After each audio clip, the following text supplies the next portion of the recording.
for law students to develop their professional identity. 303C talks about how law schools are also required to educate law students about these topics, about equal access, eliminating bias, discrimination, and racism. Okay, so this is what we propose, as does the ABA, part of the values that are a part of being a lawyer for anybody, okay. All right, so here are the obstacles. There are a lot of obstacles that minoritized or historically underrepresented law students face when they're trying to develop into lawyers. The history of systemic exclusion of minoritized law students. So although law schools began admitting women in the 1860s, they didn't become a big part of the workforce until almost a decade later. You see here 1945, 16 law schools for whites existed, only one for blacks. That was Howard Law School, that was accredited by the ABA in 1931. Okay, so, and then of course we have the Sweat v. Painter decision. That was the law student who wanted the individual who wanted to get into the University of Texas School of Law in Austin and was denied admission, so then they just created a whole nother law school, the Thurgood Marshall School of Law in Houston, and in that case the Supreme Court said they were still going by the separate but equal, and they said this is separate but it's not equal. But that decision eventually led to the Brown v. Board of Education. That was a 1950 case. Of course, Brown v. Board was 1954.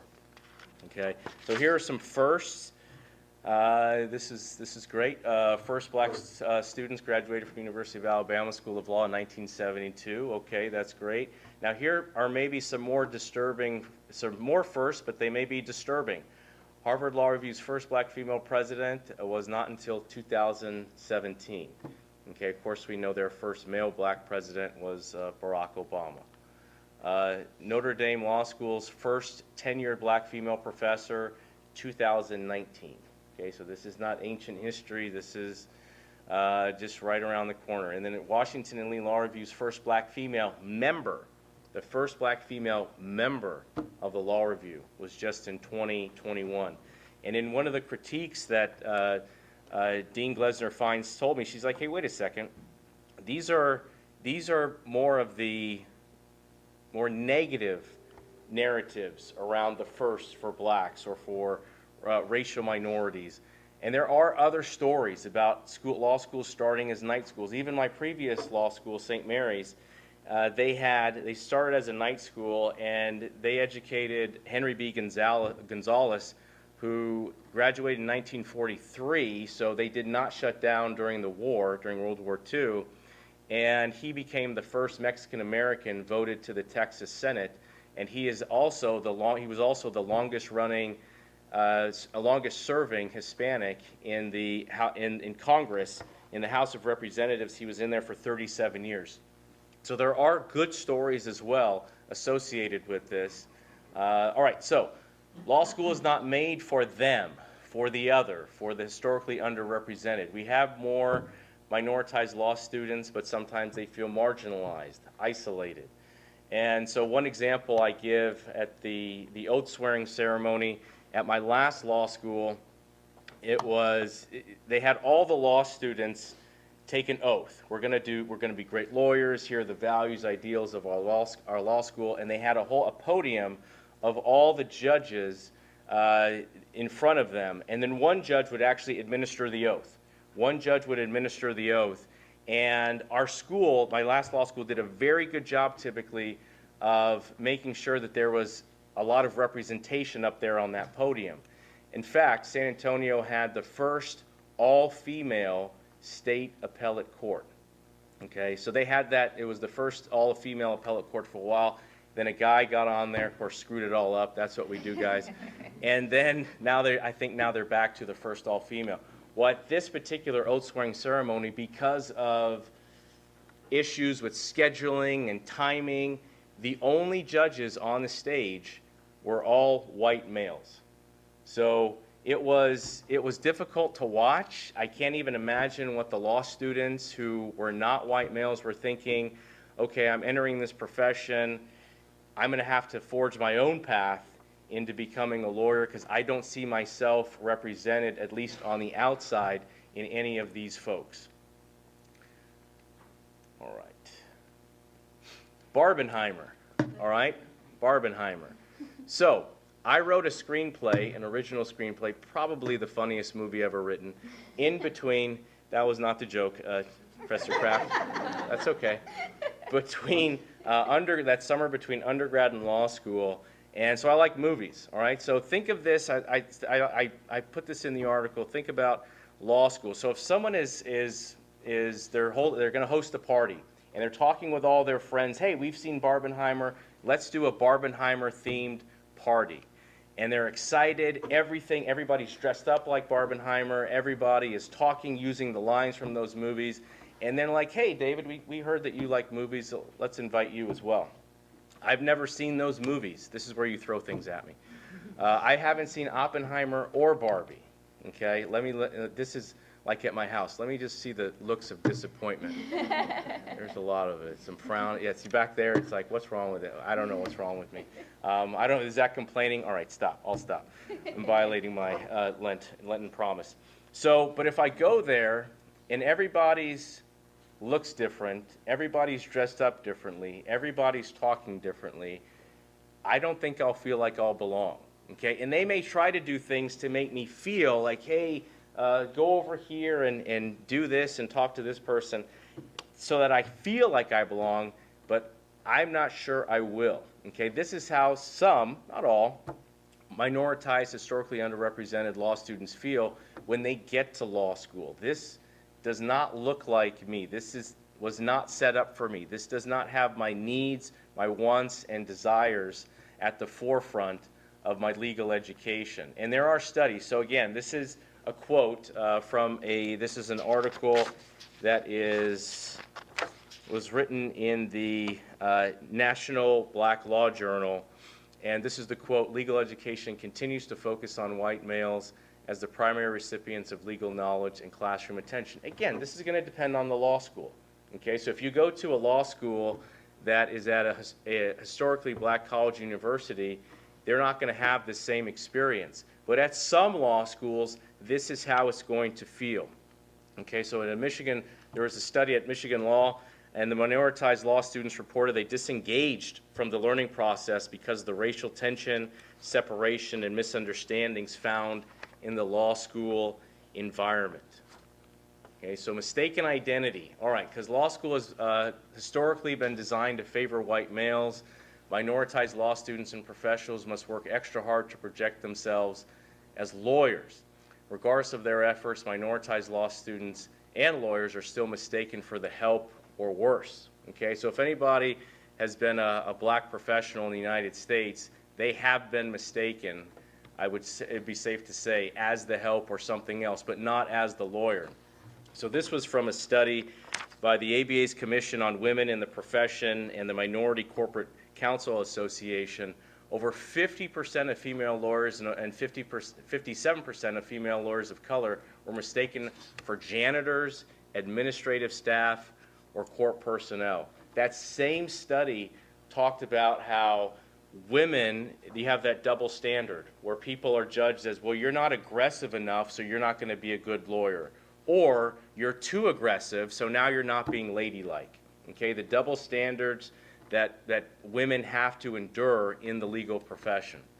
This was a black female law student in a clinic, I believe, and this was at Roger Williams Law School in Rhode Island. There was a line of attorneys in the court about to go into the courtroom, and the bailiff or somebody, one of the court personnel, pulled out the law student and basically said, why are you in this line? And they thought the person was a defendant, but it was a 3L who was there representing clients. Okay, and even me, of course. When I worked at Jones Day, I often went down to the first floor, and then a Subway was close by, so I would always get Subway. And several times they thought, okay, you cannot go up that elevator unless you have a key card, because they thought I was the food delivery person, the errand boy, especially when I was not in a suit. Okay, when I wasn't in a suit, they thought I was delivering food there to somebody who was important. Okay, it happens. It happens. Okay, it's just a part of life. So here's one of the other things that the literature talks about, that white is the norm. Some minoritized law students do not feel a sense of belonging in law schools. There's data from the Law School Survey of Student Engagement, LESI data, that talks about just over 1/5 of black law students strongly feel that they belonged in law school, and 1/4 of black law students strongly disagreed that they felt like they could be themselves on law school campuses. Okay, so they felt like they couldn't be who they are on law school campuses. Even if you think about cultural competency, so if you've talked about cultural competency in your first year class or throughout law school, it's about dealing with the other. Okay, we've never talked about it either. Okay, here's how you understand white culture. Okay, here's what white people like, here's what they enjoy, here's how to communicate with them. It's always communicating with someone who's not white, who's from a different culture, from a different race, ethnicity. Okay, and what that does, and there's a lot of literature that talks about law school as a white space, and it normalizes white, it makes that the default. Okay, and feeling like you don't fit in, sometimes because you actually don't fit in. I remember in when I was at Duke Law School, this was the first spring break, and I didn't have enough money to go gallivanting anywhere, really. I did go to Central Campus and treat myself to McDonald's during that spring break, and I got back from spring break, and one of the students, one of my classmates, said, "You know, this was the worst spring break. I could only stay in Greece for a week." I thought, we're living in different worlds, it seems like. So sometimes the folks that you're in law school with, maybe it's a difference in socioeconomic status, but sometimes it's a difference in values. Sometimes it's a difference in, well, how can I maximize how can I increase or get the most on my ROI, my return on investment, so I make the most money coming out of law school? Where for me and a lot of people, it's, well, I just want to help people. That's why I went to law school. That's what I care about. I want to go out there and help people. Okay, so this, again, it creates those differences. All right, more obstacles. Here are the usual suspects, and we've seen these before. I've written on this. Imposter syndrome, where you feel like you're not good enough. You attribute your success to things like luck and timing as opposed to your own hard work and your own abilities. And you think that people are going to find out that you're a fraud. Okay? Bias, microaggressions, prejudice, stereotyping, and then intersectionality is when you have several different devalued identities in society, so female, black, lesbian, whatever the case may be. Those folks tend to suffer oppression in multiple and compounded ways. All right, but what's interesting when you look at these things and studies, and a lot of times, so Neil Hamilton will talk about how the medical profession and medical literature are about 10 to 20 years ahead of us, the legal profession, legal education, because they've been studying this for years already. Okay, they've been studying this for years already. And when you look at the effects of these things, so imposter syndrome, it can result in depression, anxiety, and stress. Now this sounds like a medicine commercial. But if you also look at some of the others, so stereotype. So when people are stereotyped, this is the stereotype threat. So I can't act a certain way as a racial minority or as a female, as a woman, because then I'll be affirming the different stereotypes about those individuals. So, but stereotypes interferes with the brain's capacity to process information, making memory, cognition, and mental processing more difficult. Microaggressions. They can disorient students, negatively impacting them on a biological, cognitive, emotional, and behavioral level. So the effects of these it's affecting individuals in a negative way, but it's not just my feelings. It's also physical and emotional, and it's affecting negatively the well-being of individuals. All right, so here are some more obstacles, these disparities. So wealth, okay, so sometimes, and this is just not all historically underrepresented students. I remember my teammate at Rice came from a very poor family. His grandma was the first person, female, I think, to graduate from Johns Hopkins, and grew up poor, though, and he's white, okay? He was white, and I'm pretty sure he still is. And so this is not just limited to your race or your gender, okay? But sometimes people who don't have that wealth, they need to work. They face financial pressures. I need to provide. So this could be a mother or a father. I need to provide for my kids. I have to work outside of law school. Well, now I can't do the things that other folks do in law school with this pro bono, with internships. So we have that disparity. The education disparity. Sometimes folks don't go to the best elementary, middle school, high schools, colleges, so they're not prepared sometimes educationally for the rigors of law school. First generation folks lack knowledge of how law school works. Okay, I was a first gen law student. I had no idea what was going on, and you just kind of figure it out. But the issue with figuring it out is that law school is a whole different beast than what you faced before. Okay, so other things, networking. So maybe you have no family members that are lawyers. That was me. And then you feel like, well, I feel like I'm behind everybody. And maybe this is imposter syndrome. That's not imposter syndrome, that's just a fact. That's reality. You are starting behind. Now you can make important and influential connections in law school, but you're still starting behind. And then experience. So folks who haven't had lawyers in the family or friends who are lawyers, they don't know what it's like to be in a legal setting. Again, not limited to folks who are historically underrepresented law students. Could be a lot of folks. All right, so solutions. All right, let's finally talk about some solutions. Mentors and coaches.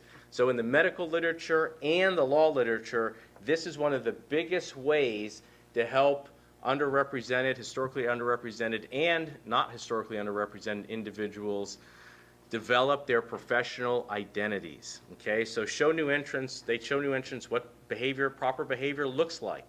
Okay, so in communities of practice, that's another theory that's out there, that I learn what I should be doing, what the lawyers in this particular practice, what they think, how they act.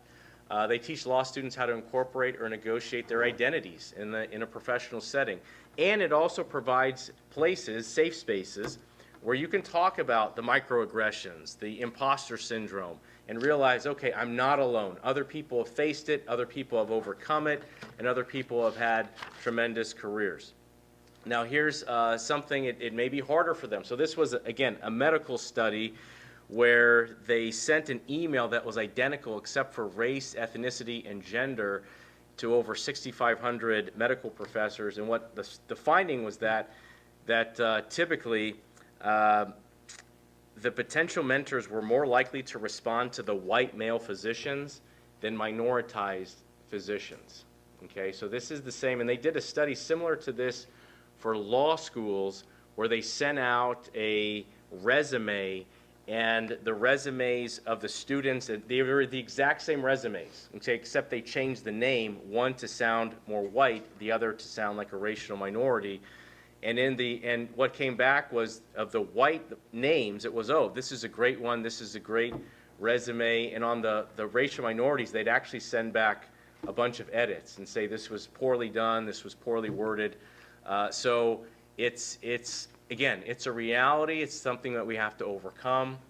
But some more solutions, okay? So showing them successful minoritized legal professionals. So you have to get folks in front of law students who are successful black lawyers, judges, policymakers, so they can see themselves, oh, I can do this. Someone who looks like me or has my same characteristics, my same background, they have been successful, I can do it as well. Again, studies are showing this in medicine and the law as well. This is a big thing.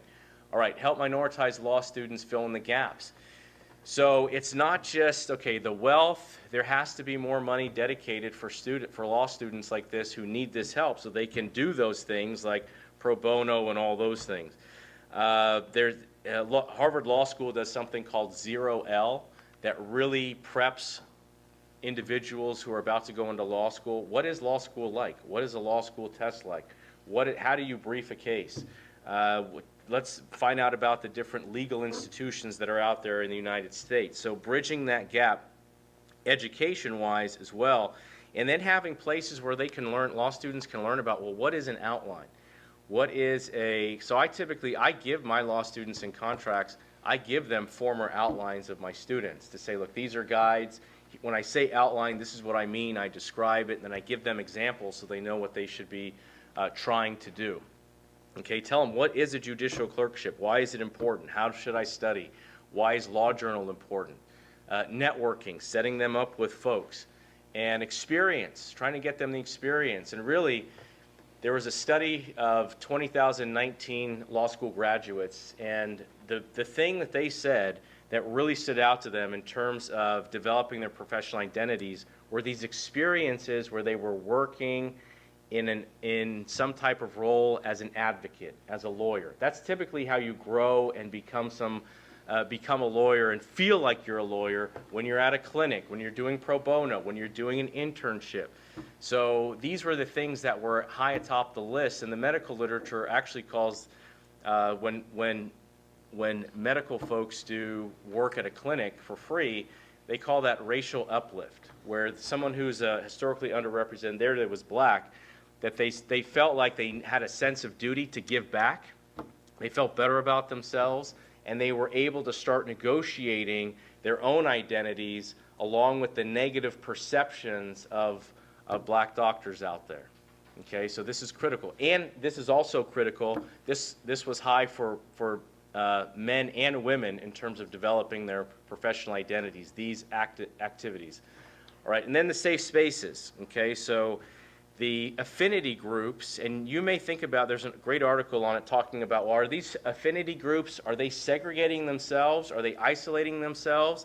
And the conclusion was no, it's more about providing that safe space for these historically underrepresented law students. So BALSA, HALSA, APALSA, anything ending with ALSA. These are all good things that law schools should get behind and make sure that they're supporting financially and promoting, and first-gen groups. So is there a first-gen group here at Mercer Law School? Okay, don't ask questions you don't know the answer to. Okay, I was hoping everybody jumped up and cheered, yeah, we're part of it. So these are becoming more common at law schools, and again, it's helping law students get acquainted, get comfortable, understand the education disparity. What is law school about? How can I be successful?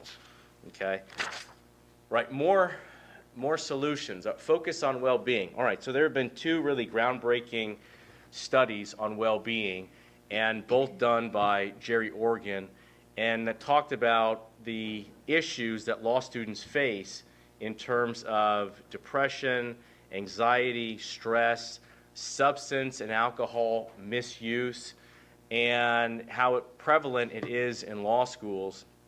And then we talked earlier about the different effects of microaggressions, of bias, imposter syndrome, all those things add on to that, tells us that we really need to focus on well-being with these historically underrepresented law students. Then there's a lot here, improving the classroom experience. Do your professors raise issues of race, gender, sexual orientation in your classes? Maybe adding courses on this. So this is a great resource, the Law Dean's Antitrust Clearinghouse Project. You'll find information on there about different lessons, way to incorporate these concepts into your teaching if you're a professor. Certainly teaching growth mindset is a big part of being a lawyer and succeeding as you face these difficulties, as you face these setbacks. This means, okay, I'm going to make mistakes, these things are going to happen, but it's going to help me improve and be better. And certainly calling on students in an unbiased manner. And I have definitely not been doing this for years. So I practiced law for almost a decade and then have been teaching for over a decade now. And the first day of class, I would call on whichever student I knew I could pronounce their name. Okay? And I had a student this year, because I changed it to the Wheel of Fun. So I put their names into a wheel like the Wheel of Fortune, and the names spin around. Okay? And actually I found that this is probably the most religious class I have, because they were praying every time during that Wheel of Fun, please don't let it be me. But one of my students from last year said, yeah, you just called on me because I got a white girl name that you could pronounce. And she was right. That's exactly why I called on her. I mean, one of the people asked me, what's the difference between practicing and then now teaching? And I say, well, I'm the smartest guy in the room until I open my mouth. So that first day of class, I don't want to be mispronouncing somebody's name. So this, I just take it all out. The Wheel of Fun figures it out for me. The other thing is that when I teach sports law, we have a section on homeschooled athletes. So so every year for years, I'd say, all right, who was homeschooled here? Okay, let me ask you, what was it like? Did you play sports? Da, da, da. It's the same thing that happens at universities and law schools where a professor will call on a black student, a Latinx student, maybe somebody from the LGBTQIA plus group, and have them basically, all right, let's get your opinion. Now you're speaking on behalf of the entire population of those individuals, okay? And I knew, so then hopefully I'm also trying to improve. And I'm saying, why in the heck was I doing that? I was singling them out. I was making them feel different. Instead now I say, all right, we're going to talk about this. Anybody wants to share, you can. If anybody has advanced knowledge or experience, that's great too, if you want to share. So that's what we should be doing as professors, being cognizant of that. All right, so more solutions. Provide opportunities for self-reflection. For all students, not just minoritized students, relating to race, gender, and other issues. So Eduardo Capulong, he's here. I believe he's presenting. Is he presenting today? No, you're not presenting. You're commenting. Okay. So you might be commenting on this since I messed that up. But he wrote a great article with others about how law students should adopt an anti-racist reflection. Okay, and this is a part of self-reflection is a huge part of developing as a person, as a professional, when you've done anything important. And a lot of times, so the Holland Center talks about these inflection points, when you've done something that has been a little scary, a little different, but is within the range of what you do as a lawyer, these are the times when you grow. Okay, so a lot of times we learn most from our defeats. Okay, so again, going back to playing football at Rice, I learned so much. I learned all the things there. You don't have to. I appreciate the courtesy laugh, Professor Kraft. Those things keep me going. All right, so we can also share ourselves with our students and model professional identity formation. So talking about my identities, being Catholic, being a husband, being a father, being a son, how that plays a role in my career. It's one of the reasons I went into teaching, because at some point my wife was a principal at a Catholic elementary middle school, but when she left there, we had our first kid, we had completely different schedules. Before, we were both working like crazy, but now we had a different priority with our kids, so that helped me make the jump to being a law professor. So sharing those things and modeling PIF. This happened just recently. I gave a contracts midterm, and there were probably 2 or 3 students that got a particular issue and analyzed it correctly. So I could have just sat there and said, well, those were the 2 or 3 chosen ones who knew exactly what I was thinking. Or what I did, and conversely, and this is what I concluded, I didn't teach that well. I didn't teach that concept well. I didn't teach it well enough for them to understand it and well enough for them to analyze it. So I told them that. I told them everything I'm telling you right now. And this is being recorded, so it's all real. And I said, and then at that point I said, all right, let me try to teach it in a little different way so you grasp the concept. But now I'm going to have to teach that concept differently in the future because I did not do well enough for all of you. Okay? So we have to model that self-reflection. So law schools must create a community. All right, so this is easy to say, but what does that mean? So welcoming all students, actively seeking to remove racism from its practices and culture, enforcing policies that condemn racism and doing it, and discrimination, doing it as it happens or as contemporaneously as possible, increasing financial support for minoritized students, providing social care for these law students. They go a long way in creating that truly inclusive environment. And certainly, if schools have DEI, diversity, equity, and inclusion, sometimes they have directors, committees, having school-wide programming on some of these topics about microaggressions or being a woman in the legal profession or imposter syndrome. And there are now a ton of attacks on DEI as well, as Dean Glesner-Fines pointed out. in her critique of my article, this is now the backlash of, well, it's too much DEI. It's too much diversity. I'm sick of hearing about this diversity, equity, and inclusion. So now there's that backlash as well that we have to deal with. And why? All right, so here's the last, you're thinking, why did I come to this one? So if you chose this one, you're thinking, oh my gosh, I should have chose one of the other 3 panels. Well, it's too late now. That's for sure. That's what I told my wife after we got married. So when law students are feeling overwhelmed, they're feeling tired, we tell them, remember your why. Remember why you came to law school, who you're going to help, all the wonderful things that you're going to accomplish. Right? Instead of focusing on, okay, what in the world is promissory estoppel or subject matter jurisdiction, think about, here are all the great things I'm going to do. Well, as law school administrators, professors, staff, personnel, we have to ask ourselves the whys too.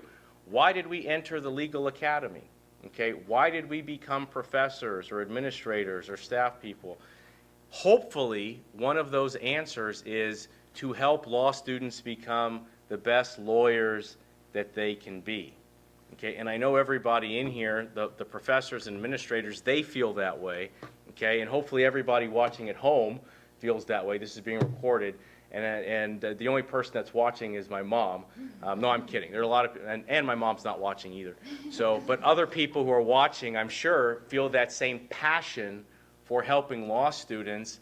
Then the last question, why should we enter into discussions and spaces where we can easily offend, accidentally hurt someone we care about, and possibly make things worse? Right? Let's stay away from this. Well, the reason why is because historically underrepresented law students have felt the pain, have felt the trauma, have lived these things, and will continue to live in this world and deal with those issues and that hurt. And we have to meet them where they are. We have to go where they are. We can't simply say, hope they figure it out on their own.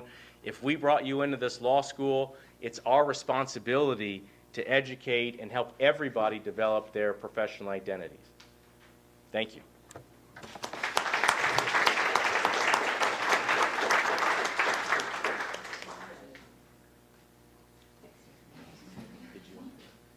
I've been married for 20 years, engaged after a week and a half, and the only 2 phrases you need to know is I love you and I'm sorry. So that's why I always have this on here. Thank you, David, for a great paper. Really, I feel like you all are going to be listening to, you know how you walk into like 2 people who've been talking and they've had this long conversation, and they just kind of keep the conversation going, and you have to kind of catch up. And so David and I have been having a conversation about this paper so I'm hoping that it won't feel like you're just stepping into the middle of the conversation as I make some comments. First, I do want to thank Mercer Law School, Pat, Daisy, Tim, the staff of the Mercer Law Review, the administrative staff who put this wonderful, wonderful conference together. And I'm especially grateful to my dear friend and colleague, David, for getting our conversation started with such an important topic. His paper generated so many ideas for me, really got me thinking that I had a hard time selecting just 1 or 2 to focus on. But as he mentioned, reflection is a core skill and part of professional identity formation. So I'm just going to reflect on the paper, and it might not be as organized or focused as you might wish, but I'll apologize for that now and just do it anyway. So I guess I'd like to start with this idea of identity and reflect a little bit more on the students that Professor Granardo is talking about in his article. And as he mentions, it is so hard to get terminology right when we're talking about group identities, particularly if we're not members of the group that we're talking about. David has chosen the word minoritized, and I understand the power of that word. It really highlights the extent to which aspects of our identity are a reflection of the imposition of an other status upon us. That outsider status that a dominant culture characterizes us as, and so we are minoritized. Now, for someone of my generation who grew up with the term minority, this is a really fascinating piece of linguistic judo, right? And I really, really appreciate it. But it also challenges me, because especially when I think about a group like women, who make up the majority of law students at most law schools today, certainly we can't be called a minority without giving a little violence to the statistical meaning of that term. But there's no doubt that the dominant image of attorneys is not as women. So I'll stay with the minoritized term. And I was a minoritized law student, and it affects about how I think about the students that David is speaking about. I felt very much like a fish out of water when I was in law school, but it wasn't because I was a woman. I had powerful women role models, professors, and mentors in law school, and I started law school in 1980, and even then, remarkably at that time, 45% of my entering class were women.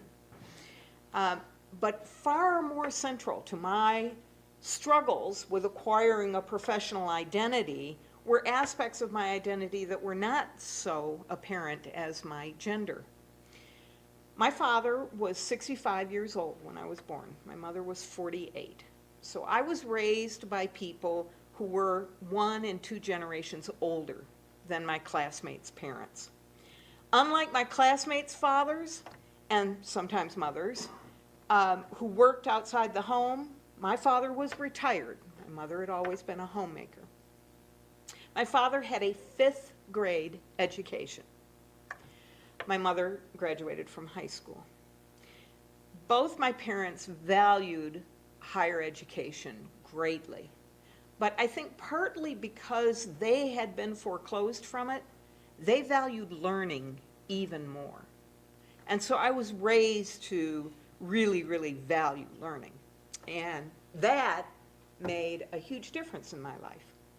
But with each year that I advanced in my formal education, and particularly after I had started college and my parents had passed away, I was forging new territory. I was cutting through a thicket with no guide. And I was incredibly ignorant of issues of race or ethnicity. I grew up in a little town in northern Michigan where just about everybody was 2nd generation Scandinavian or German. It was we Polish and Irish folks that were the minority in town. There were no people of color in my small town for as far as I could see. So class, race and ethnicity were not the defining issues of otherness for me. But class was front and center. I knew exactly, there's an old saying, now many of our students may not even have ever heard this, about being from the wrong side of the tracks. Do you know that? Do people still talk about that? About being from the wrong side of the tracks? I know exactly what that means, because the wealth dividing line in my small town was literally the railroad tracks. And I grew up 2 blocks away from the switching yards. And I was in the minority of the kids in my neighborhood who graduated from high school.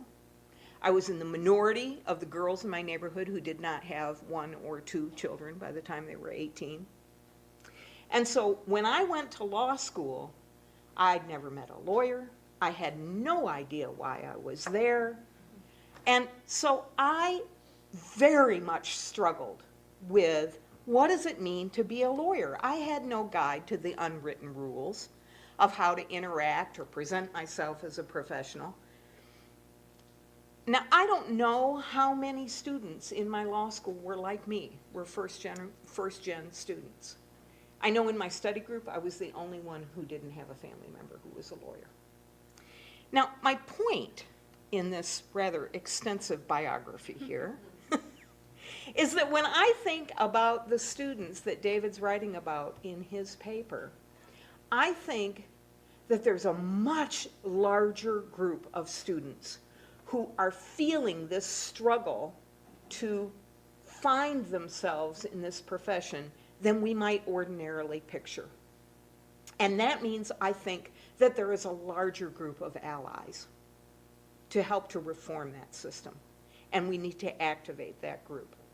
Now, I say this, I'm always a little uncomfortable when I do this, when I'm like, oh, yeah, minoritized. Oh, I was minoritized too. I don't say this to minimize in any sense the brutal and deeply entrenched racism that our country has experienced and continues to experience.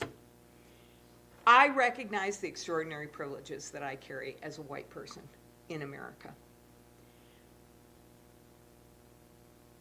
I say this because I expect that while all of the students whose personal identity doesn't mesh easily with their perceived professional identity, while all are minoritized, I don't think they're the minority. And I think there's some real power in recognizing that. I think that's important for us to keep in mind. That this is a perspective that's not just within our own law schools, but across legal education broadly. We sometimes forget that the majority of, and particularly faculty, the majority of whom went to elite law schools, we sometimes forget that the majority of our students did not go to elite law schools. It always bothers me when we focus on elite law schools as when we're telling the story of legal education. We sometimes forget that there are law schools where the majority of their graduates are more likely to be prosecutors and public defenders and in solo and small firms than the majority are to go to big law. And we sometimes overlook the incredible work that's being done to open doors and to build community in those schools. And so I think we need to learn, we need to see, and we need to learn from those students and those schools that we are not seeing and we are not learning from as much as I believe we could. So we faculty and scholars who are working so hard to bring to light the apprenticeship of identity and purpose need to stop and look around and make sure our eyes are wide open to the whole of the students that we serve. And our measures of progress and challenge have to be based on the whole of legal education. And our students need to be challenged to open their eyes and look around and build strong allyships.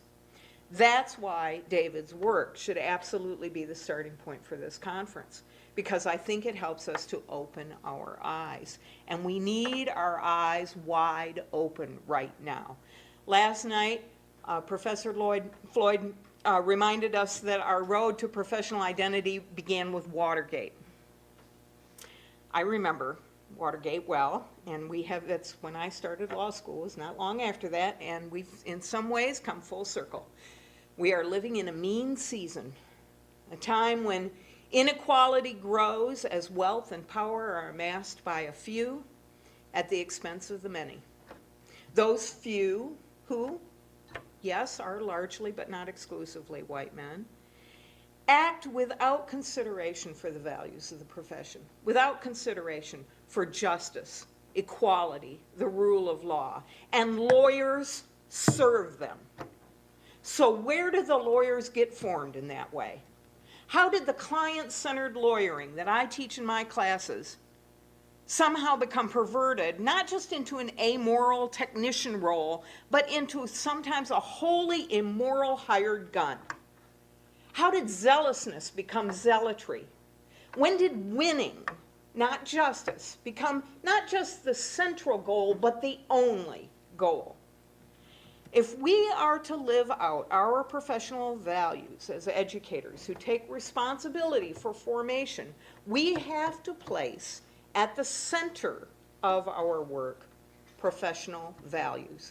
And I think that's why it is so important that we have these conversations about fitting in as part of formation. Professional formation requires us to make some choices about the space between our personal identity and a professional identity. And we basically have three choices when we're making that choice, that formation. One is to merge the two. And this happens in some professions. When you see the studies of formation of religious leaders, priests, for example, you'll see stories of people who have become priests and that's all they are. Like they have their family members say father to them when they're a brother, right? Or, they become a priest and nothing else. And I have seen, and I'm sure you probably see or are seeing develop, those who do merge their personal and professional identity by completely eliminating their personal identity, right? I've seen it for decades now. Students who start law school and learn how to confidently articulate a position and then become arrogant assholes. I see students who learn to argue both sides of any question and then completely forget that there's such a thing as right and wrong.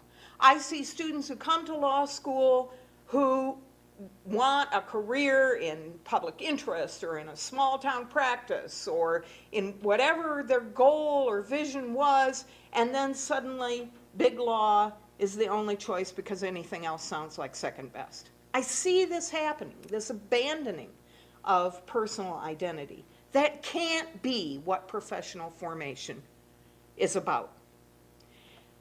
Now there's another option, and that is I can keep my personal identity over here and my professional identity over here, and I can wear a mask and I can do code switching and I can live in two separate worlds.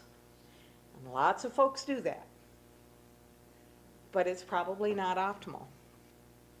But I think we focus on this fitting in, or we struggle with this idea of trying to, what parts of ourselves are we going to give up? And I think that there's a third option that we don't think about a whole lot.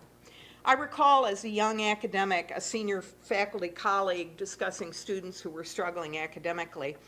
And his response in this faculty meeting was, well, if they can't take the heat, they ought to get out of the kitchen.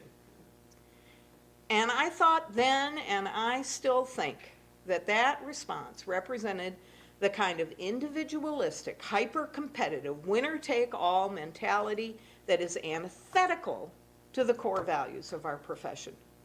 So, along with the very helpful and important steps that David has outlined us to help our community and our minoritized students in particular, we need to help students to be extraordinarily transformative lawyers. We need to give them that third option, to not change themselves, but to change the profession. We need to not only give them opportunities for networking, we need to teach them the skills to be able to organize and collaborate. We not only need to give them opportunities to win the game of law school, we need to reconsider what winning means. We need to teach them not only how to speak the language of power, but how to use that language to speak truth to power. We don't need to teach them just how to take the heat. We need to teach them how to bring in the fan.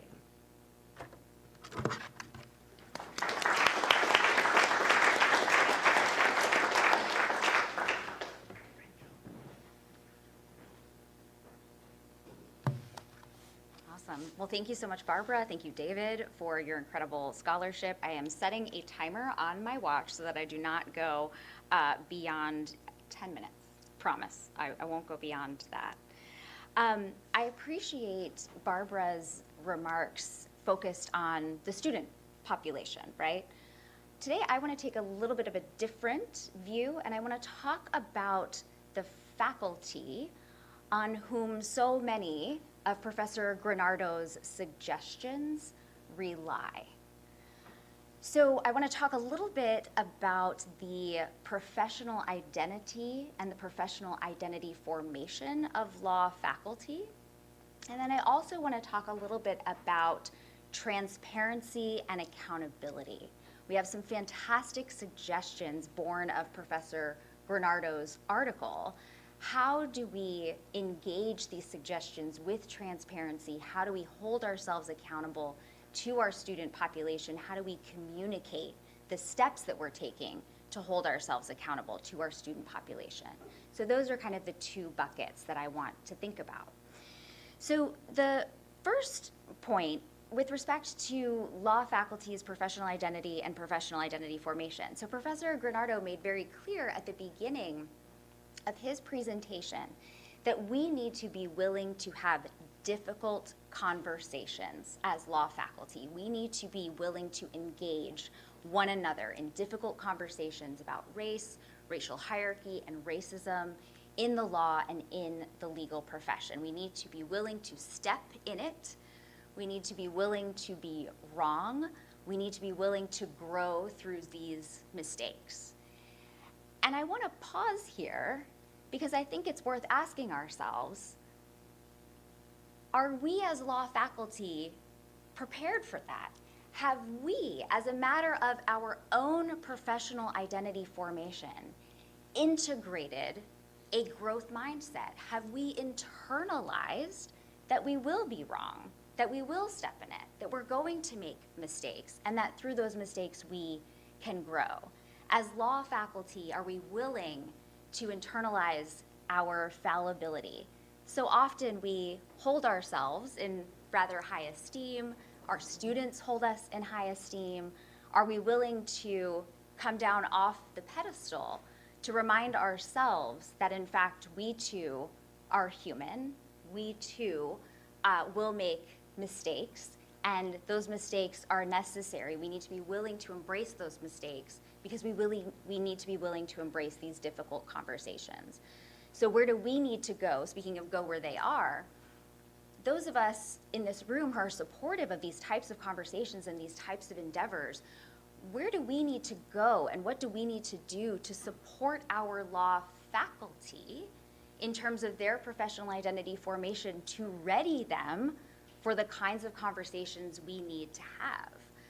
How do we need to continue to support and shape our colleagues' professional identities, not just our students' professional identities? And how do we overcome resistance from our colleagues to that endeavor? Another thing that I want us to think about with respect to identity and faculty. So one of the excellent suggestions that Professor Granardo offered for solutions for helping minoritized students develop professional identities, he said that one of our solutions can be that we share ourselves. We share ourselves with students to model identity formation. We share pieces of ourselves to show how we integrate the personal and professional. We share stories of our own failures, right? Failure to teach a topic as well as we could have, and the steps that we're taking to correct those actions. Those types of disclosures, those types of admissions require some vulnerability. And I think it's worth noting that vulnerability is intersectional. There are some faculty who will feel safer and quite frankly will be safer to disclose their vulnerabilities than others. When I first started at Richmond, I thought, I have this great idea for a panel that I want to host for our students, and I want to bring in faculty and I want to bring in practitioners, and what we're going to do in this panel is highlight our biography of failures. And I did not come up with that phrase. That's a phrase from the writer Sandra Cisneros. She was being introduced on a podcast of some sort, and the podcast host listed all of her accolades and her many impressive aspects of her CV. And when Sandra began speaking, she said, I wish we wouldn't do that.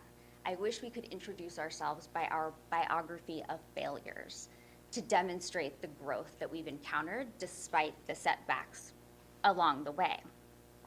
And I thought this was a great idea.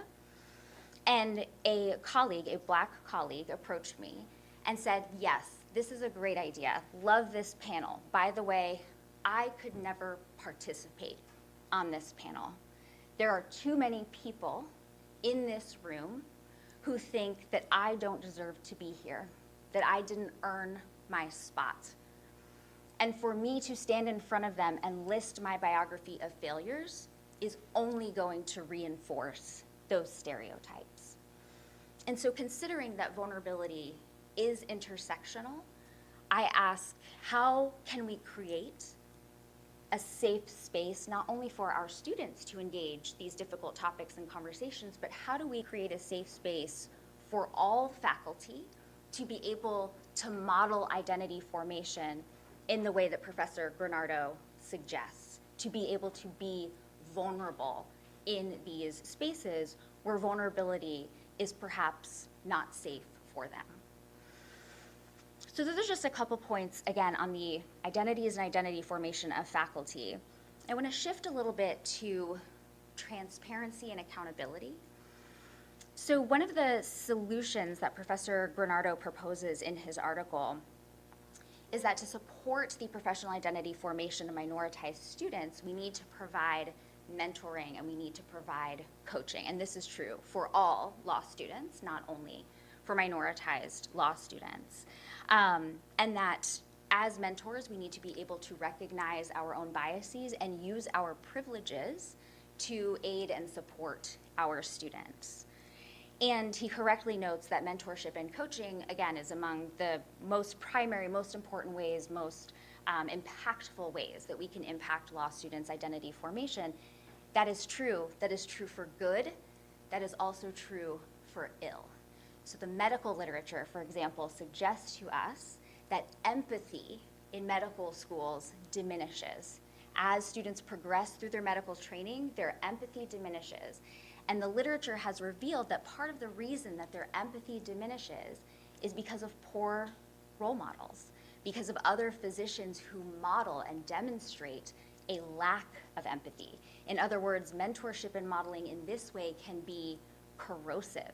It can be worsening, not empowering or expanding.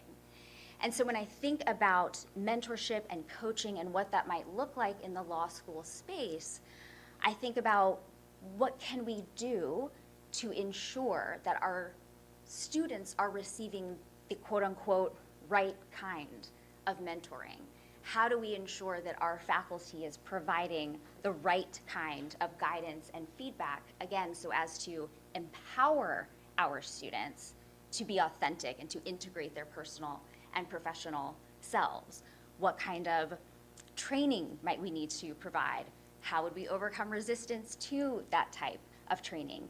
If we realize that some faculty are better equipped than others to provide mentorship and coaching, how do we ensure that we're not reinforcing racial hierarchies by putting a lot of labor on folks who are already performing a lot of labor that is unpaid, unrecognized, unrewarded? What kind of systems might we put in place to reward, recognize, and acknowledge that extra labor and that extra work that these folks are engaging in? Continuing with transparency and accountability, Professor Granardo notes that another way that we can support minoritized law students is to show them successful minoritized professionals. And he didn't go into it in his talk today, but in his article, he talks about the responsibility of hiring committees, for example, to screen qualified minoritized candidates, to hire, to bring on board minoritized candidates. I would just add a little bit to that. Again, going where they are, how do we ensure that our hiring committees are taking affirmative steps to go where minoritized candidates are? In other words, instead of just putting an ad out and accepting applications as they come in, is there something that we can do to be more proactive, to hold ourselves accountable to our aim to bring in minoritized voices and perspectives into our law schools? I'm already at my 10 minutes. My watch is going. I promised I'd stick with 10, so let me just say this. A couple other things that Professor Granardo proposed included that we survey minoritized law students and alums about their well-being and about the experiences in law school that best supported their identity formation. The transparency accountability piece, my question there is, what do we do with that information? Number one, who collects that information? What labor are we requesting of people? What burdens are we asking folks to bear? And then what do we do with it? It's one thing to collect information from our students and from our alums. How do we use that information, and how do we communicate how we're using that information to our students and alumni? And I will leave it there, and I look forward to our conversation. Thank you. Thank you all. I'm so glad I thought to invite my old friend David to do this, and that he chose the two of you to be commentators. And this shows my genius getting out of the way, right? I mean, just whatever, right? And I learned a lot today. And a lot of the things you talked about have been echoed as we tried to work through this with the first-year students. I want to turn this to the audience, either our fellow speakers, panelists, or students. What questions do you have about what you have heard so far this morning? Gosh, we can't ask questions about race, right? So you're talking a lot about like what solutions can law faculty, staff, and everything do to help with these issues. What kind of things do you think that students could do when they see these sort of things happening, either with faculty or between other students? That's a great question. And one of the things, I talked about it briefly, but if there are good policies in place regarding discrimination or harassment or any of these things, is for law students to bring that to the attention of the administration. And at a good law school, they'll handle those things as swiftly, expeditiously as possible. But part of this, and Dean Glesner-Vines talked about this in their written critique to me, is that we can't put this all on the law students. Okay, that you are all dealing with all of these issues. We don't want to put more on you in terms of here's what you need to do. But when you do see something happening that's wrong, to speak up, and hopefully the law school or the professor will take it to the right folks to have that incident remedied. And I do, and I'll let the other folks talk here, but I do have to say, I talked about the incredible work that the Halloran Center, Jerry Organ and Neil Hamilton have done to help bring about the change in the standards. But you guys should know also that Professor Daisy Floyd, Professor Tim Floyd, and Professor Longan have been pioneers and leaders in this area of professional identity formation. Again, without them, we wouldn't have these huge changes to the ABA standards. So the next time you see them, give them a huge round of applause and make it weird. But anyway, I will pass it to these two if they have any other thoughts. I'd just say, again, where I was led in reflection from David's article is that I think that students need to recognize that there you have a larger group of affinity than you may recognize. And if you reach out and build those communities, that will give you the strength and the protection and the reinforcement to be able to push back against injustice. The one thing that I would add to what my colleagues have already shared is that I would hope, and this is for students, this is for faculty and administration as well, but I like to think about what's a foundation that we could lay, or what are processes and practices that we could begin to implement, not in reaction to something, but things that are simply just ongoing. What kind of dialogic circles could we participate in with one another? What kinds of restorative justice or transformative justice practices could we implement when harm is committed? But I think the extent to which we're in conversation with one another and we're working those muscles and building those capacities for having the difficult conversations, again, low stakes difficult conversations, by the time a high stakes difficult conversation needs to occur, we already have the groundwork in place. That's a great question. Yes. So one of the solutions that y'all mentioned was to open up safe spaces that we can have some of these conversations in.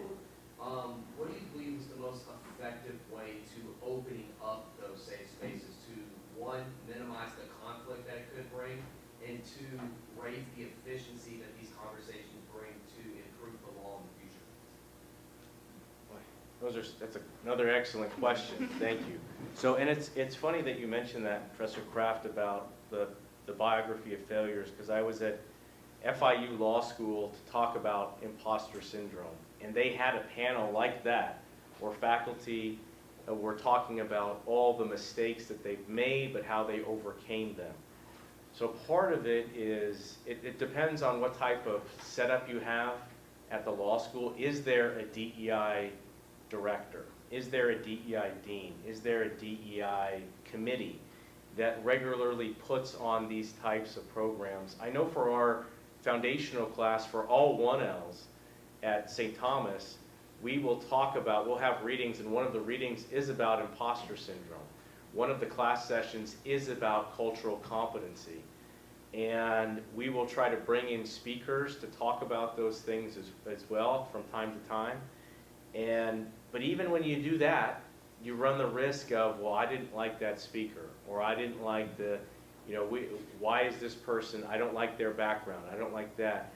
It's a lot of it's got to be the law school faculty and administration giving you all the opportunity to hear from folks and then to talk amongst each other. That's why the affinity groups are great, or a first-gen group would be great. These are becoming more common, by the way, at law schools, to where you feel comfortable, because maybe you don't want to have that conversation in front of faculty. Maybe you want to do it with others.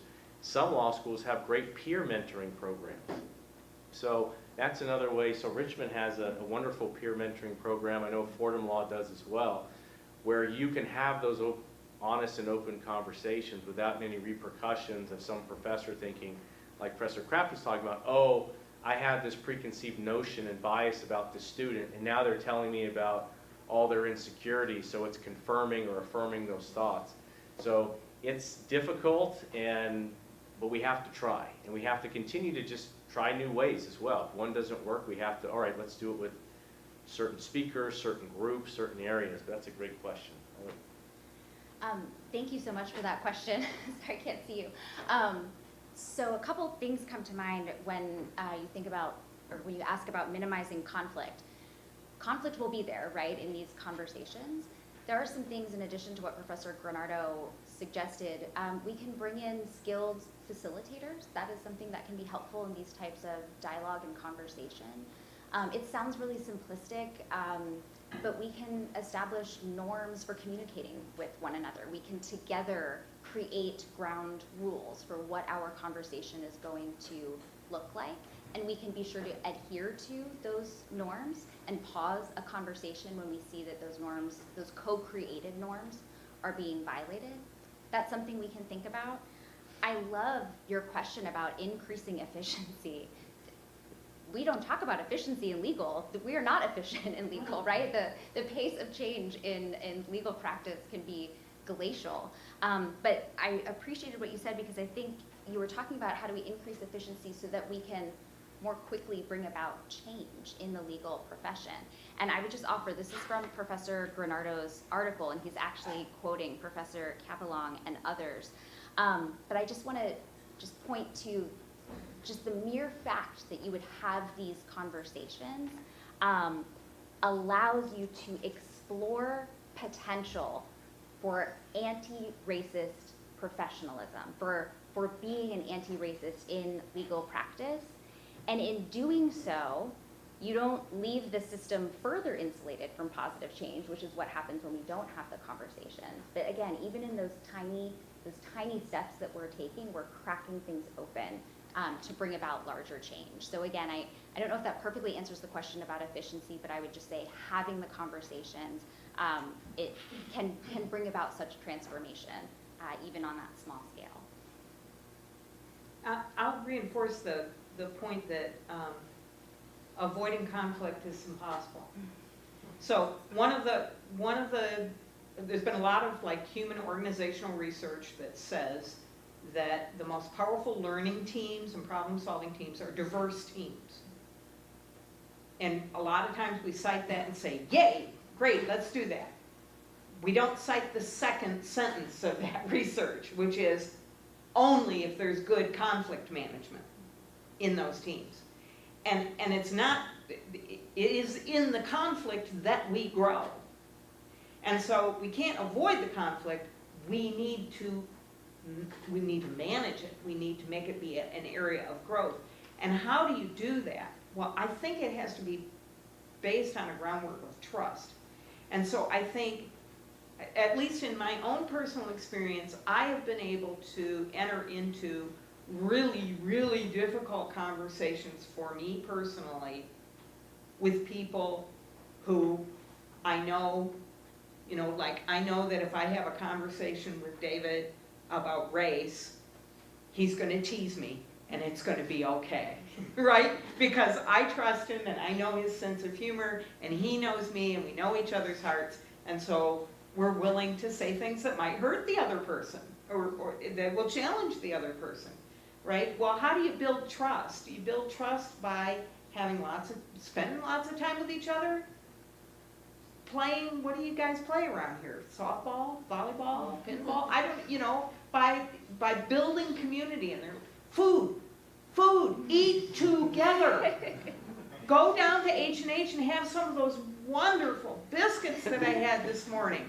And spend time and enjoy each other's company. And look and take somebody to H&H for biscuits who you never talk to, who doesn't look like you, who has nothing in common with you, and don't talk about anything except the biscuits, right?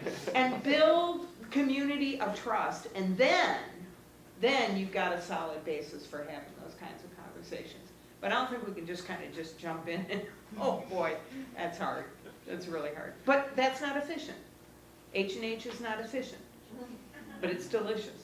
To answer your question, Macon is the pickleball capital of the Southeast. All right, well, there you go. So y'all ought to be playing pickleball with each other a lot, or whatever. I wasn't bragging. It's just a fact. Other questions you all have? Gary. Not a question, just an observation. I really appreciate all the comments. In response to that last question, there's a group that's working on fostering constructive dialogue. I think they used to be called the Open Mind Institute. They're now the Constructive Dialogue Institute. I think that's their name. And they have a set of online, like mini webinars that really focus on our mindset as we approach difficult conversation. And to really make it simple, curiosity, not defensiveness. Right? If you approach the conversation wanting to learn why others see things differently than you, those are more likely to be productive conversations than if you approach feeling defensive because somebody sees it a little differently. So that just that choice of perspective, I'm going to be curious rather than defensive, plays a big role. So Constructive Dialogue Institute, I think, is their site. Thank you, Jerry. We are at the end of our time, so join me in thanking.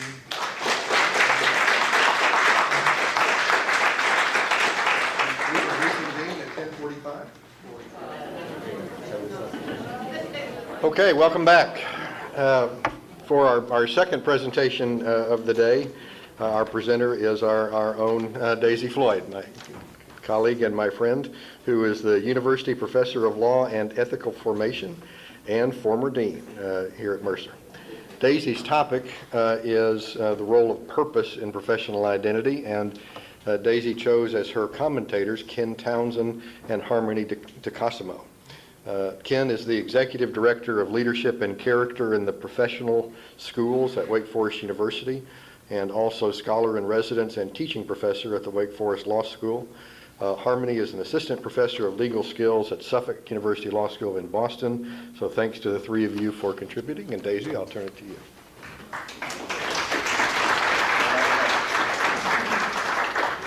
Well, thank you, Pat, and thanks to you all for being here this morning. It's a great pleasure to get to talk with you about professional identity formation. I'm particularly grateful to Harmony and Ken for joining us today and for joining me on a journey where I've been thinking out loud about the role of purpose in professional identity formation, and they've been quite flexible and helpful through that journey, and I'm sure they will continue to be. I want to really thank the students who are here. I know that you're here in part by coercion, but I know that you are also interested, or I hope you are, in the topic. But I want you to know this whole work of professional identity formation is about you and your experiences, and we who are doing this work could not do it without your input, because we need to hear from you and learn from you. So thank you for being here. So this is our topic, the role of purpose. Oh, let me set my timer. I was prepared, and then I forgot to get it started. Sorry, you all who've had me in class know that technology is sometimes a challenge for me, so. All right, how about we'll do this the old-fashioned way. I'll just look at what time it is. So our topic today is the role of purpose in professional identity formation. And I want to give you just an overview of what I'm going to do in my remarks. So I'm going to start off by explaining to you why I chose purpose when Pat asked me to speak and asked me what I wanted to speak about. I'm going to spend a little time on the definition of purpose as I've come to understand it, and that includes some differentiation between words that it is often aligned with. I want to talk about what social scientists, empirical research have said are the benefits of having a high or strong sense of purpose. We're going to look at some data about how we foster purpose to help people achieve that strong sense of purpose. Most of what I'm going to talk about is research that's been done looking at people's individual sense of purpose, but of course we're talking about professional identity. That requires us to relate that research to our collective purpose as a profession. And finally, I'm going to offer a few final thoughts on what the purpose research means for legal education and professional identity formation.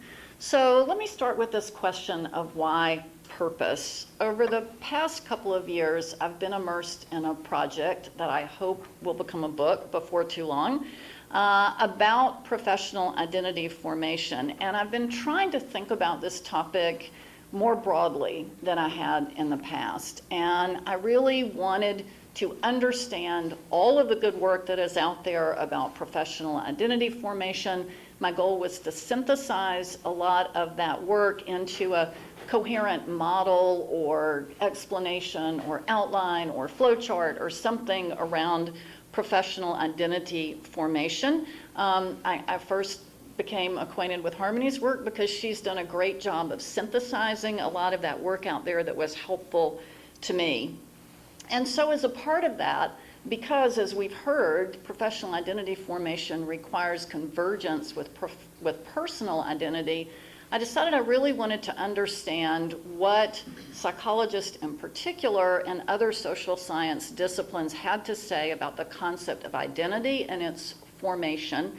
And so I took a little bit of a deep dive into that literature, and that took me to what is an emerging field of purpose research. And so I found myself trying to really understand what it means to cultivate, to foster, to develop a sense of purpose, and why we should help folks do that. Now, it turns out this is not a new interest of mine in purpose. I realized as I was doing this is from the spring of 2003. This is the first thing I ever wrote about professional identity formation. It's about 2 pages. It's in a law school Institute for Teaching newsletter. But the title was Reclaiming Purpose, Our Students and Our Own, so talking about the professional identity and the purpose of professors. And this was written after I had been thinking about professional identity for about 3 years. Thanks to the generosity of the Carnegie Foundation, I'd had a chance to teach a seminar on legal education where I was asking my students what their experiences of law school were. And the most profound result that I got, and it was a huge awakening for me, was students' very poignant description of how they were losing their sense of purpose early on in their law school careers. So we also talked about some ways to help them not lose their purpose or to reclaim purpose, and so that was what I wrote about many years ago. And so then, over time, and I went back and looked at my CV in preparing for this remark, I've talked about purpose a lot. I've had presentations titled Purpose. I've written things on purpose and pedagogy, and I just sort of threw that word out there, using that word as if I really knew what it meant and as if everyone knew what it meant. I'm not the only one who uses that word. As we saw earlier, the Carnegie Report, which really started this whole movement on professional identity formation, talks about professional identity as the apprenticeship of identity and purpose. So that purpose sometimes gets dropped, but that was really what they were talking about. Those of you in this room are all familiar with this book. And we say, why does professional identity matter? Well, it matters because of the outcome.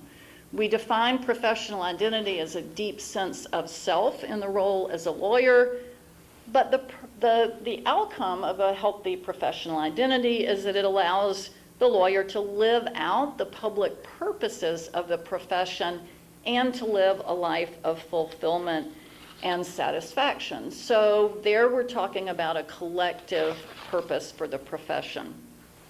Now, as we've heard through our other presentations, professional identity is grounded in the values of the profession. Professor Longan did a great synthesis of how the profession has defined its values through the years, and we came up with these 6 values. 5 are particularly professional values of the American legal profession. The 6th, practical wisdom, is, as our students well know, the master virtue. That is what you need in order to be able to apply the other virtues in the right amount and in the right way to come to the right action in a particular situation. So we are grounding professional identity clearly in those values or virtues. But there is a lot more to professional identity than just those professional values. And some of the work out there that helps us understand what you need in a professional identity can be categorized in these ways. We heard this morning about the Schultz and Zedek 26 lawyering effectiveness factors. The Holleran Center has come up with competencies. Educating Tomorrow's Lawyers a few years ago did a great study, surveyed lots and lots of lawyers who came up with categories of foundations for practice. Those include professional competencies that professionals need across professions. It includes character strengths that they need, and also particular legal skills. The well-being literature, of course, is large in what we're doing. And then there are a lot of studies such as the After the JD study. Bloomberg regularly does surveys and assessments. So there are lots of places to look for the supports of living out the values in professional identity.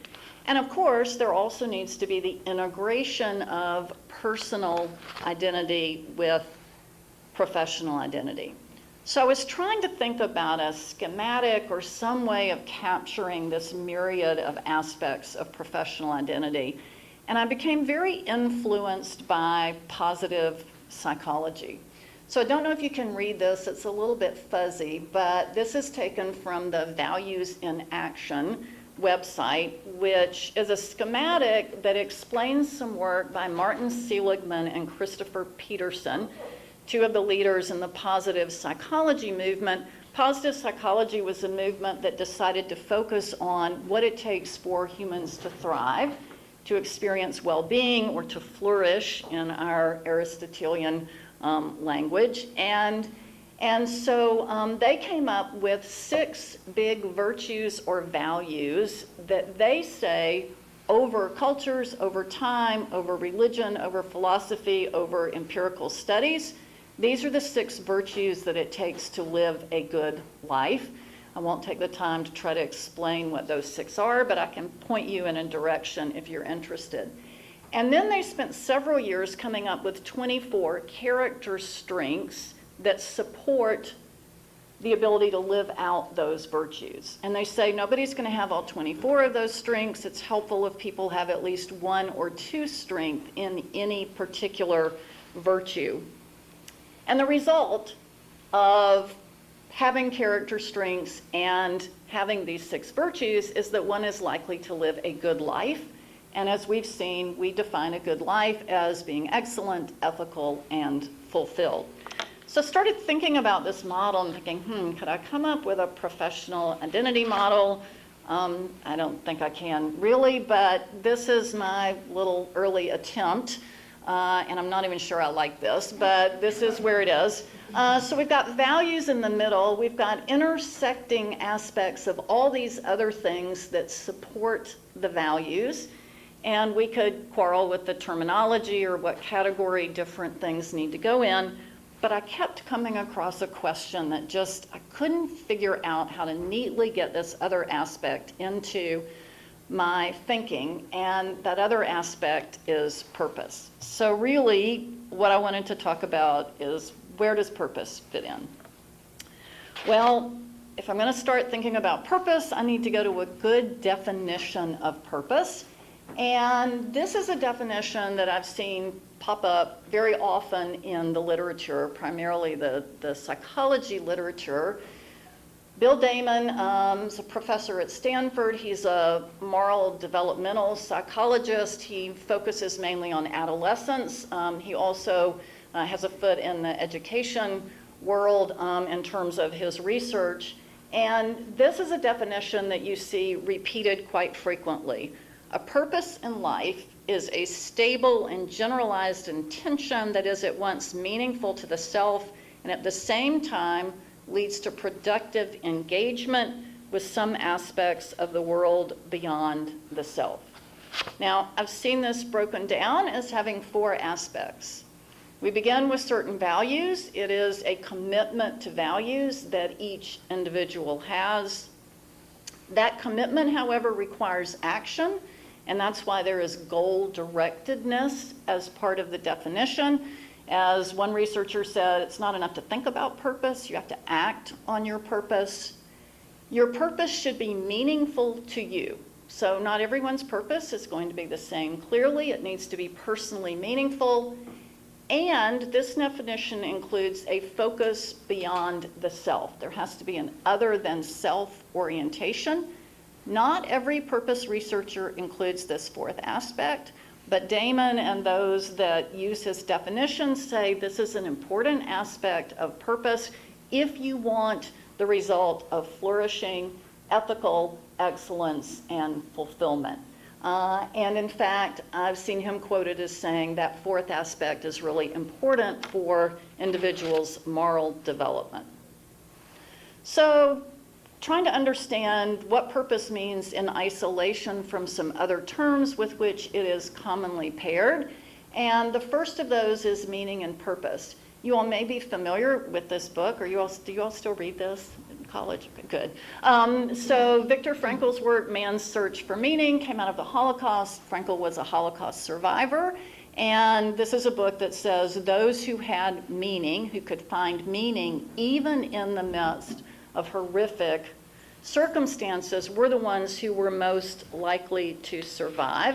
And his work helped found a branch of psychology that was focused on helping people find meaning.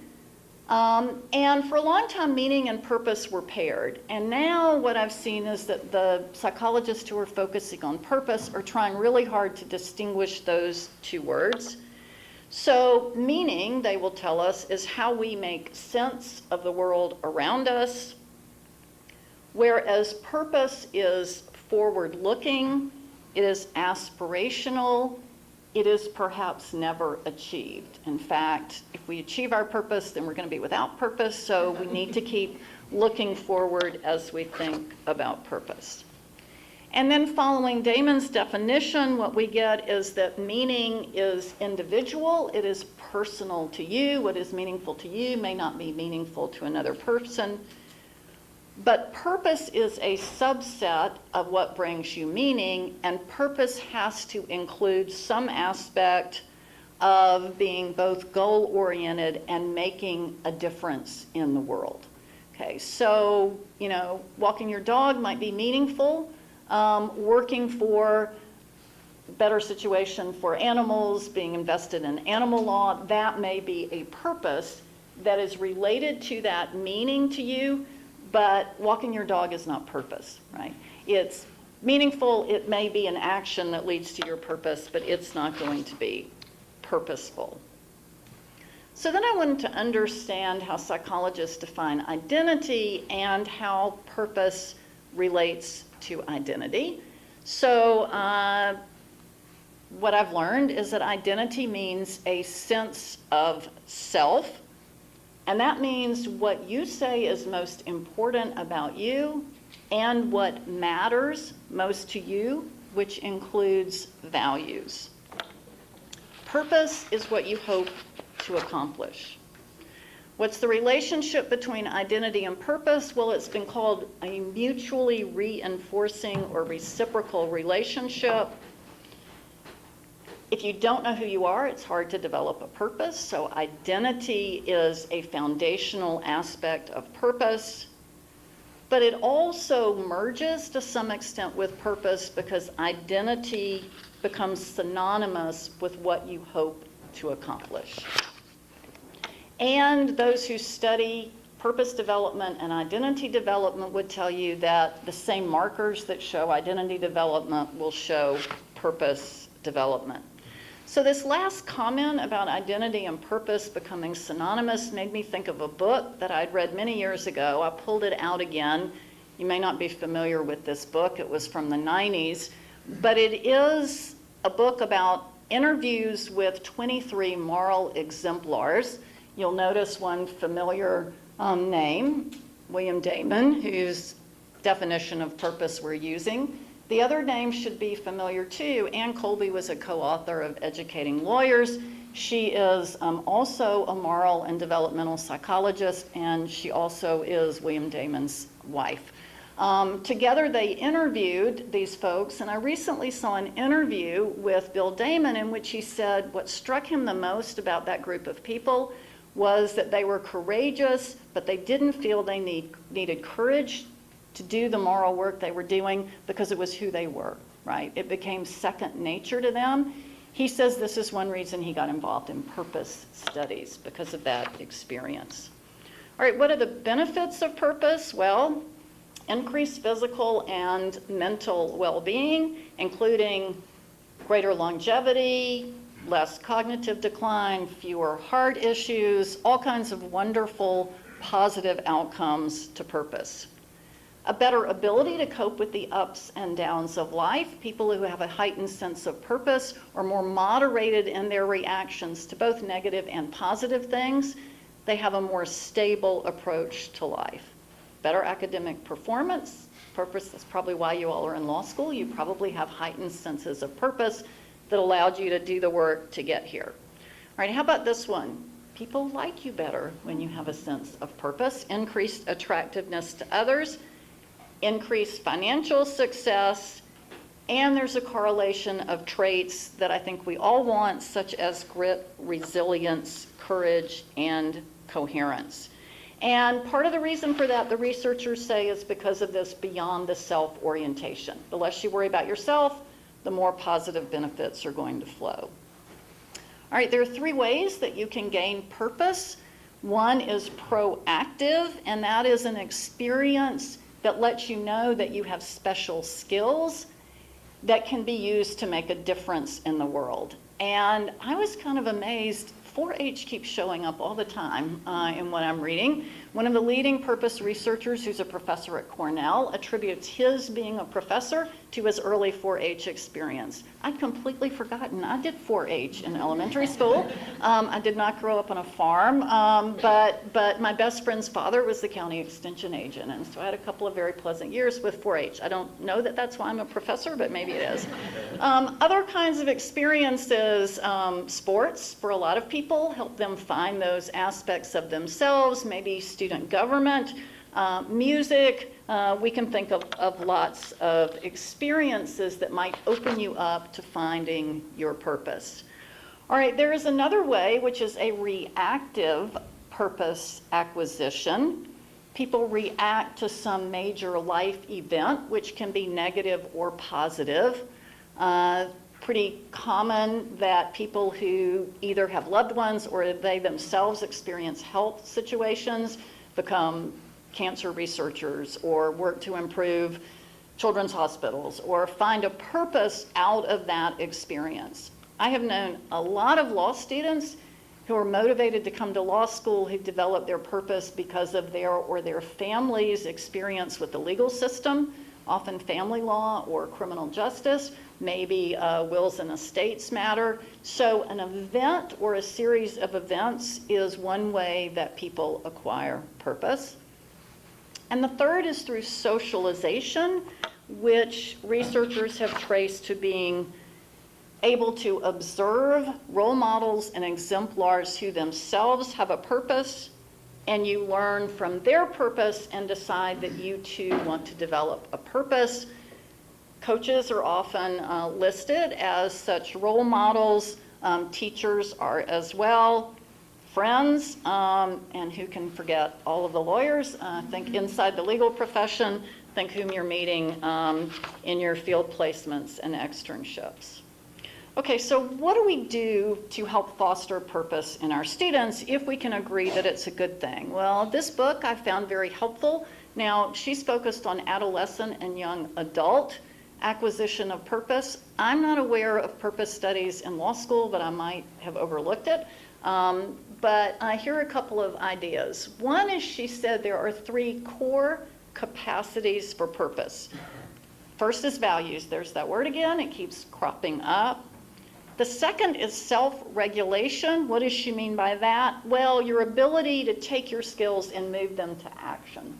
So it's your ability to use what you have in a way that meets your goals. And finally, what she calls social agency, or your ability to be effective in benefiting others through what you're doing.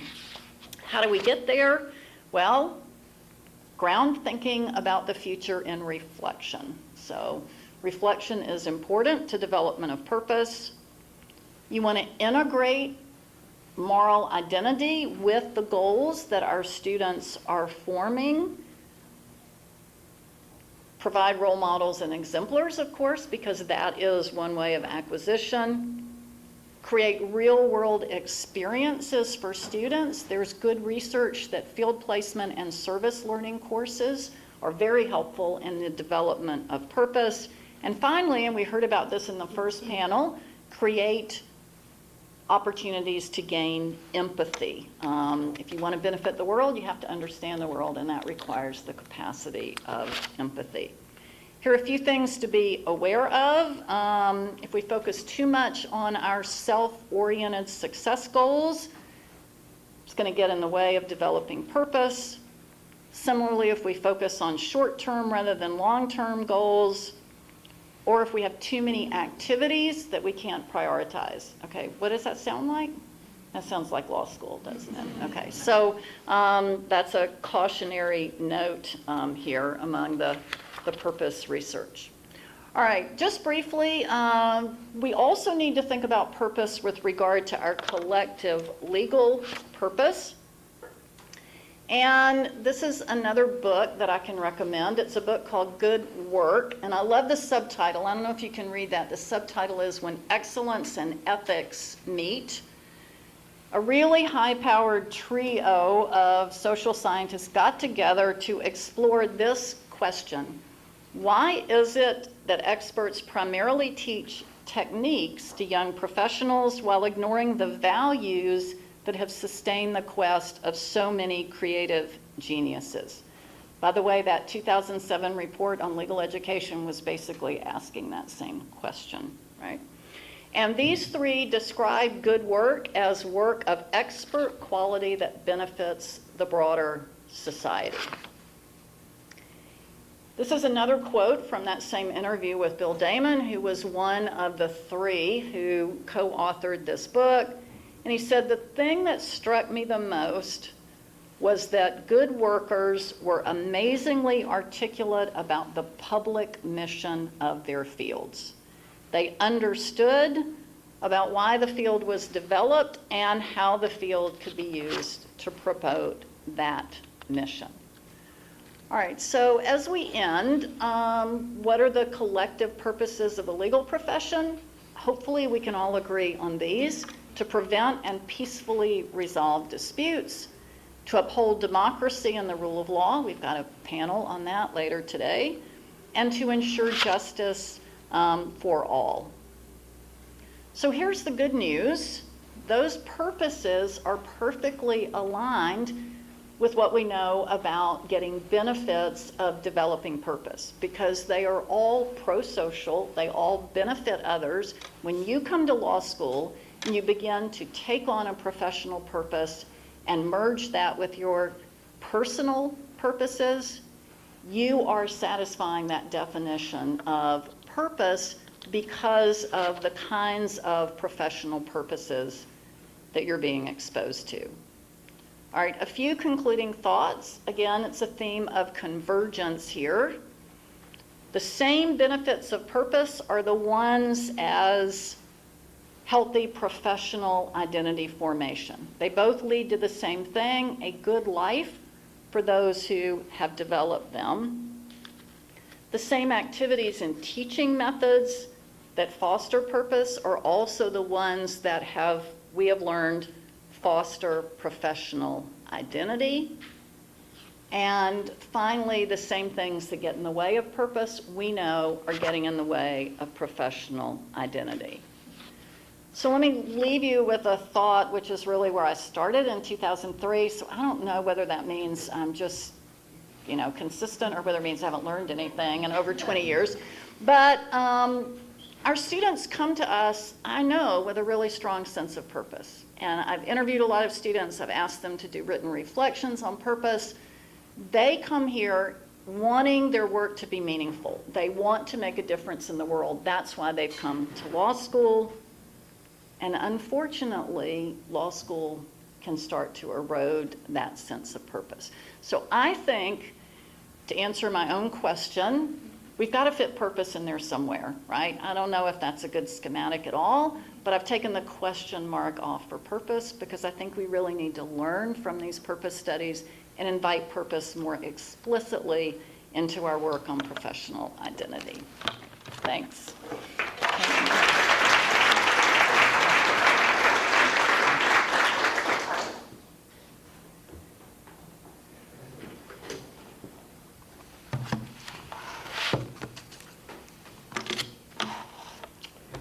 Okay, so good morning, everyone. It's good to be here. Thank you so much to Professor Floyd for getting this important conversation started and for inviting me to be part of it. I'm excited.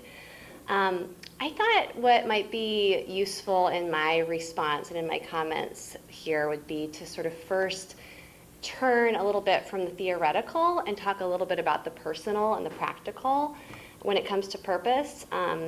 And hopefully in doing so, to both echo and accentuate some of what Professor Floyd has already shared, but also to flag a few areas maybe specific to lawyering and to the law school context where purpose shows up, and maybe where it might be a little more complex or nuanced than it initially seems, and we might want to have more conversation around it.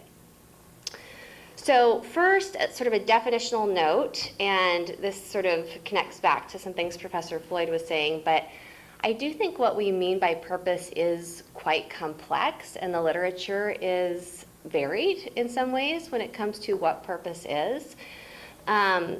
So I think it probably matters a lot what we're talking about when we talk about purpose. And for my part, as I talk a little bit about my personal story especially, I will just say that how I'm defining purpose is sort of the operationalization of deep meaning. So connecting to some of what Professor Floyd already said, a sort of forward-looking sense of, what do I believe about the world that is good and right and true, and how can I sort of accomplish ends that will move me in the direction of that meaning, of sort of realizing that meaning. So that's sort of what I'm thinking about when I think about purposes. So a little autobiography. When I was in my early 20s and continuing to today, just to be very transparent, because I think it's helpful, again, to sort of put some meat on these bones, my understanding of what was meaningful was something about love, to be honest. So something about being created intentionally in love and being sort of placed in the world in large part to show that love to my neighbor.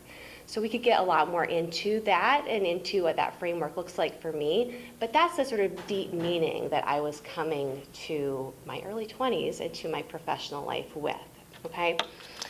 So again, I think this is sort of common, but in my 20s and as I approached law school, the sense of purpose I was starting to develop, sort of that grew out of that deep meaning, was almost exclusively focused on my professional life, on work, and sort of how my purpose in life could be achieved in my job.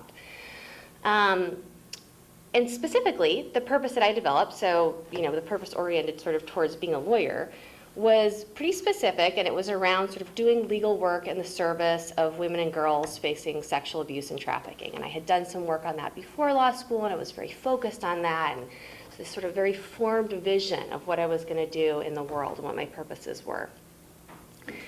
But I would say in many ways, my experience in law school and early in my career sort of provides a pretty good example of two different things that we've touched on a little bit, and I think that we want to touch on more, hopefully. And that is first how purposes can be easily thwarted by law school. And actually Ken has talked about this really helpfully in some of his writing, so hopefully he'll talk about it a little more. And also, in contrary to some definitions of it, how purposes are really complex and can shift and change over time. So how are my purposes thwarted? Because they were thwarted, so we'll start there. In many ways by the problems with legal education that a lot of people in this room have spent a lot of their careers writing and thinking and talking about and that we care about. But I went to a very elite, very competitive law school, and just surviving the first year and excelling, which I did, took everything I had to give. So, you know, the fact that I did really well was exciting, but it was also sort of counterproductive in a way, because every sort of success that I achieved in law school came with sort of a ready-made reward and path that took me a little bit further from the purposes that I came to law school with. And we could talk more about that.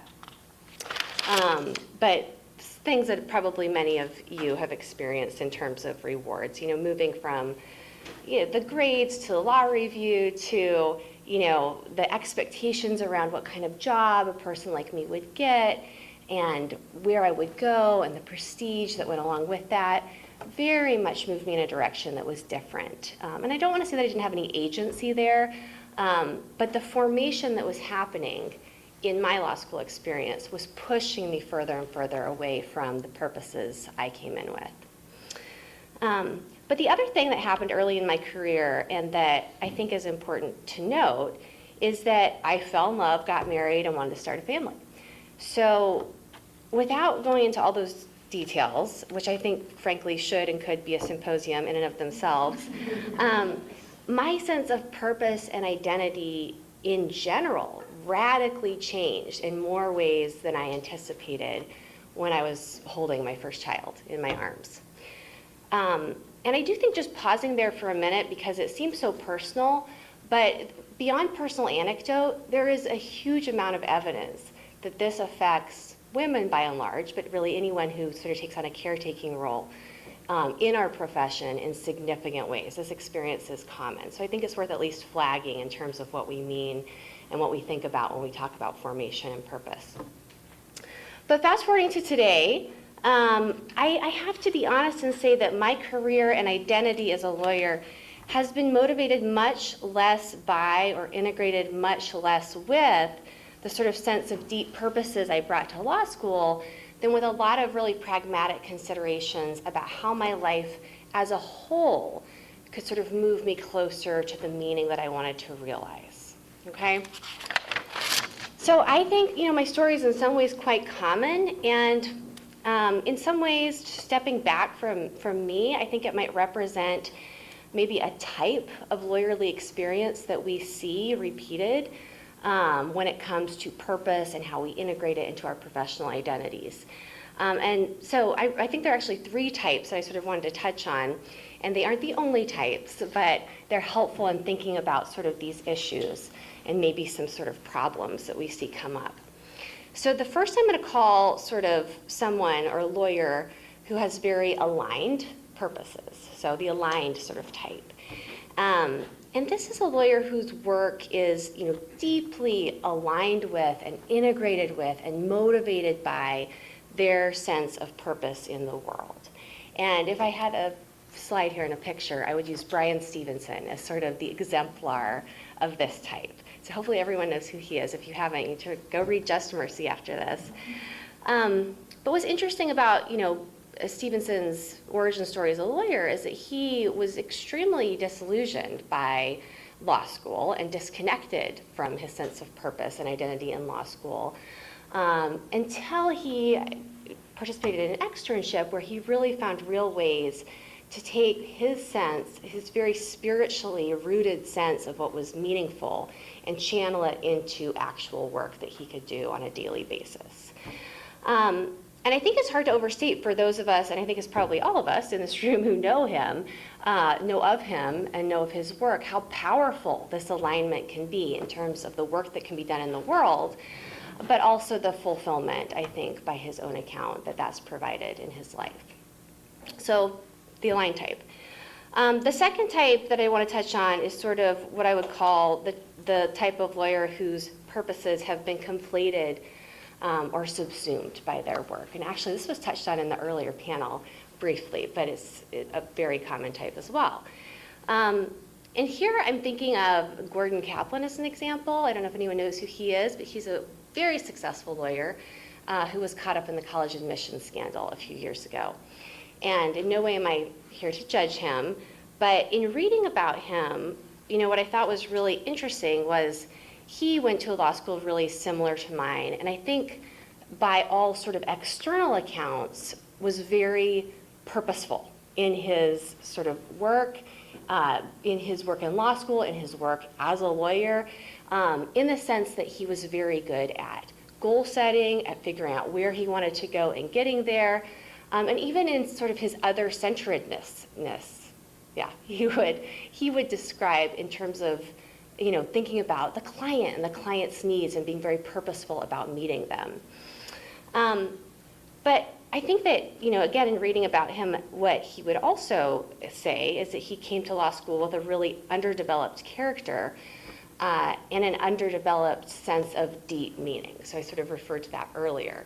But so with that, the purpose he sort of found and developed in law school was the work itself. Being an excellent lawyer. And again, I think this is a pretty common tale. And then finally, I've already touched on sort of my own story, but I would call that lawyer sort of one who has a set of pragmatic purposes, for lack of a better term.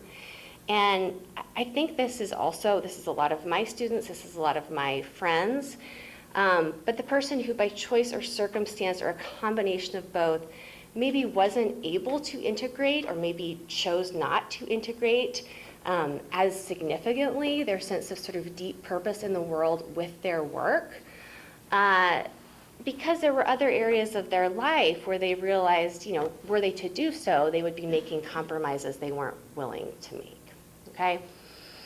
So stepping back from those sort of types in my experience, what are a few things that I'm hoping to highlight here and a few sort of things to think about going forward? Hopefully many of us agree, for the reasons that Professor Floyd laid out and just this discussion in general, that developing good and rightly ordered and meaningful purposes and integrating them with our work is a really important part of establishing a healthy professional identity. But very broadly speaking, there seem to be sort of 2 big problems that we're running into in legal education that are blocking students from doing so. And I would say the first one, generally speaking, is students coming, as Professor Floyd said, to law school with a deep sense of meaning and purpose and finding it sort of thwarted or finding law school inhospitable to it. And then second, students who come with underdeveloped purposes or purposes that are unmoored from meaning. So just turning to the first problem, I'm going to highlight a couple things and then the second, and then I'll be done. But the first, there's a couple of conditions or features of law school that I think are really exacerbating this problem. And some of them I'm not going to spend much time on because, again, many people in this room have talked a lot about them in their work. But the total lack of space and time for any self-reflection or growth and self-knowledge, especially in the first year, is still the norm at most law schools. It seems like maybe things are changing at Mercer, but for the most part, I would say many students have the experience that I had, which is one of largely of just survival. And here I would include also the significant lack of practical opportunities to be exposed to and to prototype different types of work is really, really an issue.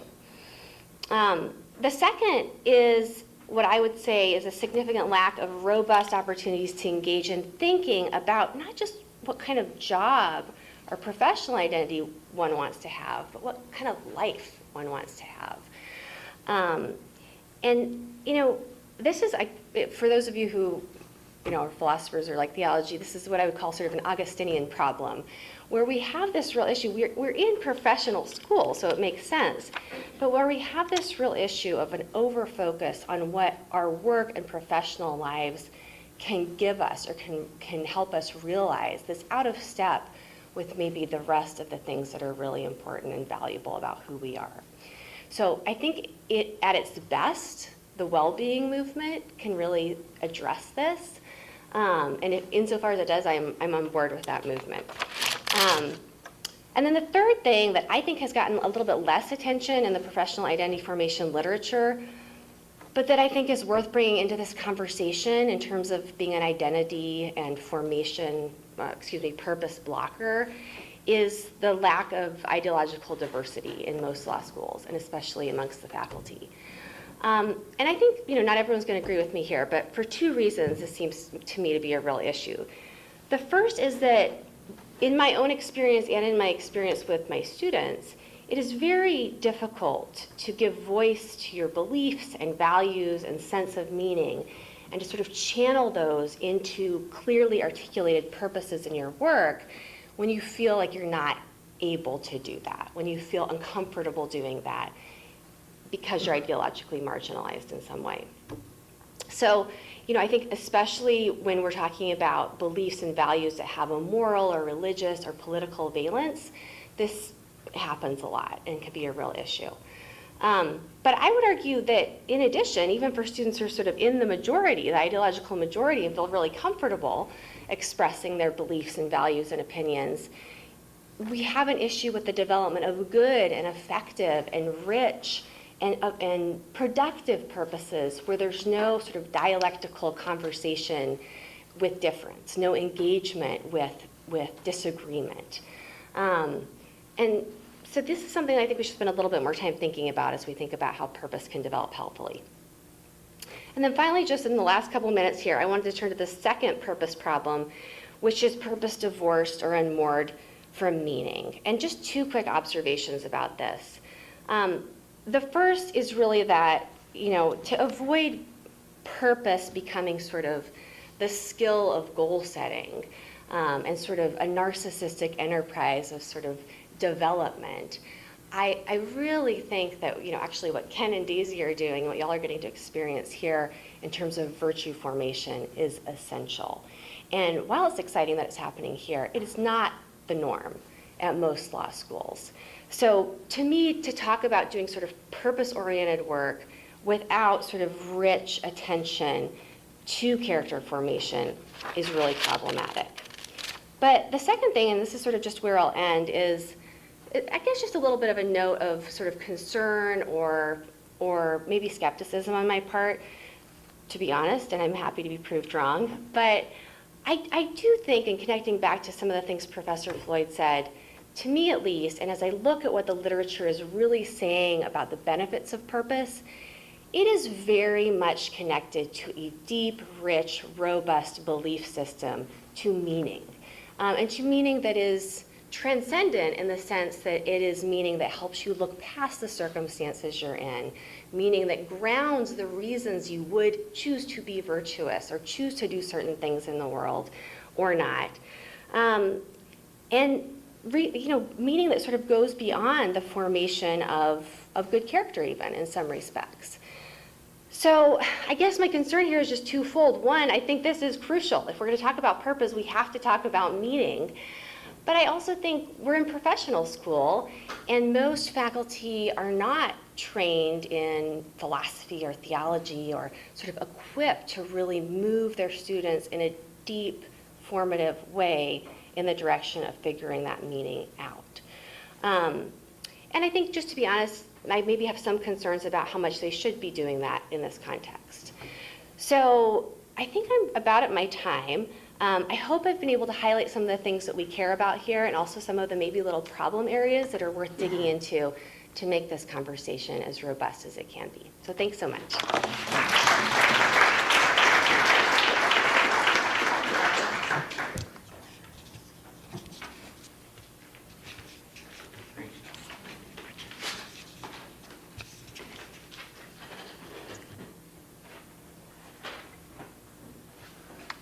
All right, how's everybody doing? I know I'm standing between you and lunch, so if you need to stand up and stretch, then I totally understand. And man, what a challenge here to follow these fantastic presentations. Thanks to both of you for setting the stage, both at a high level, conceptual framework stage, as well as thinking about some of the concrete details. So I will offer some reflections that in certain respects follow what has just been said, but I'll also touch on a few other things related to purpose and professional identity formation, related to my own work and teaching and writing and so forth. So I think I want to start by thinking about the role of purpose as a precondition of leadership in the law. So I direct the program for leadership and character in the professional schools at Wake Forest. And I think that whether or not it is part of our formal training as law students and lawyers, we are leaders in so many ways, right? We go on to lead in formal as well as informal ways. And purpose is absolutely essential to any sort of productive leadership. Now, why is it essential? You have to start with a why. You have to know why you're doing what you're doing, or else you're not going to get very far. You're not going to get very many people on board with you. It helps maintain your resilience in the face of difficulty. So purpose is an essential precondition of leadership. And this is something that I've thought a bit about and written a little bit about. Now I want to talk more about how I have thought about purpose in the context of teaching. Okay? How do we think about purpose as a component of professional identity formation in the classroom? And I should just pause for a moment and reiterate some of what has already been said. You all, whether you recognize it or not, are very lucky to be here. Most law students do not have these sorts of opportunities to be in spaces like this. This may feel like just another box to tick, a requirement, a coercion, I think was the word I heard earlier. Whether you appreciate it fully or not now, this is fantastic. Mercer Law School has been a leader in the space, along with St. Thomas and the Holleran Center and others that have been noted earlier. This is not always how it goes in your curricular experience. So congratulations on making a good choice for law school. All right, so how do I think about purpose in the classroom? I teach professional responsibility as the main required course that I teach, and I teach elective courses related to leadership and ethics and character and so forth. And I often start with purpose in the classroom, right? I start with purpose often even before we have the first class meeting. I'll assign some text, invite students to provide some reflections on purpose. And I'm going to briefly outline a 4-step process that I use, at least to some good effect at this point, but the jury's still out on how long it lasts and how effective it is. But we start with purpose, right? Your personal purpose, your professional purpose, what's the relationship between the two? Do they sync up? Do they kind of pull in different directions? We start with purpose, okay? And then, as the semester moves forward, we'll check back in on purpose, but we intentionally identify some of the challenges, the occupational hazards or professional pressures that might get in the way of purpose, okay? It might get in the way of your personal and or professional purpose. Now, keep this in mind, because in just a moment, I'm going to talk a little bit more about these pressures, challenges to purpose, okay? Then after we identify some of these challenges and pressures, we then spend a little bit of time thinking about what are the virtues of character that are going to be needed in your life and career to navigate these professional pressures so that you don't totally lose sight of the purpose that brought you to law school, okay? So again, purpose, challenges, virtues, and practices that are going to help maintain that sense of purpose, okay? And then, right, the fourth step, we intentionally try to develop and cultivate different strategies and practices for cultivating virtues of character, such as engagement with virtuous exemplars. This came up a moment ago, right? How can we identify people in our lives who we can look to, right? Science is increasingly showing that we're more likely to be affected by embodied examples than by formulas of ethics, right? So how can we identify virtuous exemplars? How can we develop habits, right? Habits that are going to lead us to be the kind of people that we want to be. How can we intentionally reflect so that we maintain self-awareness and we become more and more self-aware over time? I'm not going to go through all of them, okay? But that is a structure that I've used in class, I think, like I said, with at least a measure of success. Okay, now what I want to do is go back to those challenges that I outlined a moment ago. And Harmony, thanks for referencing those earlier. So what are some potential challenges to purpose? Some of this will build upon what has already come. I am a fan of purpose, right? I hope that's clear based on what I've already said and the fact that I'm here. It's a good thing, right? It's a good thing for all of the reasons that we've noted already in our time together. But we also have to be clear-eyed about some of the challenges that can arise. Okay, so I want to briefly discuss 3 challenges to purpose. Right? 3 challenges to purpose. One, as we just heard, in both law school and in legal practice, there's often no time for practicing purpose, right? For being self-reflective, for reminding yourself why you're here, because you just have to get it done. You feel like you have to turn that assignment in, you've got to focus on that urgent thing that's right in front of you. That's the feeling as a student. And it carries on into legal practice as well. As you are no doubt aware, it is very difficult to bill a client for purpose reflection time, right? There are all sorts of pressures that make it really difficult to carve out that time that you need to pause, to reflect, to remind yourself why you're here, what you care about, okay? No big surprise there, right? So no time for purpose. A second challenge to purpose is what I call cross purposes. Okay, so imagine you are one of those who says, look, I am going to find the time. I'm going to be intentional about this. I'm not going to lose sight of who I am and what I care about. That can also present challenges when those purposes don't sync up very well with perhaps your client's purposes, with the purposes of the firm that you're working in. There are all sorts of opportunities for purposes to butt up against each other, right? So it could be the case that you're successful in maintaining your sense of purpose, but that produces unexpected or unintended consequences. So how do you anticipate that? How do you deal with that potentiality for cross purposes? Okay? All right, a third challenge to purpose I'll briefly discuss is what I would call all-consuming purposes. Again, some of this has sounded familiar based on what has already come before, so thanks for setting the stage, and sorry if it feels redundant. So you might be the type that says, look, I'm going to go into a career, I'm going to pay attention to my purpose, I'm not going to lose sight of what I care about, and I'm going to be a Brian Stevenson type. There's going to be alignment, right? And I'll pause just for a moment. I think what you said a moment ago is so essential, Harmony. It's really important to understand whether you are going after what I call a work-life balance model or a work-life integration model. What's the relationship between your work and your life? And to do some serious reflection on that in law school is going to work to your advantage later, I assure you. So, okay, jumping back in. All-consuming purposes. Imagine you're a Brian Stevenson type who says, oh, I'm all in. This is the thing that I care about. I wake up in the morning doing this. I go to bed at night thinking about this. This is me. My work, my life, they're the same thing, right? That has the potential of providing extraordinary fulfillment, right? But that also comes at a potential risk.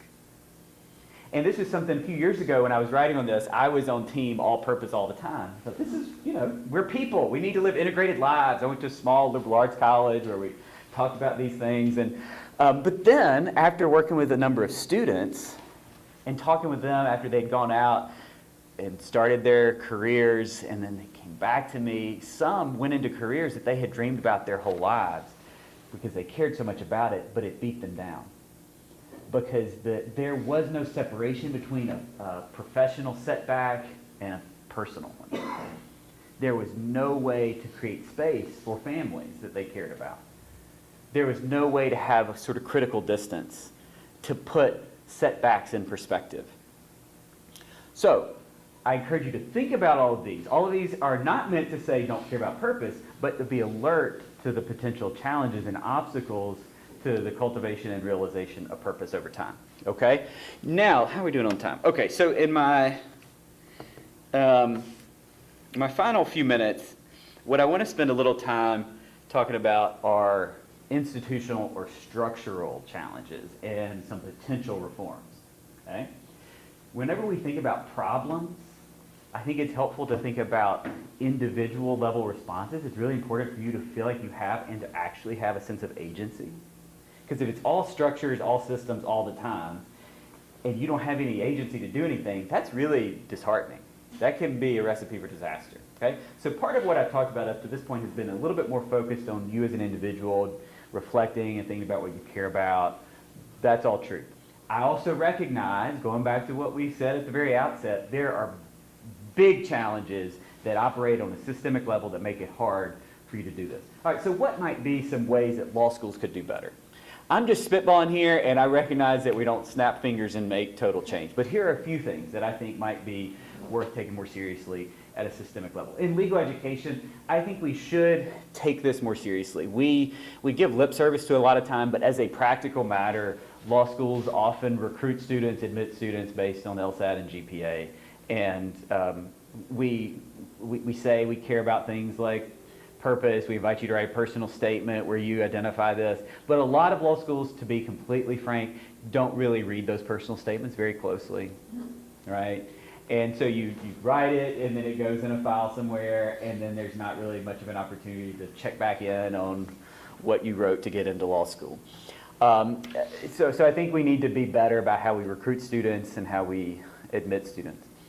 I think, as has been touched on to some extent already in our time together this morning, we need to do a much better job in the curricular experience, and this is one of the exciting things about the ABA 303B provisions that we've been talking about. Law schools are forced to take this seriously. Places like Mercer have been doing this for a while, like we said, but a lot of law schools now have an extra fire set to help them actually do something. So I think that that's good, and I'd love to talk more time about curricular opportunities, but I think that is important. You're here to learn integrating purpose, finding moments within the traditional curriculum to flag professional identity development, including purpose, is absolutely essential. I also think that there are other things that we have to tend to, not just at the law school level, but in the legal profession. I'm just going to name a few that come to mind.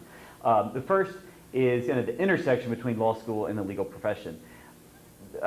When employers come to recruit you, at least this is how it is at most law schools, there are certain types of employers that tend to be a little more organized and set as to when they come to campus, right? The bigger law firms often come earlier. They try to snatch up the best students, the highest GPA students.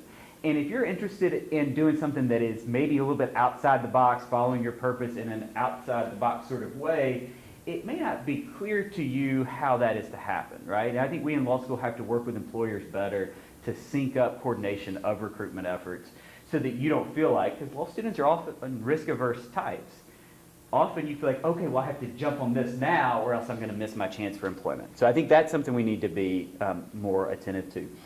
State bars often have applications. It sounds like a really technical, tedious thing, but I think it could matter. A lot of states, including North Carolina, where I work and live, our deadline for bar applications is way too early. It forces students to pick a state where they're going to take a bar exam before they know what they're going to do. So it precludes that exploration that is sometimes necessary, especially for students who are maybe going outside the box and don't have their plans lined up January of their 3L year. Many do. Not all students have their plans fully lined up in January of 3L year. I don't think this is news to some of you perhaps who have 3L. Y'all are all 1Ls, is that right? Yeah. So some of your 3L friends might not have it all figured out yet. The final thing that I'll note from a structural sort of level, and this is a big one, we have to figure out a way to wrap our minds around and to do better with debt. Law school is really expensive, right? You're aware of this. The reality of the financial burden, the debt that students graduate with, that constrains many of you in lots of ways. There are some really depressing statistics from some recent reports that have come out regarding just how big of an impact it has on students' decisions to do this job or that, to get married or not, to buy a house or not.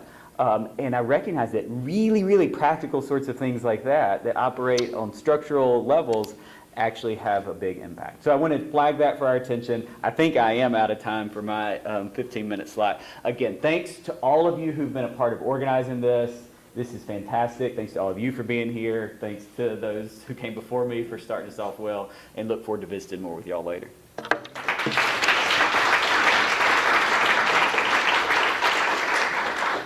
you all. I have questions, but I'm not going to do that. What questions do you all have for our panelists? Carlise. Is it Professor DeCosta? You actually touched on some things that I've been struggling with. I'm just now learning about professional identity. My work focuses on teaching professionalism. Now, Professor Floyd last night, talked a little bit about the difference. One is behavior we expect to see, where the other's character. But you raise a point I'm struggling with as I listen to this. I oftentimes meet law students. We do orientations at 5 of Georgia's law schools, and I meet law students before they've taken their first law school class.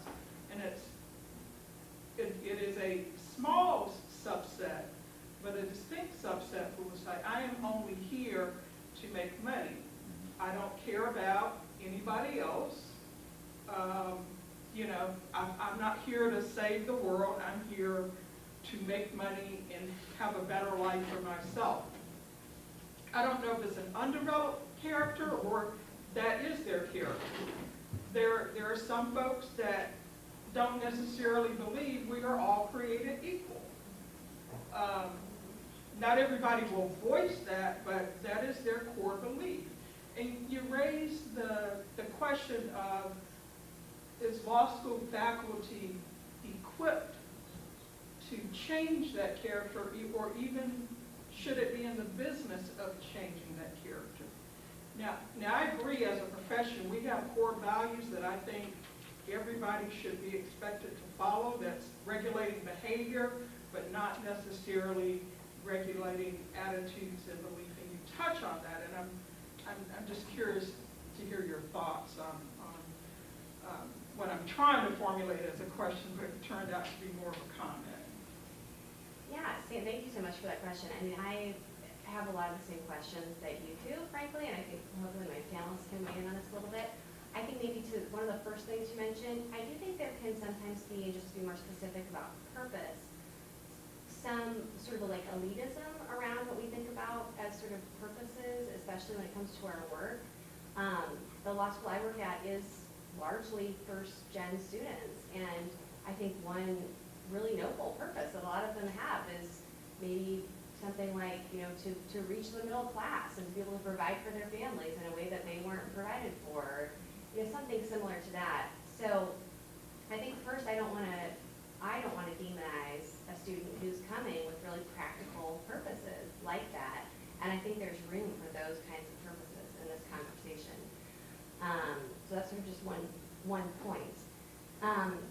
The second about, there's so many things to say, and I'm going to give my other panelists some time to respond. On the character issues, because you are, I think, pointing out some real what I would call character issues. I think actually what Ken was talking about, admissions is a real issue. Like we kind of admit everybody and then leave it to the bar to sort of get rid of people or who seem to be a problem. And I don't know, I think maybe that's just one, again, small place where if we really care about these things, then there should be a lot more emphasis on the front end on thinking about the kind of people that we want to be trained to be lawyers. On the faculty being equipped, I think maybe I'll leave that to my, because I want to get their take.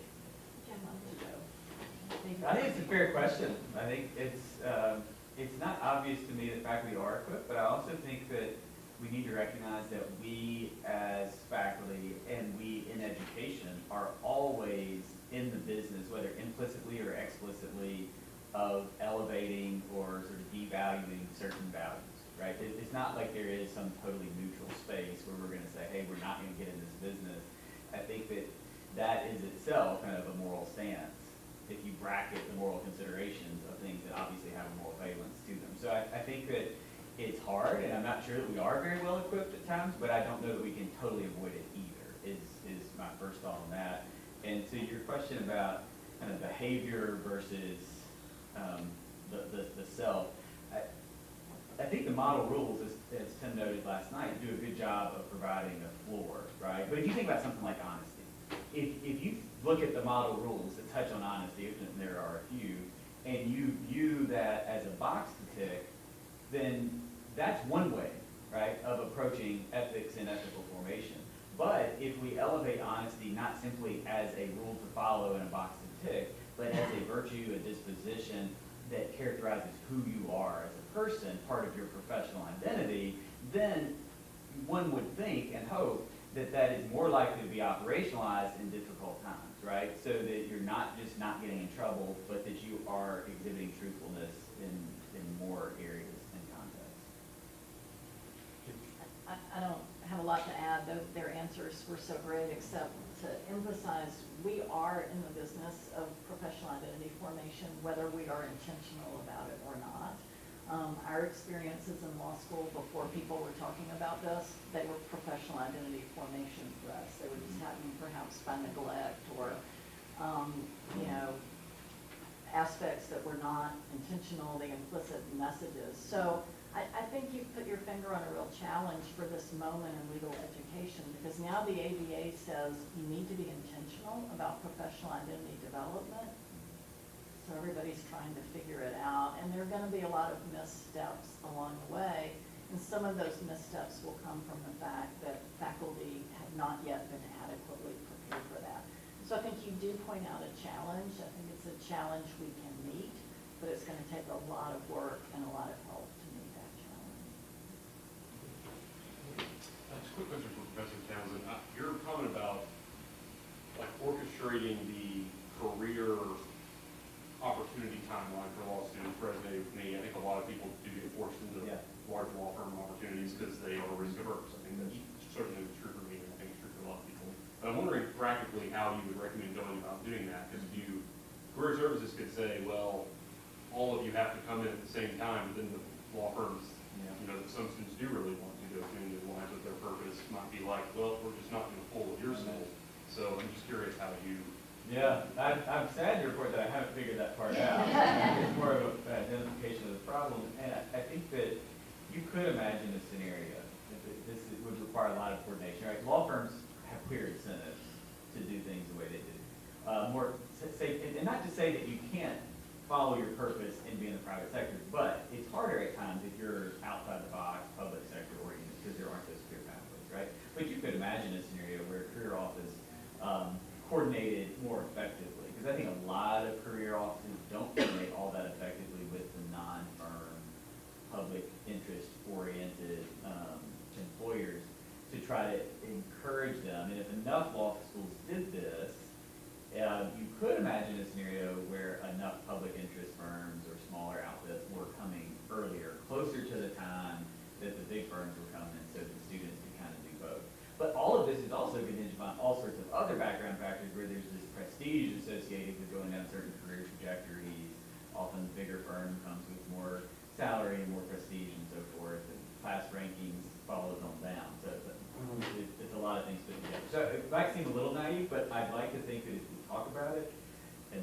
problem enough. I've been talking to the folks in our career services folks that went for us about it, and you know, they're aware, but one step at a time. Other questions? Yes, sir. All three of you have seen, I would say, purpose from both the faculty side and the student side. What sort of, I guess, practical advice do you have for us as 1Ls to retain that sort of that purpose that we came in to law school with? Because, I mean, you've all laid out lots of issues and challenges that we're going to face, that we're facing, and we're going to face. But I'm just curious if you guys got any practical sort of wisdom or knowledge for us as 1Ls. Yeah, I have one very specific reflection. I mentioned the personal statement thing earlier. I remember I had a job offer my last summer, and it was not something that I was feeling great about. It was going to pay a lot of money, but I had some hesitation about it, and I was torn about what to do. And I was agonizing a bit over this, and I went back through and found my law school personal statement. And I read my law school personal statement. And I thought, okay, this is good. I hadn't read it in a couple of years, you know. This is a helpful reminder. Then I reread it. Okay. And then I did something that I don't know what led me to do this, but I read it aloud and recorded it on my phone. And then I closed my eyes and I pressed play and then listened to my voice reading my personal statement to me. And by the time that ended, there was no longer a decision. I mean, it was like as obvious as the sky is blue, right? This is not what I'm going to do in my life. So I don't know, maybe something like that could work. That's what I did, and it worked. Whether or not you do that exactly, I think being attuned to what led you to law school in the first place is helpful. Purposes change, and I think that is important to remember. You don't have to do exactly what you said you would do when you wrote that personal statement, but often that taps into something that is core to who you are, right? So keeping attuned to that, I think, is helpful. Yeah, I would just add to that, I think community is so important. So community inside the law school, but also outside. So who are the people in your life? Obviously, you can find lawyers who are doing some of the things that you want to do. That's great. But who are the people in your life or the friends that you had going in that kind of know you and know what you care about and what gives you life, and sort of that you can check in with and say, hey, am I still on that path that I was, trying to be on, or what do you think? Have I kind of gone off of it? And getting their feedback, I think, is really, really helpful. Yeah, I agree. It's about intentionality, and they both have told you some very good ways to be intentional about coming back. I mean, you all know law school, the urgent overtakes the important, and law practice is that way, life can be that way. But to number one, be aware that that's what you want to do. You want to keep asking yourself those questions to hold yourself accountable, and then have others who will hold you accountable. We had a friend years ago who used to say every individual needs their own personal board of directors. Somebody you are reporting to, somebody you go to, and they're going to say, stop, don't do that. You're going down the wrong path. So I think those are great ideas. Talk to each other about it. Part of what was really revelatory in my early work on this was I was seeing things happening in my students that was pretty common in my students. I kind of had a sense of how they were all experiencing law school, including some of the negative aspects. And then I had a chance to engage them in some reflection, and we did little hopes and dreams reflections, and I would share those anonymously with the class. And consistently they came back and said, I had no idea anybody else felt this way. And I thought, well, I knew you were all feeling this way, because law school's not a place where you reveal that to each other. That's what I learned. And so give yourselves permission. It's hard, I know, but to open up and talk about it, because you are all experiencing the same things, right? When you encounter these obstacles in law school, it's not you, it's us, it's the setting. But it's easy to take that on as something that you're not doing right. I remember hearing a speaker one time talk about the wisdom of naivety. We think we're naive when we think, well, I'd really like to do something that fulfills my purpose. You're not. you're wise when you do that, but there are messages that are coming at you in law school that you've got to give that up and go elsewhere. So be cautious about hearing those messages and talk to each other about how to hold on. That's great advice. We're out of time. Please join me in thanking.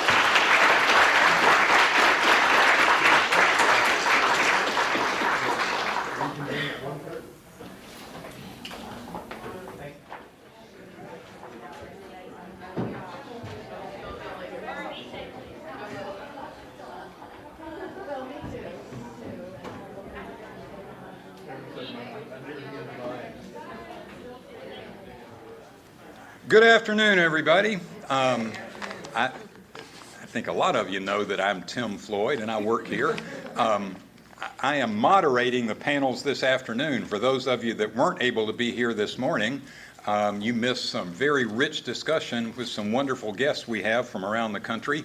But fortunately, you're here this afternoon where we have some more wonderful people with some rich conversation coming up, and it's my great joy to introduce these people. This is the third panel of the day, and the format is we have a presenter with two commenters. The presenter is Kendall Carew, who is an associate clinical professor and director of the externship program at Georgia State University College of Law, just up the road. Kendall's been a leader in clinical legal education. She served, among many other roles, as president of the Clinical Legal Education Association. Her topic that she chose, and I say she chose because Professor Long had mentioned this morning, we decided to get the best people we could get and let them talk about what they wanted to talk about, and it's working out great so far. Kendall will be talking about the role of law, the role of the rule of law, the role of the public citizen, and professional identity formation. The commentators who were chosen by Kendall are Eduardo Capelong, who is professor of law, director of the lawyering program, and former interim dean at the City University of New York School of Law, and Kelly Terry, who is the Ben J. Altheimer Professor of Law and Associate Dean for Experiential Learning and Clinical Programs, I'm not through yet, and Director of the Public Service Externship Program and Pro Bono Opportunities at the University of Arkansas Little Rock, William H. Bowen School of Law. And now it's my job to get out of the way. Kendall?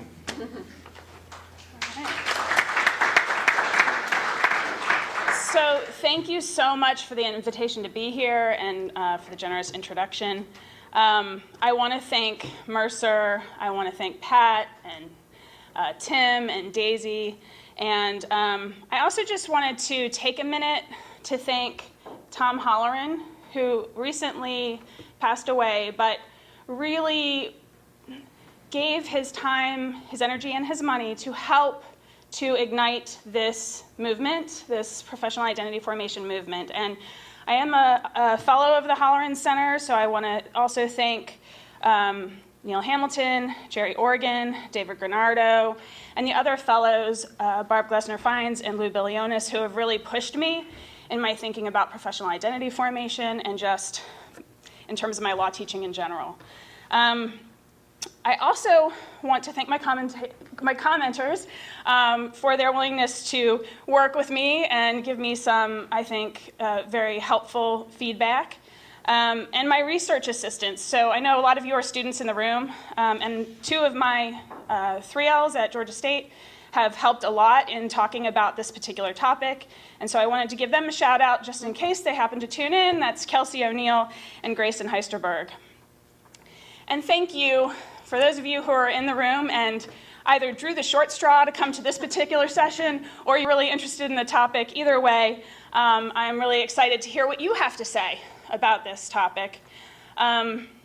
So earlier today, Janice actually talked to us about vulnerability and about law school faculty showing vulnerability and an exercise that she had discussed about introducing yourself with a biography of failure. And interestingly, I was planning on doing that already. Because whenever I look at this slide, I just wanted to share this really for the benefit of the students in the room. Sometimes when you look at law professors and you talk with law professors, you think, you know, there's some sort of separation between us, but we're real people. And when I was a junior associate, I had a little bit of a problem with the word public. So whenever I see this particular slide, I have a little bit of PTSD. But when I was in practice, this is my story of failure, I was working on a really big class action lawsuit. It was very public. It was on the front page of a lot of, on the AJC, a lot of other newspapers. And so I had the role of writing some of the briefs. And this was an employment case. And I wrote the brief. It went through a couple senior associates, a couple partners, senior litigation counsel at the company. And it came out when we actually filed the briefs in support of our motion that somehow I had not caught, and neither had anybody else, but it was on me, that I had referred to one of the main people in the case as the director of not public affairs, but pubic affairs. So, always check the word public. That is what I can tell you. I do it religiously now, and that is my learning opportunity. I reflected, and that is just the thing that I do regularly. But just also to know that we're not perfect in this profession. And that's really, I think, the focus of my talk is that we need to be better, and we need to figure out how to do that. And I think professional identity formation is the way. So, last night, we had the opportunity to have a kind of a walk through the history of where we started in teaching professional responsibility and focusing on legal ethics. And what really led the way to us focusing on professional identity formation is something that now is required to be taught in law schools. And Professor Floyd ended with this particular slide. So I have stolen it from him. But he said, we have more to do. And I agree. So I am really going to think about whether my title can be a little bit snappier, maybe a little bit more focused on what I'm trying to say here. So maybe the topic or the title might be how professional identity formation can help law students save democracy. So Tim started with our first wake-up call. And he gave us the context of the picture of the Watergate complex. But that was the beginning of the requirement that the ABA put into place for us to teach professional responsibility, to talk about legal ethics in law school. And that has really led to where we are today in focusing on who you are and who you're going to be as a lawyer, and what that's going to look like in the context of those professional rules. We have had a second wake-up call. That happened on January 6th, 2021, with the storming of the Capitol, with insurrection, and we need to do something about it. We cannot just sit complacently and think that our profession's going to fix it without at least law schools and you, as current law students, doing something. So I'm going to try to propose a way that professional identity formation can and should play the role.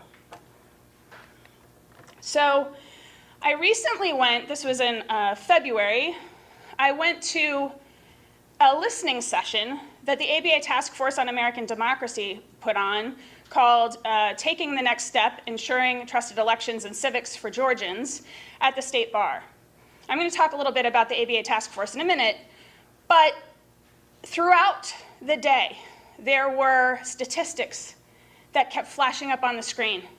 And they're pretty shocking, at least they were to me. So I wanted you to see these statistics, because I don't know that we really always have them front and center in terms of where our country is today in terms of what they think about democracy. So the first, only 28% of US adults are satisfied with the way democracy is working in this country. Approximately 38% of Americans support authoritarianism as a response to the direction of democracy in the United States. Less than 1/3 of millennials consider it essential to live in democracy. Now, I know that a lot of you in this room who are students probably don't identify as millennials, but those are the younger generation of lawyers currently in this country are millennials. 51% of Americans say democracy is not working. 62% of American adults say democracy in the US could be at risk. 63% have little or no confidence at all in the future of the US political system. More than 1/3 of Americans believe the 2020 election had legal issues despite over 60 court rulings that there were no problems. Nearly 1/4 of Americans say they are prepared to resort to violence if their desired candidate loses. I think these are stark facts about where we are in this country, statistics that the ABA task force put together to really get our attention, and hopefully it's getting your attention. So the ABA task force on American democracy, I mentioned that, was an initiative of the current ABA president, Mary Smith. So she established this task force with the mission to inspire and mobilize Americans' duty-bound legal profession to actively support and defend American democracy, the Constitution, and the rule of law. To ensure that lawyers are educated and held accountable to their professional obligations to support and defend our democracy, the Constitution, and the rule of law.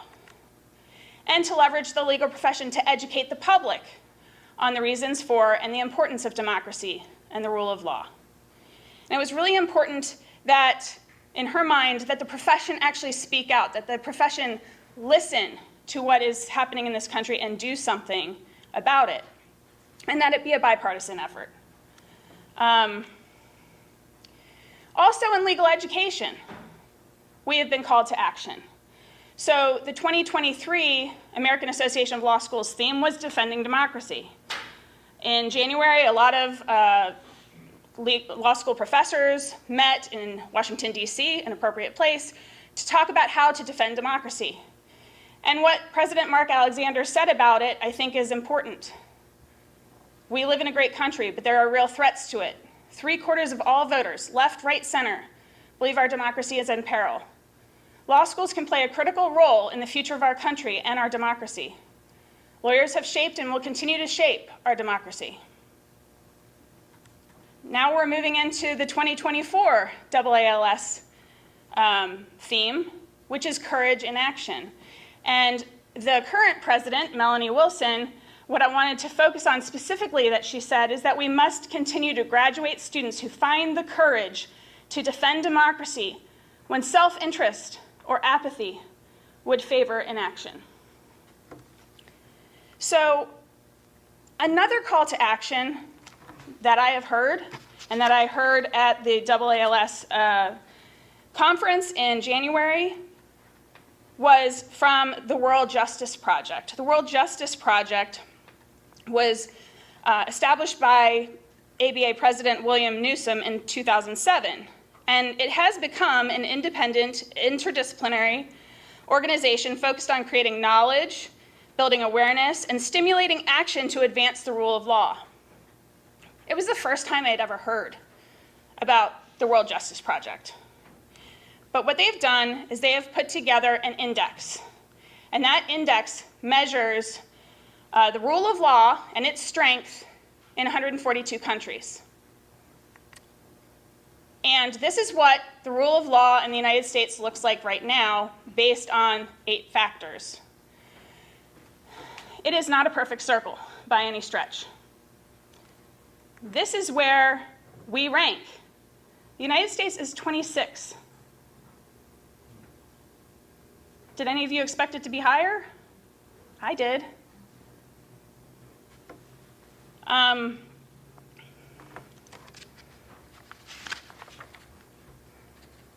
I also wanted to kind of note that there has been a call in legal education from the deans. So there has been, 14 deans got together and published a book of essays, and it's called Beyond Imagination, the January 6th Insurrection. It is actually published by West, and it examines how we got to that day and how to recommit to the rule of law as law schools. So there's all of these kind of stark facts, there's these calls to action, and I think one of the most frustrating things about having a call to action without more is you're left on your own to figure out what to do about it, and it feels hopeless, and I think it leads to inaction. So it really got me thinking about how can I make a difference? How can legal education make a difference? Judge Michael Ludick at the Georgia listening session called this the Super Bowl of American democracy. I thought, well, we're in the South. I would probably refer to it as the National College Football Championship of American democracy, but, you know, who's to quibble with a retired federal court judge? But, I mean, I think he's right. And we're all players, and we all need to do something. And I'm here to talk about what legal education's best play is. And again, I think it's rooted in professional identity formation.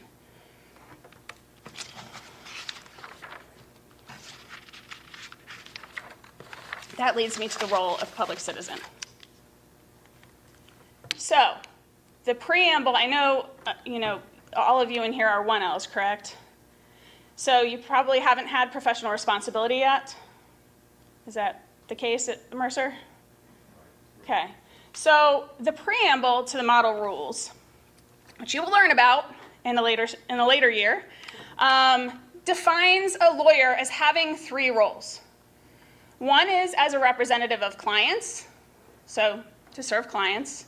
One is as an officer of the legal system, so that's to serve the profession.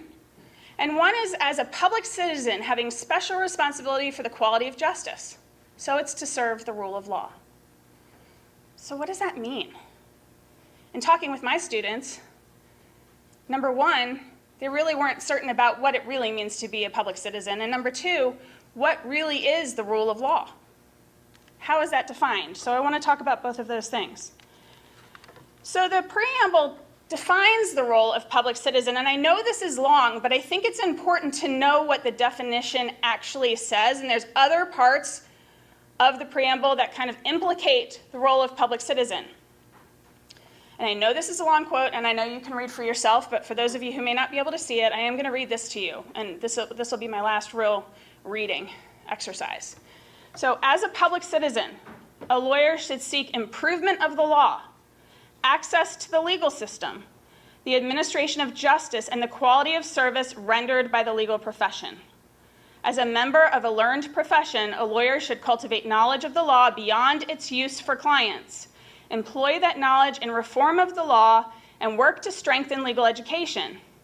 In addition, a lawyer should further the public's understanding of and confidence in the rule of law and the justice system, because legal institutions in a constitutional democracy depend on popular participation and support to maintain their authority. A lawyer should be mindful of deficiencies in the administration of justice and of the fact that the poor, and sometimes persons who are not poor, cannot afford adequate legal assistance. Therefore, all lawyers should devote professional time and resources and use civic influence to ensure equal access to our system of justice. Those are the words above the U.S. Supreme Court. For all those who, because of economic or social barriers, cannot afford to secure adequate legal counsel, a lawyer should aid the legal profession in pursuing these objectives and should help the bar regulate itself in the public interest. Okay, that's a really long statement, but it's got a lot of important parts in there. Ultimately, we as a profession need to work to uphold the rule of law, to educate others about the rule of law. Because we as a profession are built on the rule of law. So one of the things, and I'm not going to go much more into the preamble or the model rules, so you can relax, but one thing that I did want to point out about the preamble and the model rules themselves is that because the way lawyer is defined, and this is an argument that Eli Wald and some other legal scholars have written about, with the primacy of serving clients first and public citizen last. And the way that the rules are really focused on how are we supposed to serve clients and what are the rules to effectively do that. And if we effectively do that, the rule of law is going to be served. We can just assume that, right? We can just assume that we're doing good. That's how the model rules currently are postured. And so, really, what ends up happening is the representation of clients becomes the primary thing that we define ourselves as, to serve clients. Sometimes people take that, lawyers take that, to a degree where people describe them as a hired gun. And they're not serving the rule of law. They are serving only their clients. And that's opposed to the public citizen. My suggestion is that the public citizen should be foundational to the role of lawyers in this country. And upon that, we should serve clients in the way that is advancing the rule of law and allowing us to effectively practice our profession, which is to serve. Now, Eli Wald, as I mentioned before, has written on this topic and argues that we should actually put public citizen first and foremost in the model rules, that should be written in, justice should be written into the model rules some more. I'm not going to talk about what the profession should do right now in terms of whether they should modify, revise the model rules. I think it's an interesting idea. But what I'm going to talk about is how we as law faculty, as law students, can put the role of public citizen first. I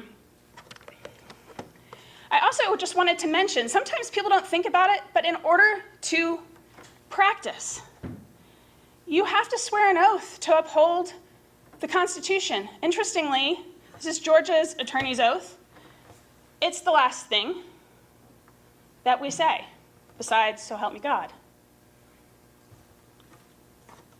For those of you who are going to go out and do student practice, it's the first thing that you're going to swear to in your Georgia Student Practice Rule oath. I think it's interesting in terms of where that's placed by the profession and by legal education. Certainly, the Georgia Student Practice Rule oath is a Supreme Court rule, but there was a lot of input from legal educators in terms of how that looks. Okay, so I do think it's helpful to have a real sense of what the rule of law is. That's like a squishy term. I mean, I say uphold the rule of law. Do you automatically know what that is? You almost feel like you should be able to say, yeah, I know exactly what that is. But in talking with my students, they're like, what are you even talking about here? So I think it's really important to be specific about what we mean when we say rule of law. Now, you might not adopt a particular definition. You might not agree 100% with a particular definition. But the World Justice Project has kind of defined the rule of law for this index that they've put together as having four main principles: accountability, just law, open government, and accessible and impartial justice. Professor Stein, who is another legal scholar, has suggested that maybe a more complete definition of the rule of law, and actually wrote an article called What Exactly is the Rule of Law?, which I said, bingo, this is really going to be helpful, looked at both the historical definitions of what rule of law means and included the World Justice Project definitions to come up with 8 principles, which I think kind of helps further develop the concept, at least in my mind, to make it more concrete. And that is Superiority of the law, and that means no one person is above the law. That's what that means. Separation of powers. That law is known and predictable, that it has equal application, that the laws are just, that they're robust and accessible in their enforcement. There's an independent judiciary, question mark, and there's a right to participate. So this may not be, I'm still trying to work out what I would want to use when I'm talking with students in terms of what the rule of law is. I'd love to hear from you at the end of this, whether a more simple definition or expanding on these 8 principles would be more helpful to you in trying to really figure out how it is in terms of, in your mind, what is most concrete. So what does this have to do with professional identity formation? As we've talked about a lot, professional identity formation is now part of the required curriculum in law schools through ABA Standard 303b3 and through Standard 303c, where the elimination of discrimination and bias and being cross-culturally competent are values of the profession. So in terms of how professional identity formation is defined by the ABA, it says what it means to be a lawyer and the special obligations lawyers have, now again, clients is first, and society. They have to clients and society. The development of professional identity should involve an intentional exploration of the values, guiding principles, and well-being practices considered foundational to successful legal practice. And this is the interpretation that talks about the fact that equal access, again, that's public citizen language, you now know, and the elimination of bias, discrimination, and racism in the law should be among the values. So it is part of the values that we're teaching, that we're focusing on, that you're exploring when you're learning about your own professional identity and what that's going to look like. So how do we do this? I propose that we make the role of public citizen a foundational aspect of lawyer identity. And we do that at the same time as countering the emphasis on autonomous self-interest. So the way that law school is currently set up, we are focusing on the client. We are focusing on what the client wants to do, to sometimes the destruction of the rule of law. And I'm suggesting that in law schools, your first years, that your first introduction to what our profession is to serve. It is to be public citizens. And second, certainly, if we don't have a democracy, we don't have clients. We're not lawyers, right? So we need a democracy in order to actually have a profession. But that's the foundation upon which these other roles, to serve clients, to serve the profession, sit. I think we also need to educate our students on basic civics. So again, what the rule of law is.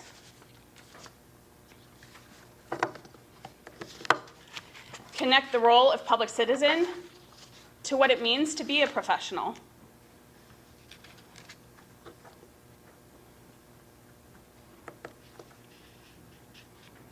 Connect the role and responsibility of lawyer as public citizen to all types of law practice, not just government and public interest lawyers. A lot of times, to the extent we do have conversations about the role of public citizen, it ends up being siloed into, well, there's going to be people who are representing clients in transactional matters and litigation matters who are going to go work for law firms, and then there's the people who are going to serve the public interest. All of us should be serving the public interest. We don't have to do that in how we practice law in terms of whether it's for big law or whether it's for the government or whether it's for a nonprofit. It's how we are conducting ourselves as a profession, not the type of law you're going into. We need to give students, we need to give you all tools to recognize injustice. And also, if you do recognize injustice, the opportunity to say you recognize the injustice and to have that voice in your classes. And not just to look at everything like it is in a vacuum, without any values, completely sanitized appellate decisions. And finally, we need to give you tools to help find ways to remedy the injustice. So one of the things I found most frustrating in law school is there would be an identification of a problem potentially. Not always would that come out in law school classes, but sometimes it would. And it would be left there. Okay, so now you're going to go change the world. You're going to go fix it. But there was never a how. How do we actually do that? So here are some examples of how we might do this in a concrete way through the law school curriculum. The first is not actually the law school curriculum per se, but it's through pipeline programs. So in Georgia, we have the Justice Benham Law Camp. It's a 3-week program that exposes minority high school students in the Atlanta area to the field of law. You know, the first introduction that students have who are interested in going to law school should incorporate this idea of public citizen. Orientation. So Vanderbilt, which is my alma mater, has a class I didn't have the pleasure to take, but it's called Life of the Law. It was developed after I graduated, but it introduces the study of law to include American history, the rule of law, the legal system, the role of lawyer, and that's a separate class that is taught at the beginning of law school. There's also the mandatory training that you have to have, that law schools have to give now, with respect to cross-cultural competence, racism, and bias. That's a perfect opportunity to start to recognize where there's injustice and where there are modes to actually remedy the injustice. The structure of the first-year curriculum. So we can incorporate more classes that are public-focused in the first-year curriculum. I teach contracts. I love teaching contracts. Maybe doesn't get you the whole public citizen focus so much, right? I do think that the way that I teach contracts can actually still get you to be thinking about what this means more generally with respect to relational aspects of lawyering. But what about legislation and regulation class? What about constitutional law? What about actually having a pro bono experience in the first year? Certainly, the classes that you have on professional identity formation can incorporate it. Through clinics, externships, and simulations, those are putting you into the role of lawyer. And there's a lot of thought about how to introduce students to justice readiness through clinics. I know Kelly is going to be talking about, I think she's going to be talking about an exercise she does in her externship class that is focused on this. There's simulations on and clinics on writing legislation. Street law programs, so actually going out and educating law students, going out and educating high school students about civics. And then co-curriculars even. So at Georgia State, our law review does the peach sheets. So they pick certain legislation that's gone through the General Assembly and essentially analyzes it. And it has now become the official legislative history for the Georgia General Assembly. This is not without challenges. I am a realist. I'm an eternal optimist, but I am also a realist, but not as much of a realist as obviously you might expect. So the first challenge is the hidden curriculum. Those of us who have been talking about professional identity formation for a while talk about the hidden curriculum, or what that really means is these kind of unspoken messages that we give you by making grades matter, by enforcing a mandatory curve, by the way that we teach Socratic method, the classes that we put into the first year, the kinds of law practice that might be defined as successful. So the hidden curriculum is there, and that needs to be thought about and attended to intentionally, so that, again, we're moving away from our autonomous self-interest, which we come into law school with, most likely, just as a product of our society. There's also time. So from law professor perspective, we have this pressure for coverage. We have to cover certain topics in our classes. And if we don't, you might not pass the bar, right? We need to make sure that we cover everything that's going to possibly be on the bar. I mean, we don't really do that. But I mean, that's the pressure, right? So we have to make choices. And by teaching in a different way, by attending to this, it might take more time. And so it needs to become a priority. Now, the good thing is the bar exam's changing, so maybe that can actually give us some space to do this. There's also time for you as law students. We heard this earlier today from some of your colleagues. You know, there's not a lot of time to reflect in law school. It's like busy, busy, busy. You're going from one thing to the next. So this is hard work, and you're going to have to actually think about what this means to you and how you're going to operate as a lawyer. Bigger picture. And then finally is the profession. So that's my picture of the profession, the person who's doing 1,000,001 things, trying to maximize billable hours potentially, also doesn't have much time probably to reflect. But the profession is going to need to change as well and say that this is a priority. But I think if law schools start, the profession will change because there's always going to be new lawyers that we're graduating who are going to be thinking differently and are going to have the tools to effectively make change. And so my hope is, in talking about this really intentionally, that we do provide you with the tools to make change so that you can go and save our democracy. So I will leave it there. And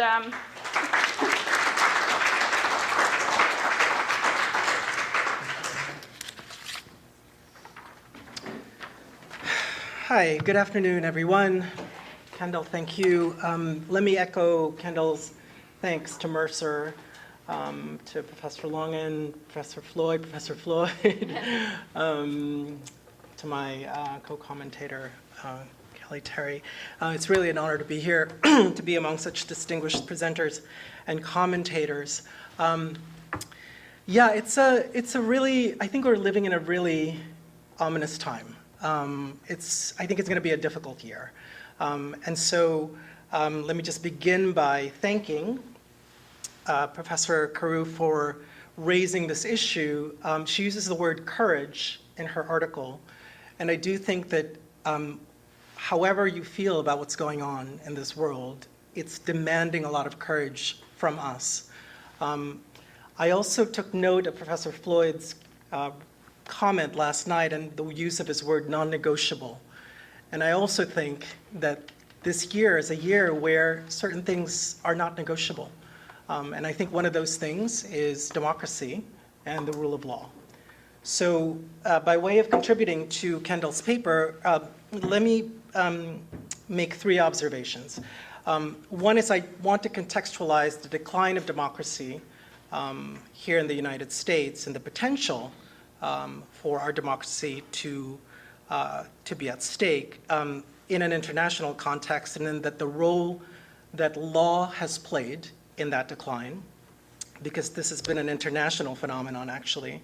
I'd like to talk about modern legal education and compare it to the mold that we've been going with for the past 100 years or so, and this generation of law students, and talk about how incompatible that is and the implications of that incompatibility in our conversations about the formation of professional identity. And then I'd like to talk about cause lawyering. I'd like to talk about public interest lawyering as perhaps a paradigm that we can use to think about how to interrogate questions of democracy and how to extend democracy and substantiate it going forward. So those are my three comments that I'd like to make. So first, on the question of democracy, and thank you, Kendall and Professor Longan, for allowing me to share some slides. These aren't my slides, by the way. The interesting thing about the decline of democracies internationally, and you may have been following this, whether it's in Hungary with Viktor Orban, Jair Bolsonaro in Brazil, right? The rise of autocrats, Vladimir Putin in Russia, for example, of course, Erdogan in Turkey, Hugo Chavez in Venezuela, and of course here with our former president. The interesting thing about the decline of democracy is that recently it's been, and this is not my slide, by the way, this is the work of Kim Lane Chappell from Princeton, is that democracies have died by law. So you no longer have, more recently, coups d'etats of soldiers. Instead, the soldiers in the front lines have been lawyers. And so you probably are familiar with that with popular media, right? That a lot of people on the front lines contesting the elections, defending the elections, have been the lawyers. So the way that Professor Chappell talks about it is that democracies collapse now by a legal death. And I think that observation is really important for us because it means that we as lawyers have a big role to play. So no longer do we need to go to the front lines of a coup d'etat. We can go to the front lines of the court, legislature, administrative agencies, et cetera, in order to advocate for democracy. So in a way, we've come full circle, as Professor Floyd was talking about yesterday in terms of Watergate, and also as Professor Carulli has been talking about. We've come full circle because we now have, again, lawyers at the forefront of such ethical questions. And this is just another slide that I stole from Professor Chappell, which is a schematic of the Japanese parliamentary system. And essentially, it's a playbook by which autocrats get elected to office, and then they basically degrade democratic checks and balances while they are in office, basically empowering the executive at the expense of separation of powers, which of course is one feature of liberal democracies. And it's something that you've seen here in the United States. Perhaps you've been following, right, the theory of a unitary executive. So that's the way, right, that democracies have been in decline internationally and in the United States, no longer by coup more recently, but through a legal death, hence the role of lawyers in this project. Let me turn now to just lawyers who we are and how I'd like to connect this project that we have of formation of professional identity among law students and also the bigger issue of the legal curriculum that we have, modern legal education. So you'll see here that we have about 1.3 million lawyers in the United States. And it's not a coincidence, I think, that the growth of law school, the explosion of law students happened in the 1970s because that was the explosion of rights. And not coincidentally, when Watergate happened, you had the new social movements of the 60s and 70s, such that now we have more than 1 million lawyers. But here's what I'd like to show you. This is from statistics from the American Bar Association. So this is the American Bar Association statistic. This is the incoming group of law students this past year. For the past few years, as compared to our profession currently, which is predominantly white and predominantly male, right? And also law professors, by the way, are predominantly white, predominantly male. 70, 80%, right, are white. Our incoming students are increasingly female and people of color. And importantly, here, 40.2% of the class, of the incoming class, are students of color, up from 39%. Women make up about 56%, so more women than men now. About 15% are LGBTQ plus. And I think very importantly, apropos of Professor Glessner-Fein's comment, about 24% are first generation. So this is very interesting because modern legal education, which was forged in the late 1800s and early 1900s, was in turn founded on the creation of the modern legal profession, which itself was founded on the exclusion of these very people that you're looking at back here. So of course, during that time, right, non-whites couldn't go to law school. In fact, the modern law school was created, right, this current model that we have now, which you're suffering through as law students, big classes, right, exams, private law, right, Langdellian method, college, right, before going to law school. That model was specifically created, and you can read this, right, Robert Stevens, Gerald Auerbach, who are legal historians, because the American legal profession was threatened by immigrants coming in and the trade law schools that were then in the United States at the time. There was a time in the United States you didn't have to take the bar in order to be a lawyer. So the creation of the modern law school, as founded on a BA, on a college degree, 3 years, large classes, Langdellian method, all of that, was because the bar wanted to exclude poor immigrants of color from law school. That's the entire reason, or one of the big reasons for it. So there's a huge incompatibility between the modern law school, which is not really very modern, the structure of law school, and the current population that we have right now.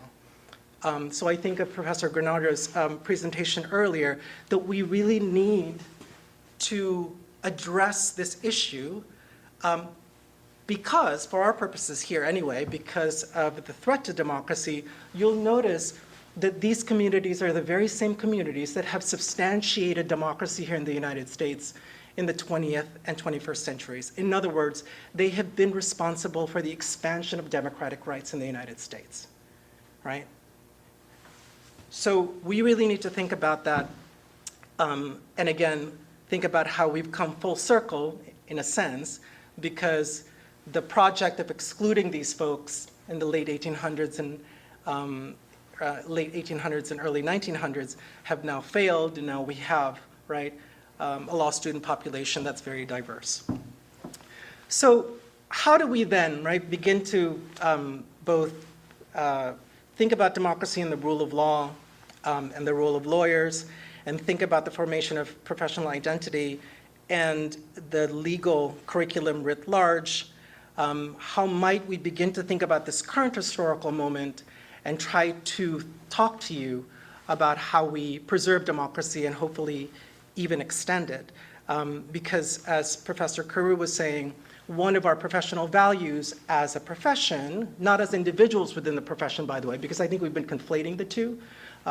As a profession, if we are committed to the rule of law, if we've taken oaths to it, and I hope you can get sanctioned by it, right, if you don't do it. In fact, G. Gordon Liddy, who was, I believe, the chief of staff of Richard Nixon, was actually prosecuted under the False Statements Act during Watergate. So anyway, if we have this commitment to the rule of law and to democracy, how do we do it? So what I wanted to do is just present you, this is hard to read, but we don't have to reinvent the wheel because there has been a tradition in the United States of practice of cause lawyers or public interest lawyers or social justice lawyers, community lawyers, however you want to call it, for as long as the bar has been in existence. During the antebellum days, these are, of course, the people who fought, right, for abolition. But cause lawyers as a group, which some have called as a deviant strain of the profession, exploded also in the late 1960s and 70s. And so we have a paradigm, we have a tradition that we can look to, no matter your political views, by the way, because public interest lawyering and cause lawyering can encompass both left and right.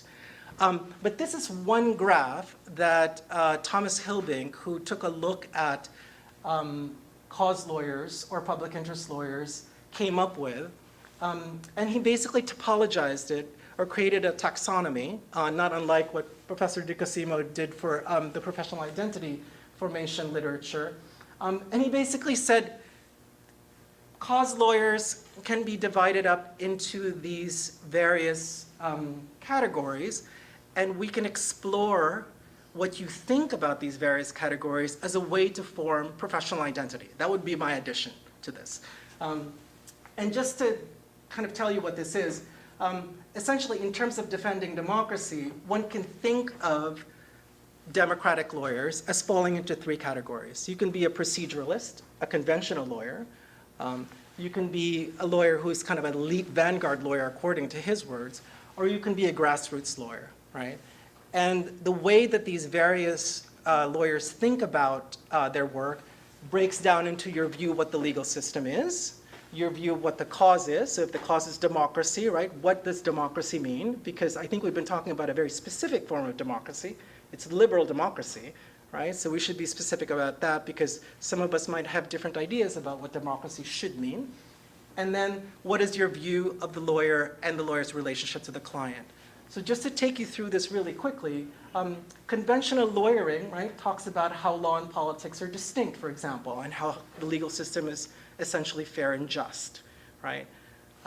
Whereas, for example, as a grassroots lawyer, law is another form, just another form of politics. So perhaps you can think about these. Is that hard to read, by the way?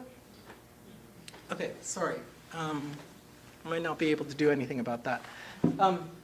But these are the questions, I think, that we can ask ourselves and our students and our colleagues in terms of how do we then act in this particular moment, right? So even if we want to be conventional in our approach to our work, then we need to use the law, right, in order to preserve democratic rights. But if we want to be much more expansive in the way that we think about democracy, we might pursue more of a grassroots orientation. So a couple of folks talked about different lawyers in previous presentations, but one can think, for example, of Brian Stevenson, right, as more of an elite or vanguard lawyer or a grassroots lawyer in the way that he wants to advance, right, and substantiate democracy.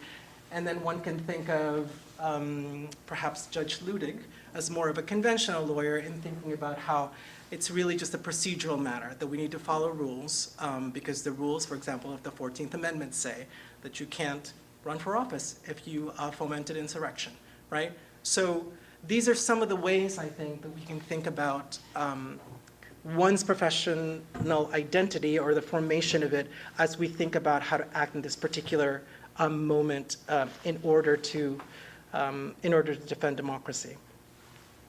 So let me just end with this.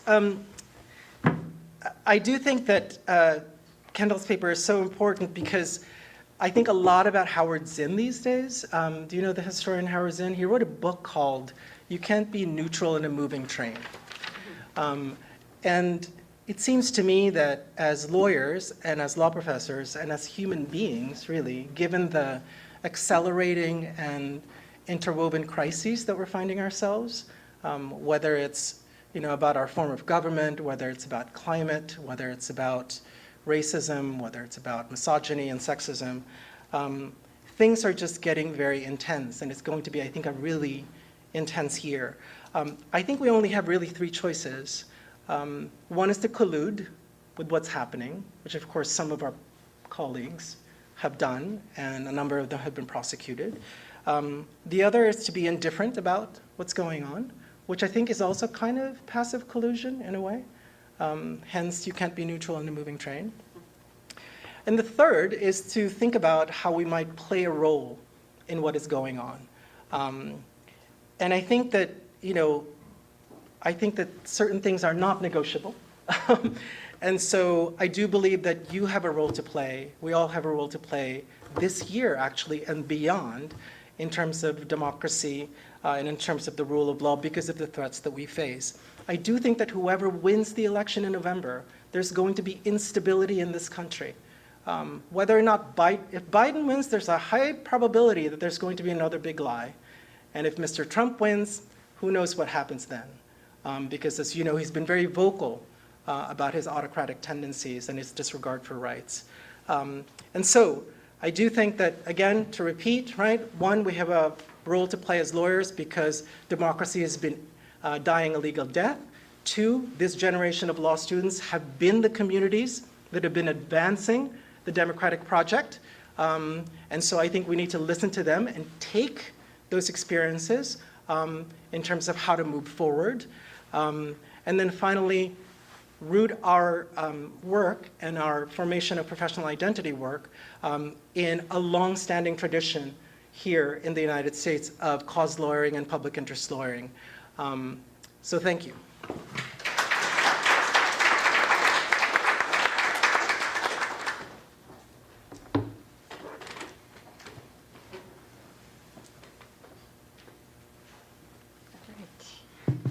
Well, good afternoon, everybody. Thanks for being here. And I also just want to thank everybody here at Mercer who made this symposium happen. It's just been a wonderful event and reinvigorating, I think, for a lot of us who work in this field and focus on these ideas. First, I just want to thank Kendall for taking on this topic and bringing it to the forefront. It's an incredibly challenging topic, but I also think it's incredibly important. And I also want to thank Kendall and Eduardo for including me in this project, letting me sort of tag along, and also for sharing their ideas with me.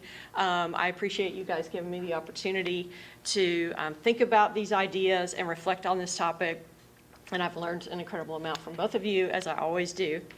In my comments, I just want to amplify and sort of build upon some of Kendall's and Eduardo's ideas and offer some suggestions of my own for how I think legal education and the legal profession can address some of these challenges that our democracy is facing.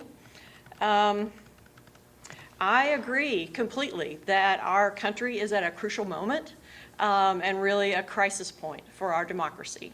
I hope that we're not at the breaking point, but I'm really worried about where we are as a nation and as a democracy. Those statistics that Kendall shared with us from the ABA Task Force report are really frightening. Those statistics keep me awake at night.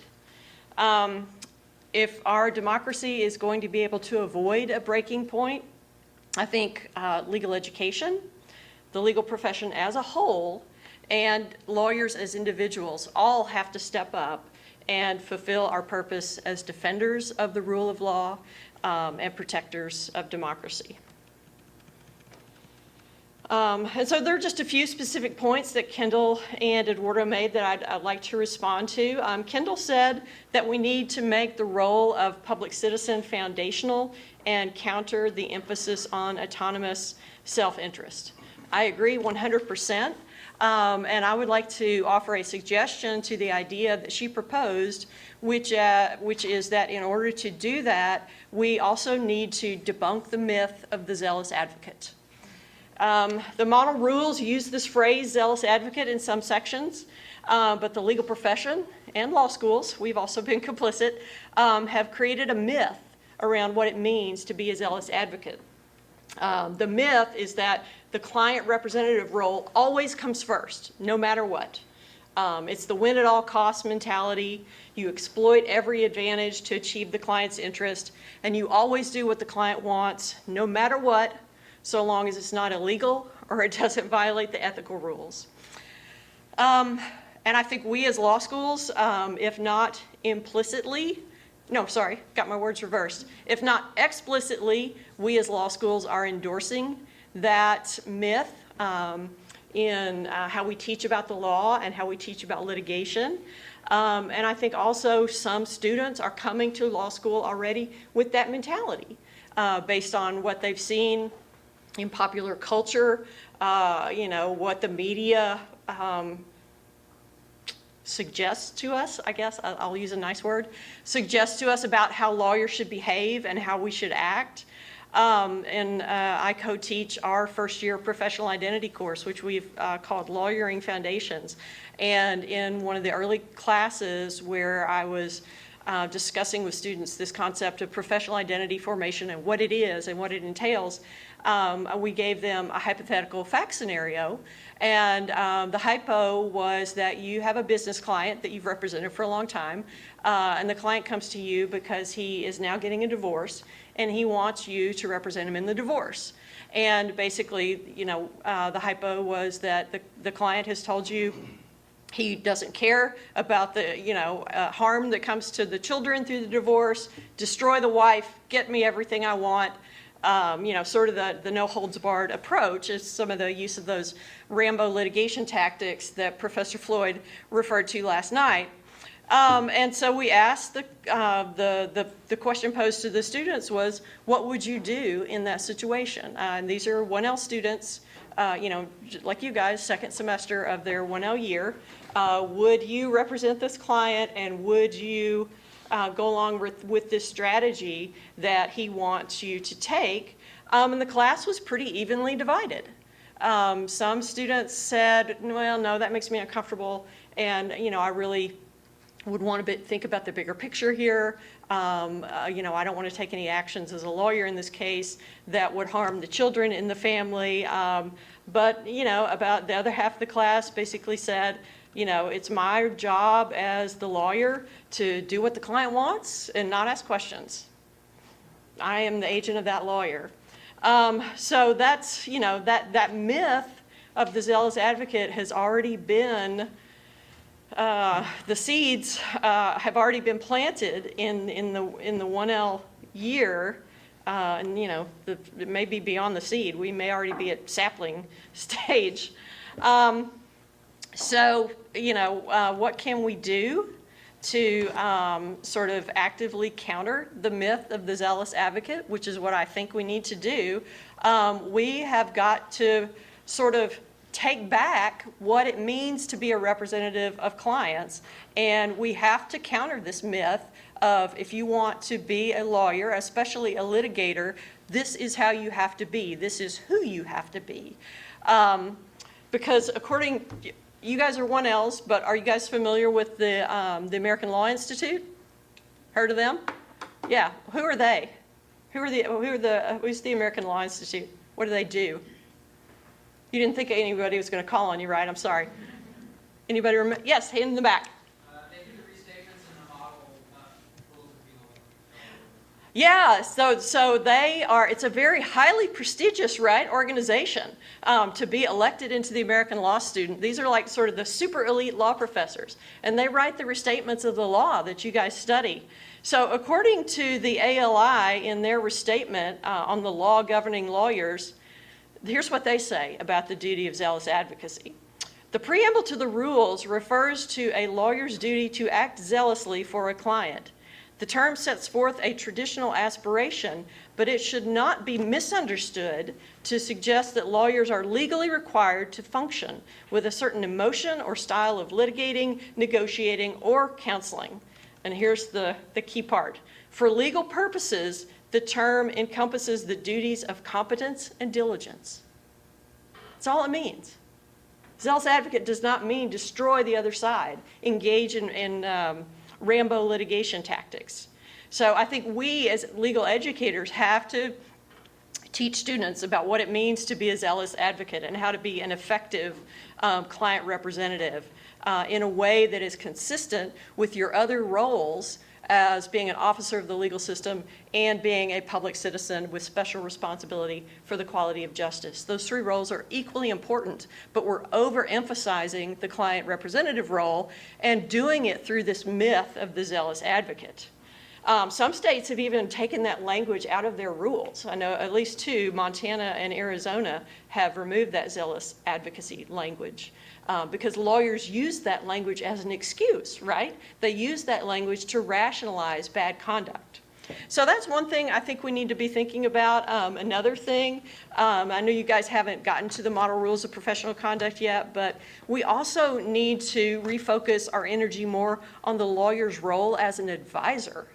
When you are representing a client, you are not limited to just talking with them about the law and the legal implications of, what they want to do. There's Rule 2.1 talks about your role as an advisor. It says, in representing a client, a lawyer shall exercise independent professional judgment.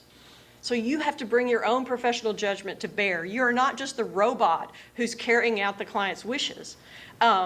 In rendering advice, a lawyer may refer not only to law, but to other considerations, such as moral, economic, social, and political factors that may be relevant to the client's situation.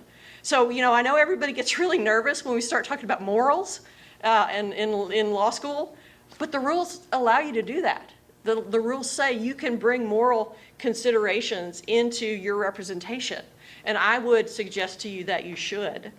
Another thing that I think we can do as legal educators to combat some of this sort of misinformation or disinformation about the roles of lawyers, is to teach students about different lawyering philosophies and how the lawyering philosophy that you adopt as an attorney will affect the outcomes for your clients and affect case outcomes. Kendall made reference to an exercise I do in my class. I think this is what you were talking about. So and I teach an externship class. So in the seminar component of my externship class, I have students read some materials on different philosophies of lawyering, including the neutral gun, hired gun philosophy that Kendall referred to, which is basically this idea that, just like it says, you're the hired gun for your client. You do whatever they want unless it's illegal or a violation of the ethical rules, and you have no moral accountability for your actions as a lawyer. But we talk about other philosophies because there are other philosophies available to you that you could choose.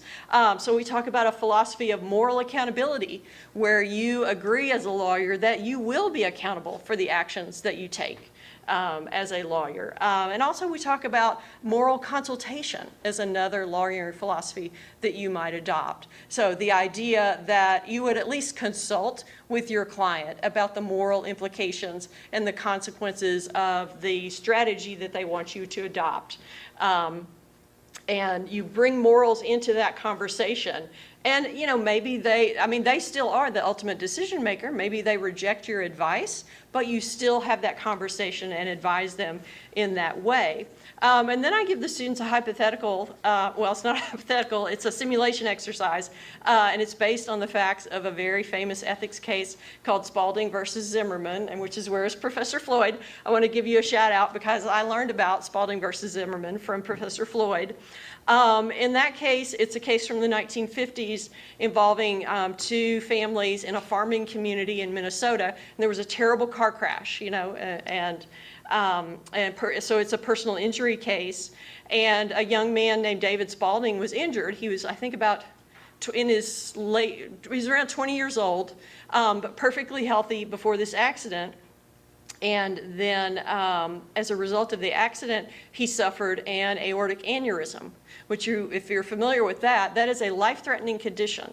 You have a weak spot in the aorta, you know, which is the main artery that comes off of your heart, and it could rupture at any time. And, you know, most people who suffer that don't survive. For reasons sort of unknown, David Spalding's attorney did not request the defense medical expert report. And guess what the defense medical expert found when he examined David Spalding? He found that David had this aortic aneurysm. He had this life-threatening condition. And the defense medical expert gave the report to the defense lawyers, and they chose not to disclose that information to David Spalding and his lawyer. So the defense lawyers knew that David had that life-threatening condition, and they didn't let him know about it. And they also didn't even tell their clients. So they took away from their clients the opportunity to do the right thing, because these were people in a small community. These were neighbors. So there's all indication that probably the other parties involved in this case, they would have wanted David to know about this life-threatening condition, so he could have, you know, had surgery and had that corrected. And so what I do with the students, I give them the facts of the case, and I ask them, okay, now apply each one of these philosophies that we've talked about: the neutral partisan hired gun, the moral accountability philosophy, and the moral consultation philosophy. And tell me, under each one of those philosophies, what would the defense lawyers in this case have done? And you see how the outcome is different depending on the philosophy that you choose. Because if you, what it appears is that the defense lawyers just went with the hired gun approach, right? Neutral partisan, I don't have to disclose it, so I'm not going to, I'm not breaking any laws. The moral consultation approach would have been, you at least talk to your clients and maybe urge them to disclose this because it's the right thing to do. You know, you have somebody whose life is on the line. If you took the really strict moral accountability approach, you would maybe broach that topic of disclosure with your clients, and if they say, no, absolutely, we're not going to do it, then you have a decision to make as the lawyer, right? Am I going to stay on this case? Can I continue to represent these people knowing that these things are at stake? So I think that's just a good exercise that really highlights the practical implications of the philosophy that students can choose for themselves as lawyers, and also a way to let you know that you have to find the philosophy that is authentic to you and consistent with your values. That's part of developing your professional identity. Kendall kind of already answered one of the follow-up questions I was going to have for her, which is this idea about should the ABA change the model rules relating to public citizen and what that means to more clearly define that. Other scholars have suggested that. I think this is something that is possibly a collaboration for legal education and the legal profession. I think it would be a great idea for some PR legal ethics professors and some members of the bar to work together to make that kind of proposal, because I do personally think it would be really helpful to have that role of the lawyer as public citizen more clearly defined. Some other suggestions that I was thinking about for what law schools can do, Kendall kind of alluded to, just more education about basic civics and the basic structure of American government. It seems like that has sort of fallen out of favor in high school curriculum, and I don't know how much that's being covered in undergrad schools these days. And so I would suggest more introduction to just the basic structure of government, the rule of law, framing this nebulous concept and doing that in the 1L required curriculum, right? Because that signals that this is really important. We're putting this in your first year in those required courses. And I think it's also important to include it in the first year, because if we wait until clinics and externships, and these experiential education opportunities that you guys are going to take in your second and third years, I think it's too late. I think by that point, we've already lost a lot of students. Dean Floyd mentioned in her remarks that students have reported losing their purpose in law school. My experience is consistent with that. I have upper level students in my externship class, and it's very disheartening to me. It's very sad, but they're pretty cynical and already pretty jaded. And so I think anything we can do early on to sort of counteract that would be very productive. I wanted to highlight a couple of programs that one is at my school and another is at the Toro School in New York. At my school, Bowen, we have a court-wide it's a statewide court observation project, and this is part of our Center for Racial Justice and Criminal Justice Reform. And through this project, we have students, including 1Ls, who are going out and sitting in district court courtrooms across the state of Arkansas. And district court is basically, you guys might call it municipal court, but it's that lower level court before the circuit court. And they are collecting data and observing how judges, are handling cases, and particularly with respect to the imposition of fines and fees and penalties. And and they're also doing data analysis and research and writing based on the data that they are collecting. And they can earn 1 to 2 credits for participating in this project. Toro does something similar. They have a program that they call Portals to Practice, and that's in their 1L year. It also involves a court observation project. It also involves some pro bono projects for 1Ls. It's a required part of their curriculum.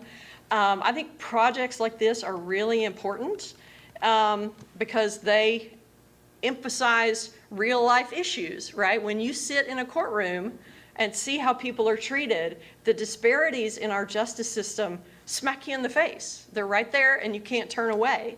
I think it helps students stay connected to their purpose for coming to law school, which goes back to what Professor Floyd was talking about today, because again, you're seeing real life issues and you're seeing real people. And in pro bono projects, you're working with real people and helping real people. I think I have a couple more minutes. So I think the last comment I wanted to make kind of responds to the calls to action section of the paper. What Dean Wilson, the AALS president, said really resonated with me. You know, we also must continue to graduate students who find the courage to defend democracy when self-interest or apathy would favor inaction. But I would say the bar has to do its part there as well.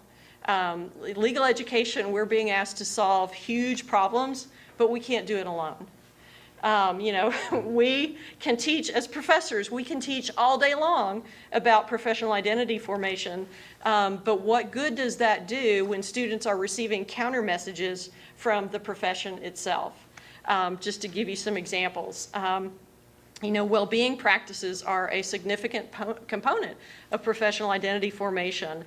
Well-being is mentioned in the ABA standard on professional identity. But, you know, we have many students who are going to go to work for huge law firms that have unreasonable, and I might even say inhumane, billable hour requirements that really make well-being impossible. So, you know, honestly, I feel like a hypocrite when I talk to students about well-being because I know what the profession is going to demand of you guys when you go out into the field. I was at a CLE recently and some defense lawyers talking about their practice, and they said civil litigation is not about justice, it's just about money. That really shook me to the core, you know, because they're walking into a courthouse that, you know, has similar language to what I think you showed the Supreme Court, you know, equal justice under law. And maybe the only recompense that we can give to civil litigants is money, true, but there are, of course, justice components involved in civil litigation. If nothing else, you know, deterring a bad actor with punitive damages from committing injustice and harming people in the future. At least making sure litigants receive due process, you know, and have their day in court. But those are just some of the messages that are coming, I think, from the profession itself. So I really, you know, think the profession has to sort of face the challenges relating to professional identity formation and embrace its role to step up and defend democracy and the rule of law. The task force that the ABA has put together, I think, is a very positive step in the right direction. And some of the challenges, you know, that the profession is facing, though, particularly when it comes to stepping up, defending democracy and the rule of law, they're not insignificant.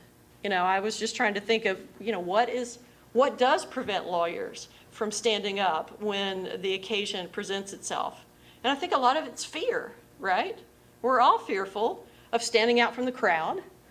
We live in this, you know, kind of cancel culture where if you put yourself out there and take a stand, you're going to be vilified on social media.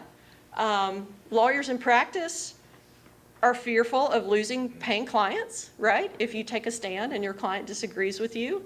There's fears relating to displeasing, you know, political leaders, or even displeasing or offending the leaders of the organization that you work for, right? Taking a stand that might be inconsistent with your employer's stance. So I don't mean to diminish that. I just want to put them out on the table. It's real. But I think those are things that we're going to have to address. I think there's also maybe a sense of hopelessness. You know, what can I, as one single little person, do? I think there also are challenges just relating to exhaustion and burnout and fatigue. You know, our country has been in crisis for a very long time, and people are just tired. Kind of goes back to what Eduardo was saying about the perils of indifference, right? And I think a lot of lawyers are disillusioned with their work, and that impedes them from, you know, rising up and taking a stand. You know, studies show that many lawyers are unhappy because their work doesn't contribute to the public good. It conflicts with their personal values and their personal identities. And this disillusionment is not limited to lawyers. You know, it affects your law professors as well. There was a recent op-ed in the New York Times, you guys may have seen it, "The Crisis in Teaching Constitutional Law" was the title. And it was basically professors who teach con law talking about how they are struggling to teach that subject in an era when the Supreme Court is just reversing precedents with abandon and undermining, and doing so in a way that's undermining the legitimacy of the court. Kind of following along with what Professor Kraft said about being vulnerable, I didn't vote Tuesday of this week. Super Tuesday, we had some significant elections on the ballot, judicial races, there were some important races, and that was the first time in my life that I did not vote in a significant election. And the reason why? I was just feeling hopeless and feeling like, what does it matter if I vote or not? So yeah, but I don't think that feeling is unique to me. I think a lot of people are feeling that way. So that's one of the great things about, being here today with everybody, is kind of getting re-energized and kind of revitalized, and trying to get a little optimism and hope back. But I think we just face some really big questions here. So what is it that we as legal educators can do to help the profession overcome some of the challenges that it is facing?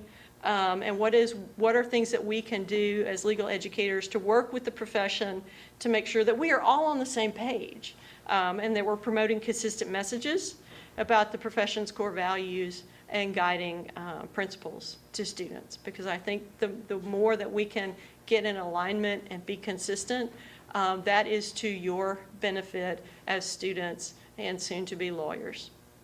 So I will leave it at that.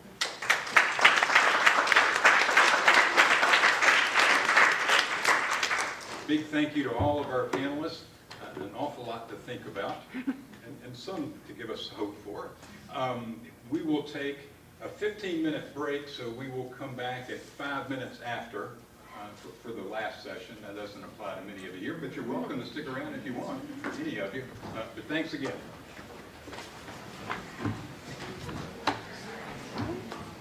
All right. Did I take too long and burn up our questions?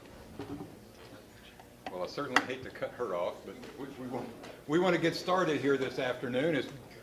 Congratulations on the law student group that got the fourth and final panel of the day. You're in for a treat. This will be a good one. We've had a great day, but it's my honor to moderate here in the afternoon, and I'm going to introduce our final panel, the fourth of the day. The topic is Beyond Fiduciary Duties, Developing Discernment to Navigate Conflict in Law Student Professional Identity Formation. Is that right, Eric? Well, it's changed, but good. It's whatever Eric wants to talk about. That's what I submitted. Our presenter here is Eric Short, Professor of Law, Director of the Professionalism and Leadership Program, and former Interdean and Associate Dean at Texas A&M University School of Law. The commenters this afternoon will be Carwina Wing, who is a Senior Specialist in Professional Identity Formation. She's a former clinical professor in a couple of law schools herself, but she's at the Law School Admissions Council now. And we also have Lindsay Gustafson, Professor of Law and Associate Dean for Academic Affairs at the University of Arkansas at Little Rock, William H. Bowen School of Law. So, Eric? Thank you.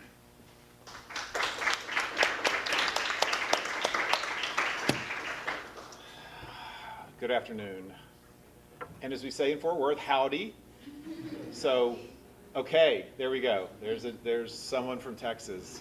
So it's like a responsive thing. So we say howdy, then you say howdy. Okay. So ready? No. Well, I have to say it. The timing's off now. Okay, ready? So here we go. You're chattering. Okay. Howdy. Howdy. Perfect. It's like we're in Fort Worth. Fantastic. I'd like to start by thanking Pat, Tim, and Daisy for their leadership in this incredible movement of professional identity, and I have admired their work for years, and to be able to be here at Mercer is such a treat. So thank you guys for inviting me, and thank you for hosting this incredible event. I also want to thank Carwina and Lindsay for their thoughtful and generous engagement with some of the ideas that I'm going to be talking about today.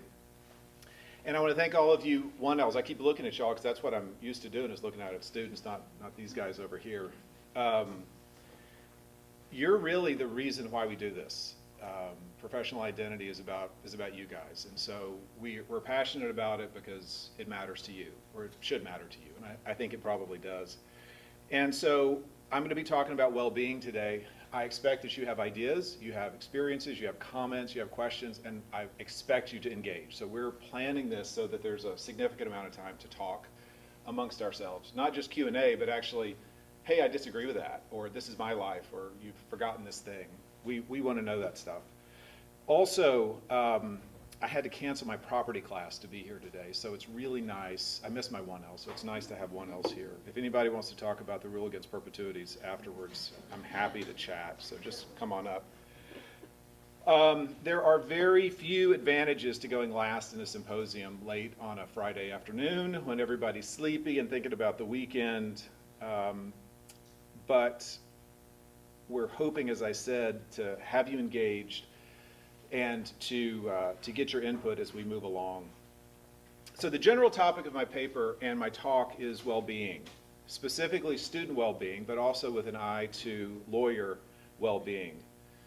That is the subject that is probably the most professionally resonant with me, and it's also something that personally is very important to me. One of the reasons that I left big law practice was because I realized over time that my values just didn't line up with the values of the legal employers. And this was before we had words to really make sense of that in the professional identity sphere. One of the last things that sort of put the final nail in the coffin for me was we had moved from Washington, D.C. to Austin, Texas to practice. My wife and I were both at big law firms, and we had our first child, and Zachary. And Zachary was born, and my wife took leave from her big law firm and had an amazing time. And I saw it, and I was immediately jealous, of course. And I had to get up and go to work every day. And I had been planning up to that point to take maybe a couple of days. I was just a macho guy. I don't know what I was thinking. Well, then I quickly realized, no, I want to take some leave. So I went to my firm, and I asked, how do I do this? How do I take leave? My kid was just born. And they didn't know.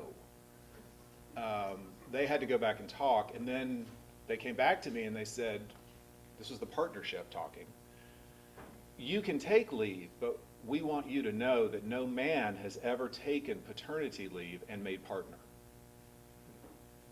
And I thought, well, okay, that seals it for me. Like, this is not the place for me. So I did take my leave and ended up eventually leaving the firm. So I teach torts, property, and professional identity all year long. So I'm 1L all the time for the last several years. So I get to live in the ups and downs of their lives. I'm in the trenches with them.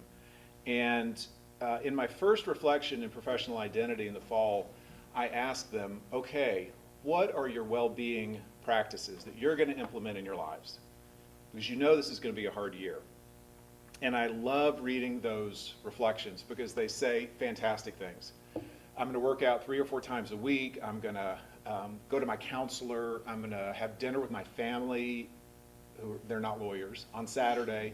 And then on Sunday, I'm going to meal prep for the whole week. And this is a new thing. Like, multiple students are meal prepping on Sundays. I don't remember other students talking about that, but I guess that's a thing now. And we're going to sleep, by the way, at least 8, if not 9 hours a night. So you probably know what happens. The crush of readings, assignments, legal writing projects, grades, midterms, outlining, finals, grades. And all that time, you're also trying to figure out what you're going to do with the rest of your life and get a good summer job. Early in the spring semester, when I asked students to reflect on those well-being activities from the fall, everybody's story is the same. Their grand plan to take care of themselves fell apart really quickly once classes started. By the end of the fall semester, they weren't sleeping enough, they weren't exercising, they weren't eating well, and they were cut off from all of their outside supports. I also asked them if they think their fall academic performance would have improved had they been able to incorporate more well-being activities, and to a person, they say yes. So this is where we're at. Students absolutely know the importance of well-being practices. They know what works for them, and they know that going to law school is going to be really hard, and they should maintain those efforts and take care of themselves. But as a rule, they don't live that out in practice. When faced with any one choice of spending 45 minutes rereading cases because you're afraid you're going to get called on and then be embarrassed in class, or spending that time at the gym, you pick work. When the choice is between a full night's sleep or cramming in a few more practice problems, sleep loses over and over and over and over and over again. Of course, any one decision to favor work over well-being may be an objectively good one. The problem arises when that choice becomes default, when students routinely pick work over their own well-being. And we know that happens all the time. Even worse, that default choice continues after graduation into the practice of law. The results of this deprioritization of well-being are evident in national studies. You've read them. We know what they say. Law students and lawyers suffer from anxiety, depression, substance abuse, suicidal ideation at higher than national averages, and most of those numbers are getting worse every year. The data on law student and lawyer well-being is even more unsettling, I think, given the focused attention that law schools and legal employers have recently paid to well-being in law. In both settings, we've added, take your pick, on-site yoga classes, meditation classes, mindfulness classes, counselors, apps that help us track sleep, access mental health resources. We plan events with no alcohol. We have wellness coordinators, etc. I think it's safe to say that in the last 5 or 10 years, we've had the most focused attention on well-being in law that we've ever had. So, why aren't these efforts moving the needle on well-being? One insight into this frustrating state of affairs may be found in a recent study out of the United Kingdom that Carwina pointed me to. That study evaluated over 45,000 workers in a wide range of employers, and they were evaluating the impact of certain wellness initiatives. The same kinds of wellness initiatives that we're seeing in law. What did that study find? It found that overall, employees who took advantage of wellness-related resources reported no higher subjective well-being than employees who did not. And 2 interventions, resilience and stress management training, actually seem to decrease well-being. The study's results suggest an important point that has direct relevance to law, I think. To the extent that individual level well-being interventions are largely ineffective, it may be because the broader organization or context in which the survey participants exist is overridingly unhealthy. In other words, the efforts to improve well-being in law may not be enough to counterbalance the toxic structural nature of law schools and the legal profession. But unfortunately, major reforms in those areas don't appear imminent. So what do? Well, assuming we don't give up, and by the way, that's not a throwaway possibility. We have you for 3 years. We have a whole lot to cover, and you're adults. So maybe we just let you figure it out for yourselves. But I think that we owe you more than that. Assuming we don't give up, we have to do what we reasonably can with what we have to try to make a difference. So maybe smaller efforts around the edges combined with other smaller efforts can move the needle in their cumulative impact. And so for the remainder of my time, I want to talk about 2 such smaller efforts. The first is semantic, and the second is structural. First, on semantics. Here I want to address the possible unintended effects of how we articulate a particular professional identity-related concept. This issue first struck me several years ago at a Holleran Center gathering when a participant stood up and said, essentially, we need to get our students to view themselves as fiduciaries. They need to adopt the mindset of putting the client first. They need to put their own interest second. I've seen similar sentiment shared by others in the professional identity world. Adopt a fiduciary mindset, put the client first, put your interest second. In the context of the lawyer's actual fiduciary duties, putting the client first makes sense. The lawyer-client relationship is a fiduciary relationship built on loyalty. And we see duties flowing from this fiduciary status reflected in certain model rules. For example, rules requiring diligence and promptness and the duty to keep client information confidential. Fiduciary law can also serve as the foundation for malpractice claims against lawyers who breach their duty of loyalty and trust. For example, in self-dealing. In these contexts, when we're talking about actual fiduciary duties, again, put the client first is useful and accurate. But fiduciary is also used outside the precise obligations flowing from the lawyer's fiduciary status. This term is sometimes used as a general description of the lawyer's overall broader role. In the words of one scholar, quote, "Courts invoke the lawyer's status as a fiduciary rhetorically, infused with the warm glow of generalities rather than analytical rigor, to encompass all of a lawyer's duties to a client." And it may be that more generalized notion of lawyer as fiduciary that scholars in the professional identity movement have drawn on when articulating a core competency that law students should develop. William Sullivan, who co-directed the Carnegie Foundation studies of the 5 professions, concluded that the chief formative challenge for education in professional fields is helping each student transition from more passive and self-focused learning to an internalization of responsibilities to others and a commitment to develop excellence in all the profession's competencies. He referred to that transformation as the internalization of a fiduciary disposition toward the person served and with respect to the core principles and ideals of the profession. Neil Hamilton has described the proper lawyering mindset in similar terms, concluding that by adopting a fiduciary disposition, the lawyer's responsibilities to the client and the legal system will be put before the lawyer's self-interest. So the term fiduciary disposition is used to describe the general mindset that a lawyer as professional should develop, one that is service-focused rather than lawyer-focused, and one that emphasizes a deep commitment to the client's goals and the development of lawyering competencies. The problem, I think, is that the students who here put the client first and by implication put yourself second are already driven, competitive, hardworking, and stressed out. And they're operating within the hidden curriculum of law school, which usually defines success as high grades and related brass rings. High-class rank, journal membership, interviews with, and offers from big law firms, judicial clerkships, etc. In this environment of pressure and competition, students are encouraged to devote endless hours of work to outperform classmates who are also very smart. And this is a zero-sum game. The only way to compete in law is to steal time away from other activities, including your own well-being.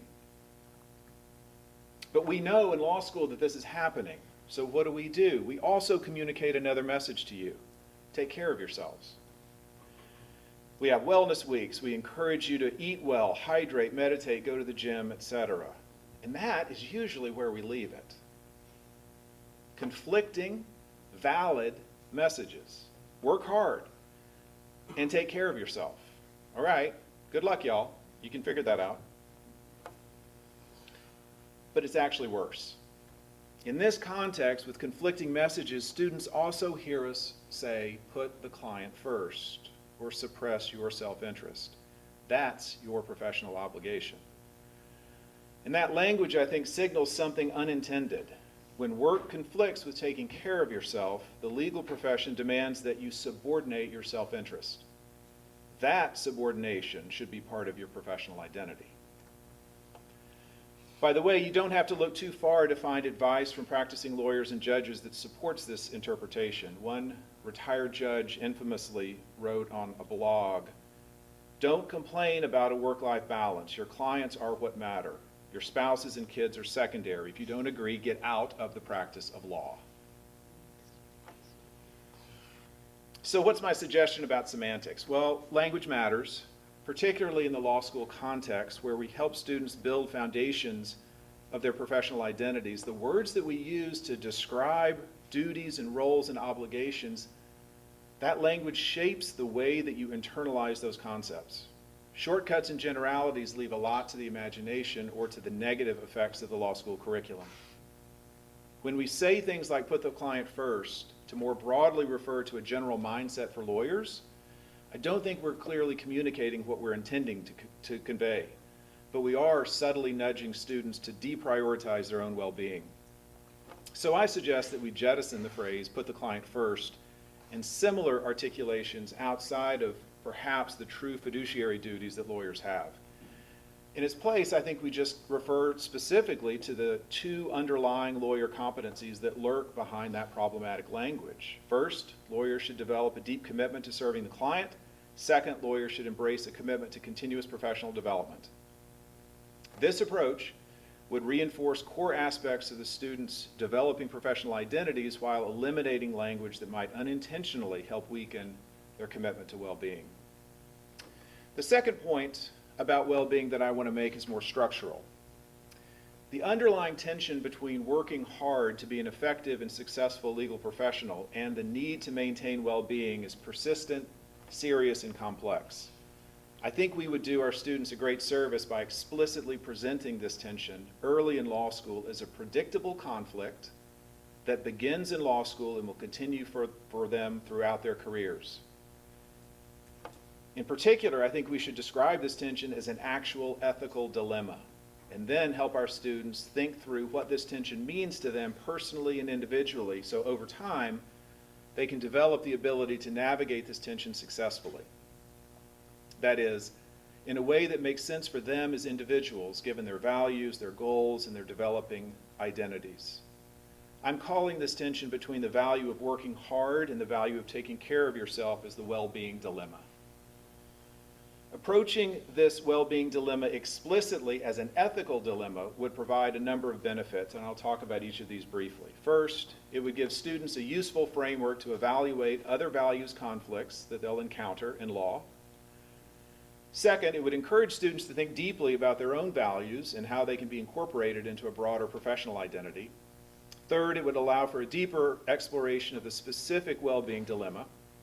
And finally, it would open the door for the introduction of two important and complementary ideas in identity formation: agency and practical wisdom. So first, the ethical dilemma framework gives students a roadmap to navigate values conflicts in law. As a starting point, when a lawyer feels a tension between working hard on behalf of her client and taking care of her well-being, or when a student feels a tension between reading and sleeping, she's facing an ethical dilemma, a conflict in values, the resolution of which requires elevating one value over another. Without a framework to process these kinds of conflicts, individuals are prone to haphazard decision-making that may not align with their longer-term personal and professional goals and their sense of self. The process of ethical decision-making can provide that necessary framework for students. I suspect that most folks in this room are familiar with this framework, but I don't think that most law students across the country are. For time purposes, I won't go through that framework now, but its essence involves identifying that there's a values tension, figuring out what those values are, picking them apart, figuring out if they actually are in tension, and then thinking about all the different alternative choices. What are the pros and cons of different choices? Eventually making a decision, executing, and then reflecting back on that whole process. What can you learn from that process to better prepare for the next ethical decision? Second, the ethical decision framework encourages students to think deeply about values. At most law schools around the country, there is likely very little discussion about values. We have a huge exception here, and I know that. So we have very little discussion about values despite how foundationally important they are in the practice of law. By talking about a framework of ethical decision-making, we can invite students to explore their own orienting or defining values, including their motivations and purpose for pursuing a law degree, and what ideals they want to embody as practicing lawyers. Digging into that personal value set can reinforce students' core sense of self before they start to integrate the professional obligations and duties of lawyers. That may increase the chances that those personal values won't be lost or diluted as the student continues her evolution into a professional. Recognizing their core values can also help students better orient themselves to practice areas and settings that might be a good fit for them, including settings that will help reinforce and support their values. In addition, being explicitly exposed to some of the core values of the legal profession, like integrity, independence, confidentiality, and loyalty, even before students dive into the model rules in their ethics class, can give them an insight into the expectations of the profession that they're entering. This introduction to values also makes students aware that the practice of law is complicated and they won't be able to rely on a simple combination of their personal values and values of the profession to guide them through difficult situations. Values will frequently come into conflict, and students can prepare for those tensions by having a framework available to evaluate, process, and navigate them. Third, introduction of this framework allows for a deeper exploration of the well-being dilemma in particular. So to effectively evaluate this dilemma, it may be useful to think more deeply about the values and tension. And there's a lot more to say about this, but I'm just going to give you a few ideas. On one side, to begin with at least, we have something like work very hard to ensure that your client's goals are met, with an emphasis on work very hard. What does this mean in practice? One starting point for this inquiry might be zealousness, which is a classic and long-standing description of the necessary commitment lawyers should have for their clients. In early descriptions of zealous representation, it was clear that the attorney should be ready to endure suffering and harm as a result of the representation, to, quote, save that client by all means and expedients, and at all hazards and costs to other persons, including himself, unquote. The current ethics rule itself articulates the lawyer's duty by requiring that an attorney shall act with reasonable diligence and promptness representing a client. Reasonable diligence as a standard seems to impose a much lower minimum on attorneys than zealousness. In fact, the commentary to the model rule suggests that the move from zeal to reasonable diligence was not purely semantic. We're told that the lawyer is not bound, is, quote, not bound to press for every advantage that might be realized for a client, unquote, making clear that attorney discretion is an important part of representation. In their professional judgment, lawyers are entitled to exercise discretion to pick and choose arguments, approaches, strategies, all while representing the client with reasonable diligence. Unpacking this value further, one author examining zeal as a defining lawyer quality identified two strands of that concept that seem helpful as we tease apart the lawyer's duty. First, zeal requires partisan commitment, meaning that the lawyer sees herself as on her client's side, pitted against a real or imaginary opposition as she strategizes and gives advice. Second, zeal requires passion, which is enthusiasm, energy, and benevolent effort. An absence of passion exists when a lawyer is bored by her client's case or is indifferent to it, or when the lawyer is cut off from the mix of needs and questions that the client has presented. So as we help students make sense of the first value in the well-being dilemma, perhaps we encourage them to reframe it from work very hard to ensure the client's goals are met to work with partisan commitment and passion on behalf of the client. Those descriptors are more precisely targeting the relevant lawyering duties, and they also allow us to decouple this value from sheer work volume or working hard.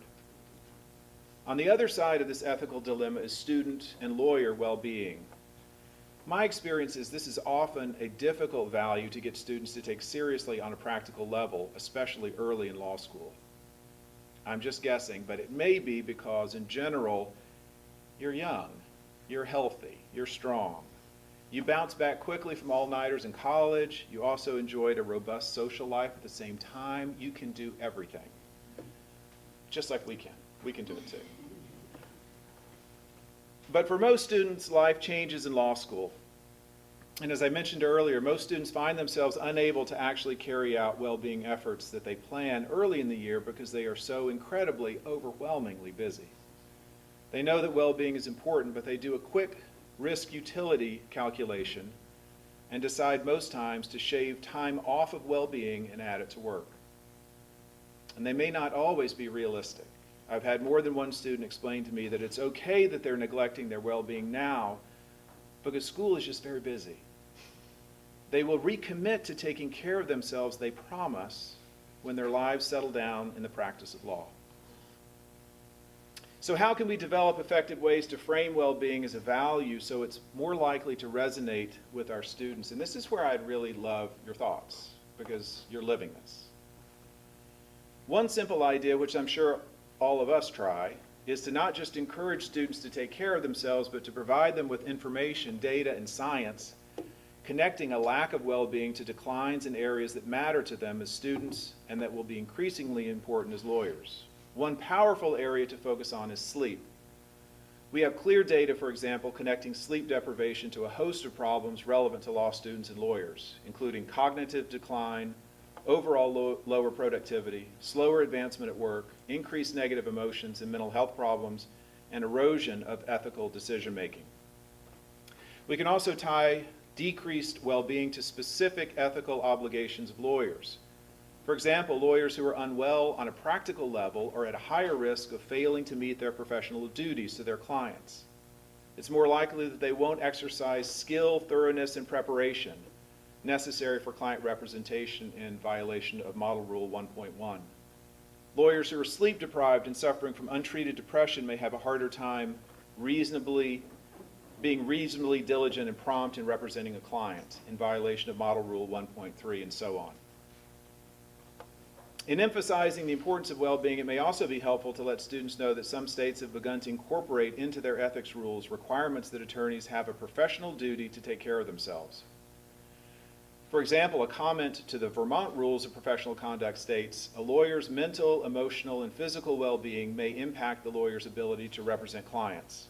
Maintaining the mental, emotional, and physical well-being necessary for the representation of a client is an important aspect of maintaining competence to practice law.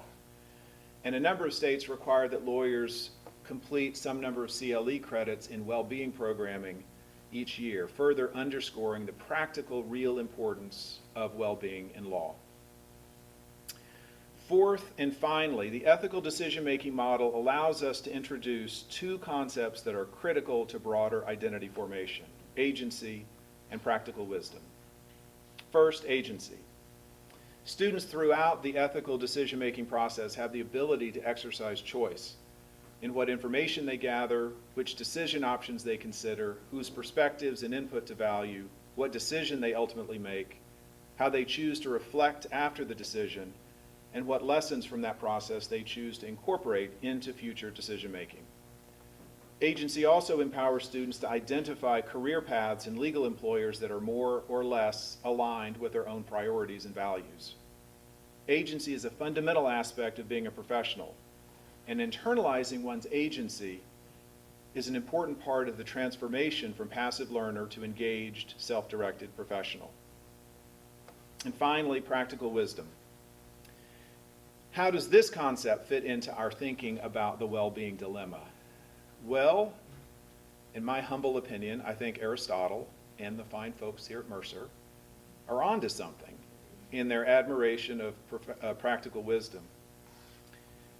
There is no objectively correct way, in my opinion, to strike the balance between hard work and taking care of yourself.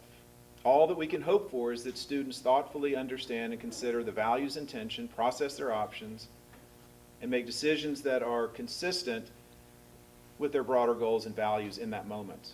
That, I think, is the essence of exercising practical wisdom. Practical wisdom involves the ability to apply general principles to particular facts on the ground, to take divergent strands like knowledge of doctrine and procedure, high emotional intelligence, awareness of your client's goals, motivations of the opposing party, and your own values, and then weave them together to navigate a challenging situation. There's a multifaceted, integrated, and contextual nature to this kind of decision-making, and it's developed and refined with experience.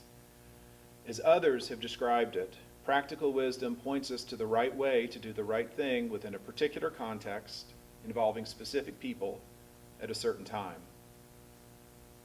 Applied to the well-being dilemma, practical wisdom is the ability to navigate this tension in a skillful way, taking account of the varying stakeholders and needs in that moment, and situating this particular decision in the broader context of the lawyer's work and life, and then to execute in a practical and wise way. Reflection, another core lawyering competency, is at the heart of practical wisdom. Each experience we have feeds back into the decision-making loop, and we become wiser, ideally, over time. What can we learn from that experience that can then inform the next ethical dilemma that we face? So in closing, I'd like to return to my firstborn child, my example involving Zachary. That was, in fact, the well-being dilemma in operation, and I never really thought about it in those terms at that time. In that moment, when I was essentially told that I would not make partner if I took leave, I faced a conflict in values. Should I take the leave that, quite frankly, my heart was calling for? Or should I decline that opportunity to prove myself to the firm? After I made the decision to take paternity leave, which was me exercising my agency, I really did reflect on everything that had happened. On balance, I felt really, really, really good. It was the right call for me. And those 6 weeks with Zachary were unbelievably meaningful. But to be honest, I was also a little concerned about my career.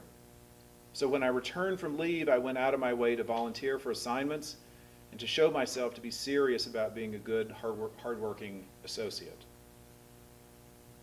Once again, there's not a right or wrong answer to any well-being dilemma, but by thoughtfully engaging in a framework of decision-making, including reflection, I hope that students, when faced with similar dilemmas, can be empowered to make decisions that are consistent with their values, goals, and developing identities. Thank you all.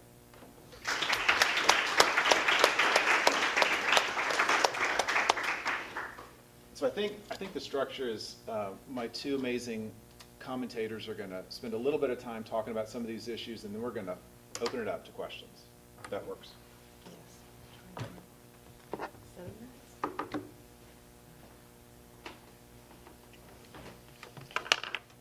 Thank you, everyone, for sticking with us. And I don't know if you noticed, but we played a little music at the beginning. That was my fault. You can blame me both for the fact of any music and the choices of music. But it's the last session. It's 3 o'clock. I needed something to wake me up, mostly because brain work, as fascinating as the day has been, as invigorating as the day has been, is really taxing. You probably know that from going through classes all the day. My older son just started college, and he's like, wow, I get to choose when I have my classes. I'm not just stuck in school from, 8 to 2 or whatever it is. That's some agency, right? But it's also recognition of how hard it is to maintain attention for that many sessions all day. And I don't know what you were doing before you came to the session or what you're going to do after, but I hope you're going to do some self-care and take breaks and get up and stretch or stop thinking about work at least, because you need that processing time physiologically to make any of these things stick. And I'm going to apologize, Derek, for a second, because everything I thought I was going to say has changed, because this is what I do. Sorry, I'm like listening and processing. It's like, what do I actually want to say now? A couple things that did still focus on what Eric and I had talked about, and also with Lindsay. It's like, first of all, it's horrible what the statistics are about mental health and lawyers and law students. My tiny, tiny silver lining is we're collecting that data. We are normalizing in the positive way, as opposed to the valorization of what causes mental health problems for people in the law. We are normalizing the admission that we have problems, and we are therefore leading the way.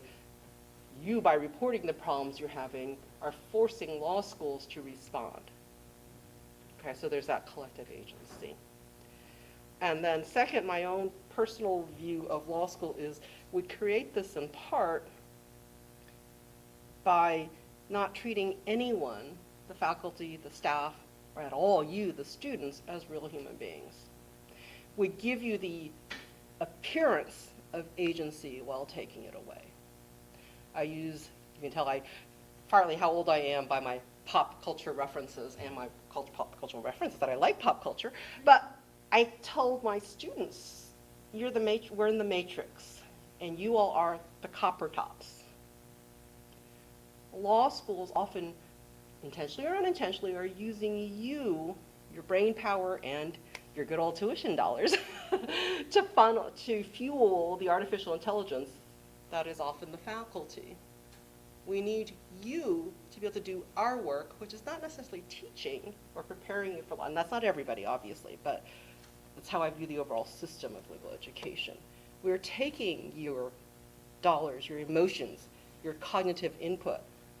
Like, that's why you're on law reviews and journals and in seminars. We're using that knowledge you create for us, too, to further our own academic interests. And we ain't paying you for it any more than the human beings in the matrix are being paid for their labor. So this leads me to the newer thought I'm having today, listening to well-being. And it's about the nature of American society as a very individualized culture versus the one that my family comes from, Chinese from Taiwan, which is a more collective culture.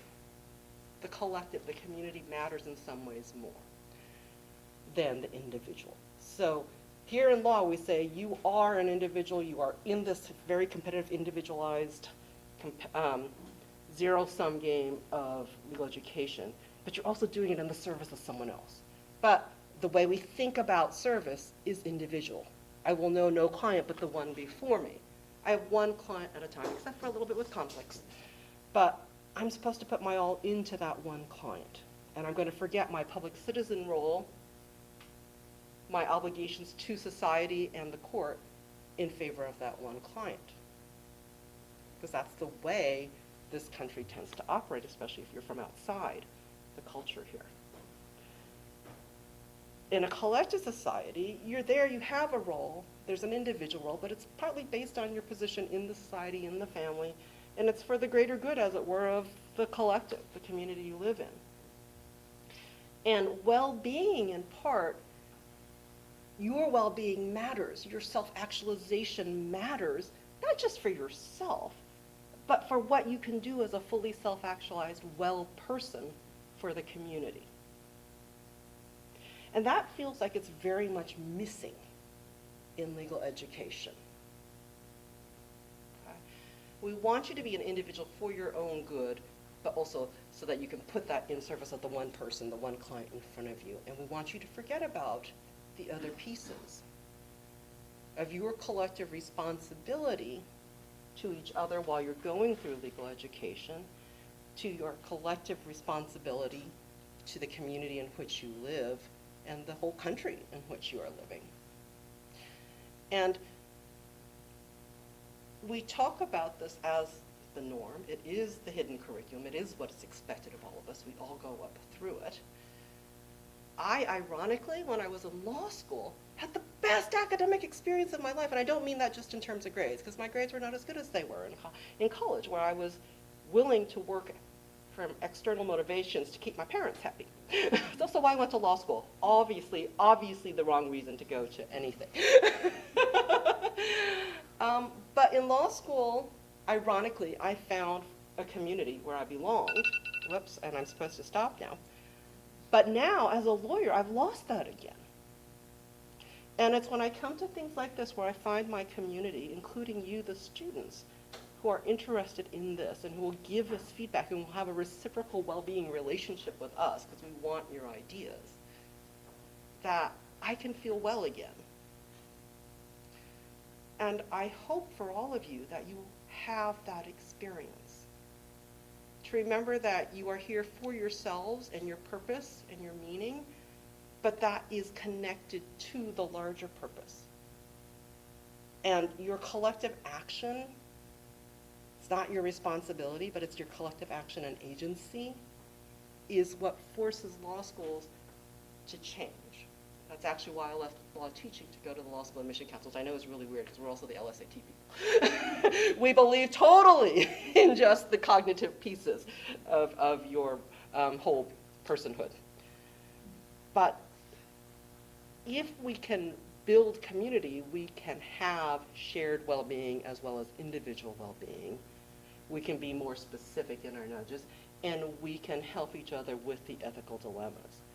So my last thought is that the ethical dilemma is not for each of us individually when we are faced with choices about well-being versus studying or billable hours and so on, but the ethical choice law schools are facing, if they would but admit it, and some of them do, between our misalignment of who law school is actually for and what its purpose is, which ought to be to prepare you to join the profession of lawyers, and to be practicing to your best ability and best purpose in order to serve the broader public good of democracy,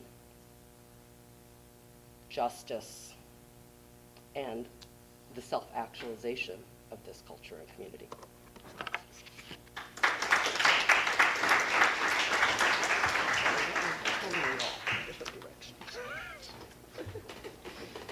Okay. I'm hoping that mine is, my comments are a little bit of an application section to what is going on here. You guys are 1Ls, you guys know about application sections in your, yeah? I was really grateful to be able to read Eric's paper, and it's been sitting in my head. So I'm going to share 4 scenarios, most of these are from my own family, of examples of the well-being dilemma that he describes. And then I'm going to describe 4 small evidences that I have seen of progress. Example number 1 of this well-being dilemma, my younger brother decided to go to law school several years ago, and he was accepted to Georgetown, and he was accepted to my lovely little law school in Little Rock, Arkansas.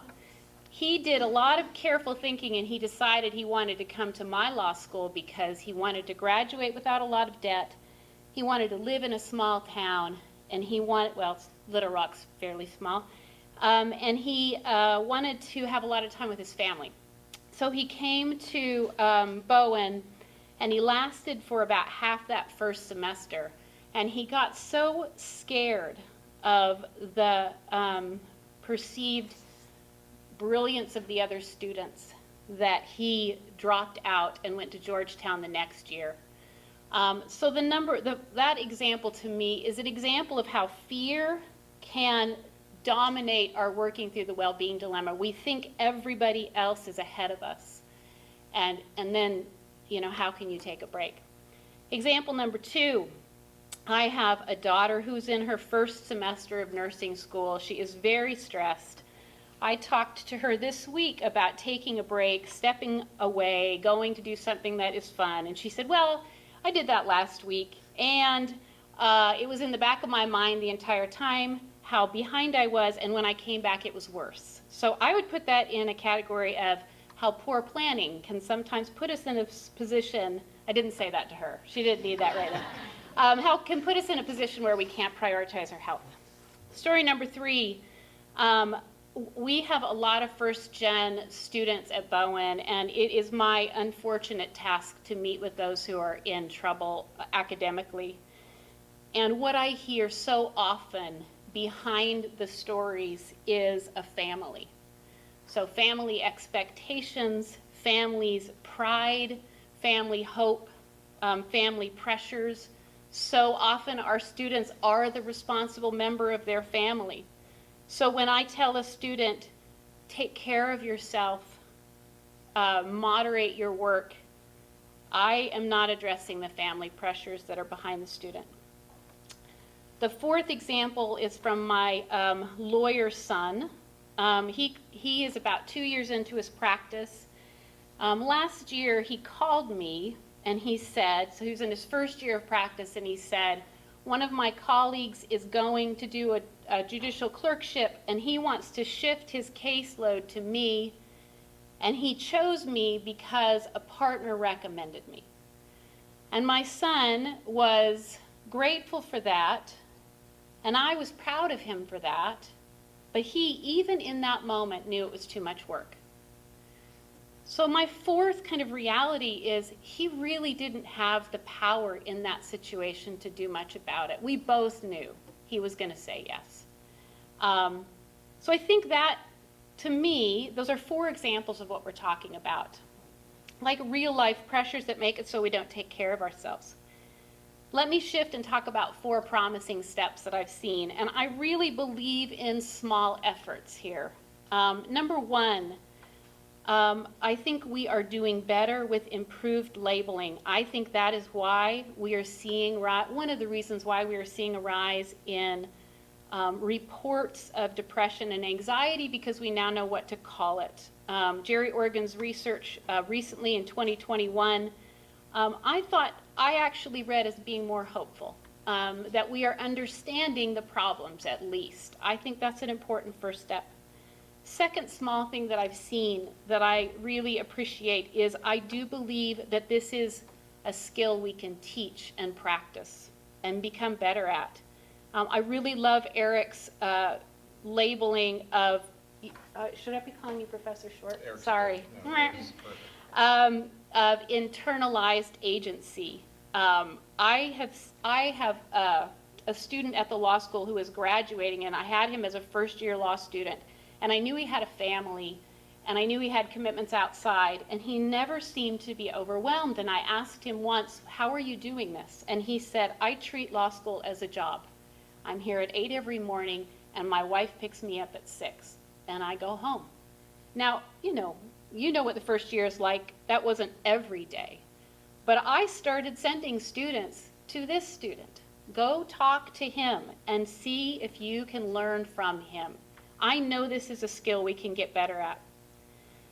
The third thing, Eric's paper made me initially frustrated because it feels like we should see changes in mental health quickly, because we have a new crop of students every year. And so if we're doing things well here, we should expect immediate return. You guys are happier. New lawyers are happier. I think we're expecting changes too quickly. I think we need to wait until these students are in positions of power. And I recently had a conversation with a graduate who is now, she and her husband own a law firm in Little Rock, and she described to me how they were creating a law firm that allowed lawyers and staff members to work part-time if that's what they wanted to do. They had a space for families in their law firm, and she said, we have figured out that we can make money off of a lawyer who works 20 hours a week, and because we can make money, we're going to allow that. So I can see this improvement in attention to, if this is the life that you want, let's make it work for you so we can nurture you. The fourth kind of positive step that I've seen is I am seeing some changes in hiring practices where I am. A big firm in Little Rock has started hiring by, they do have a grade cutoff. It's pretty generous though. And then all of the students who have grades above that line, the partners that interview do not see their grades. And these partners report to me that they are able then to see the whole person. They have different conversations, other different things come to mind. That is a promising step for me. I loved Professor Townsend's language early. He said we need to create critical distance for ourselves and for our students so that they can see, here is my well-being, here is what is being asked of me. Do I have space to make a decision? I think often fear, poor planning, family expectations or pressures, any kind of personal pressure, and then a lack of power can make it difficult. But I am seeing that the small steps are working. Thanks.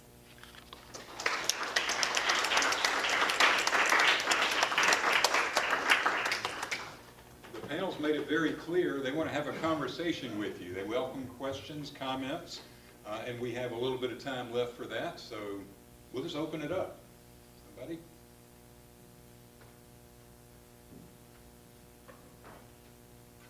I kind of just have like comments, not necessarily questions, but thank you guys for all speaking today. I got like something beneficial from each and every one of you, so thank you.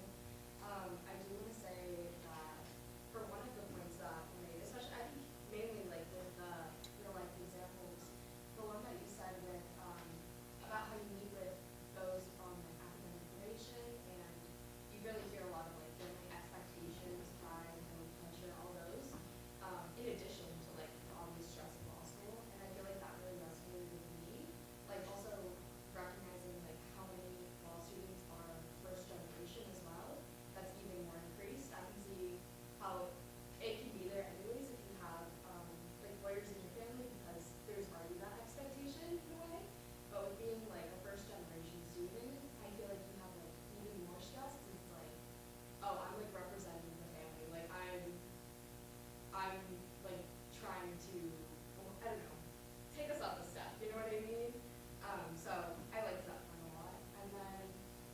As well, I thought the last point that you made specifically at the end as well, how some firms are changing their hiring practices. I feel like that would be so beneficial for that to be implemented like everywhere, like having a general grade cutoff and then like just not seeing the grades during the interview, because I feel like that also like almost like also turns on like focuses, like you said, on the person, but also like is there actual passion here that would be like helpful to the practice.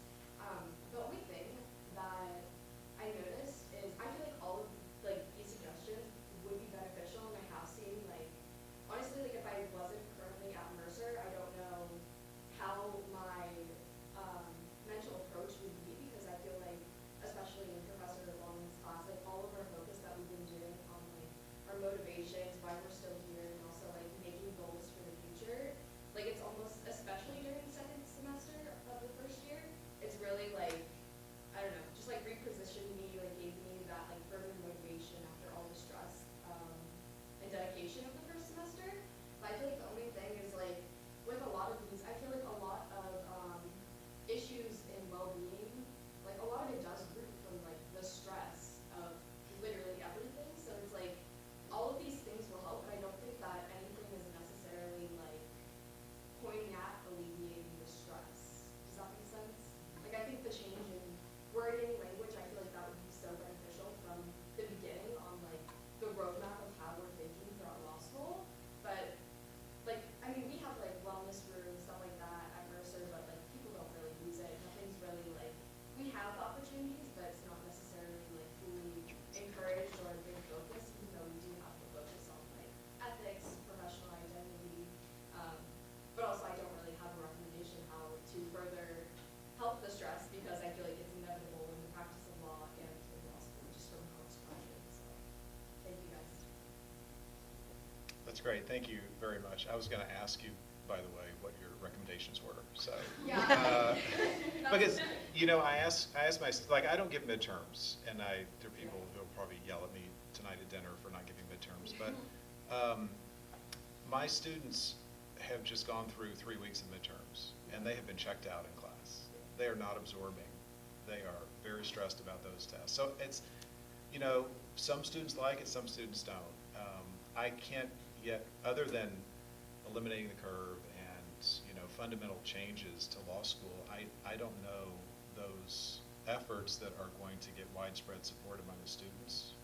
I think me personally, I'm a big like meditation yoga person, so I'm like group yoga on the field, but like in reality, like I mean, I bet other people have that interest, but that's not something that's going to benefit like the entire class or school. People are just gonna, like you said, like people are gonna choose like, oh, I have so much work to do, so I'm gonna focus on the work instead of going to this hour-long event.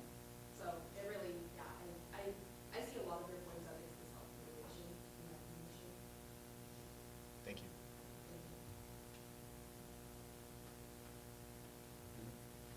May I ask, why haven't we really thought much effort into changing law school from the, why does it have to be Here, here. I'd say there's a lot of thought. It's just, it's very, it's Sisyphean, since we've been doing a lot of Greek talk this week. It's like this is a ball that just keeps rolling back.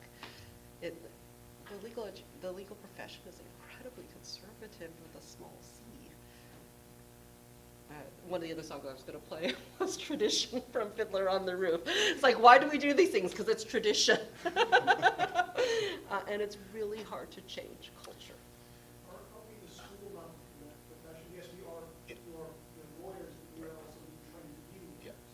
So we understand that if we want to be, I guess, preventatively, burning kids out when they're coming in, I just don't know why, in terms of higher education, we haven't really put that as, a big point of concern for, legal education. People might not want to attend law school, the cost of living, inflation. So with the stress of law school, that might just be another point of keeping people from applying to the MBA. You know what I mean? So I think we may have an answer from an audience member. So think about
can respond real quickly to change too.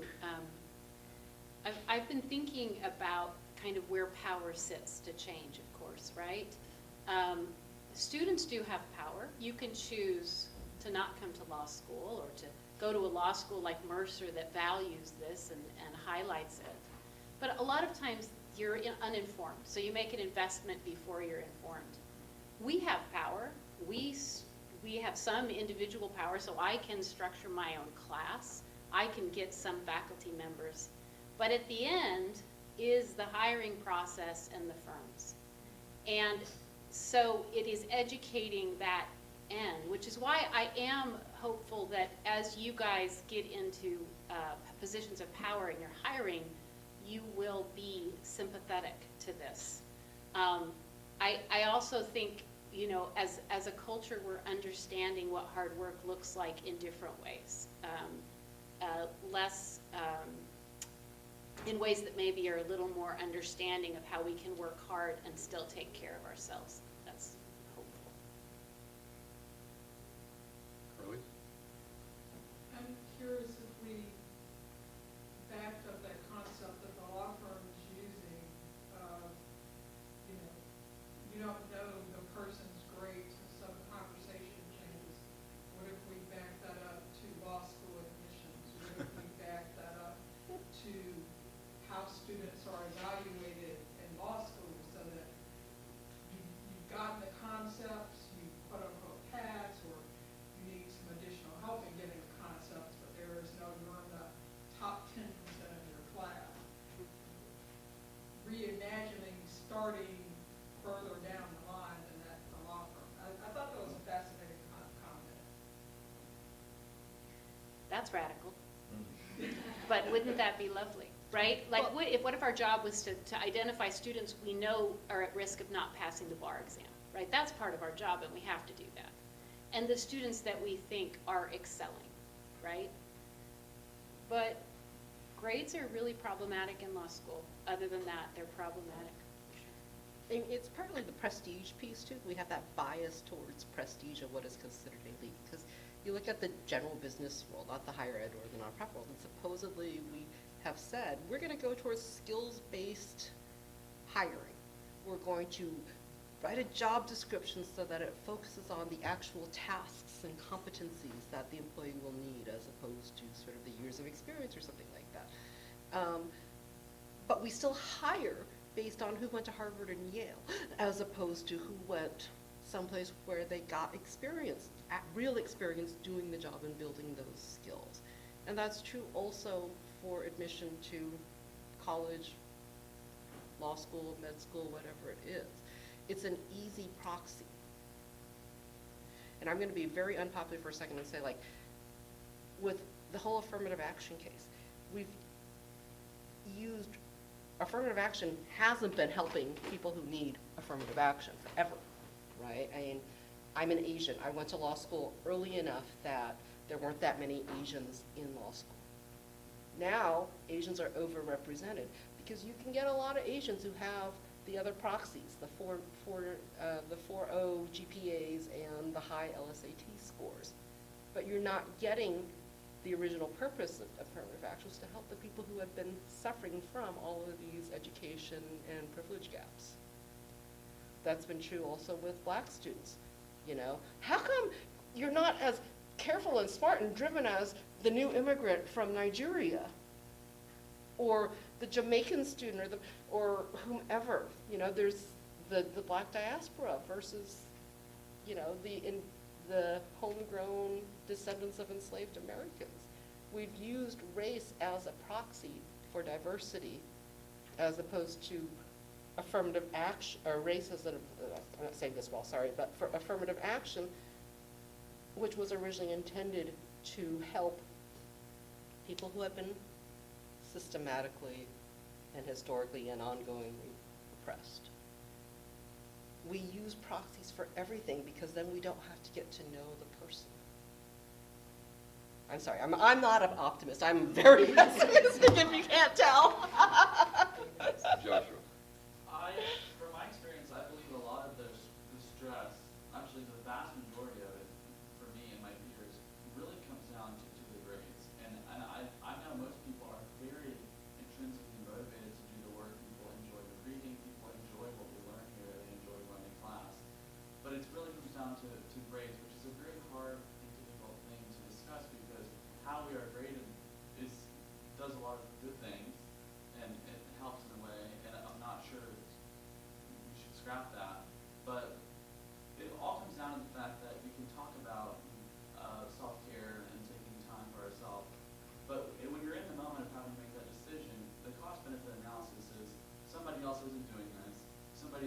library with the Glenn and Yinhi, and they're gonna have a better exam than me when my professor's in their office and all they see is a paper with an AG on it.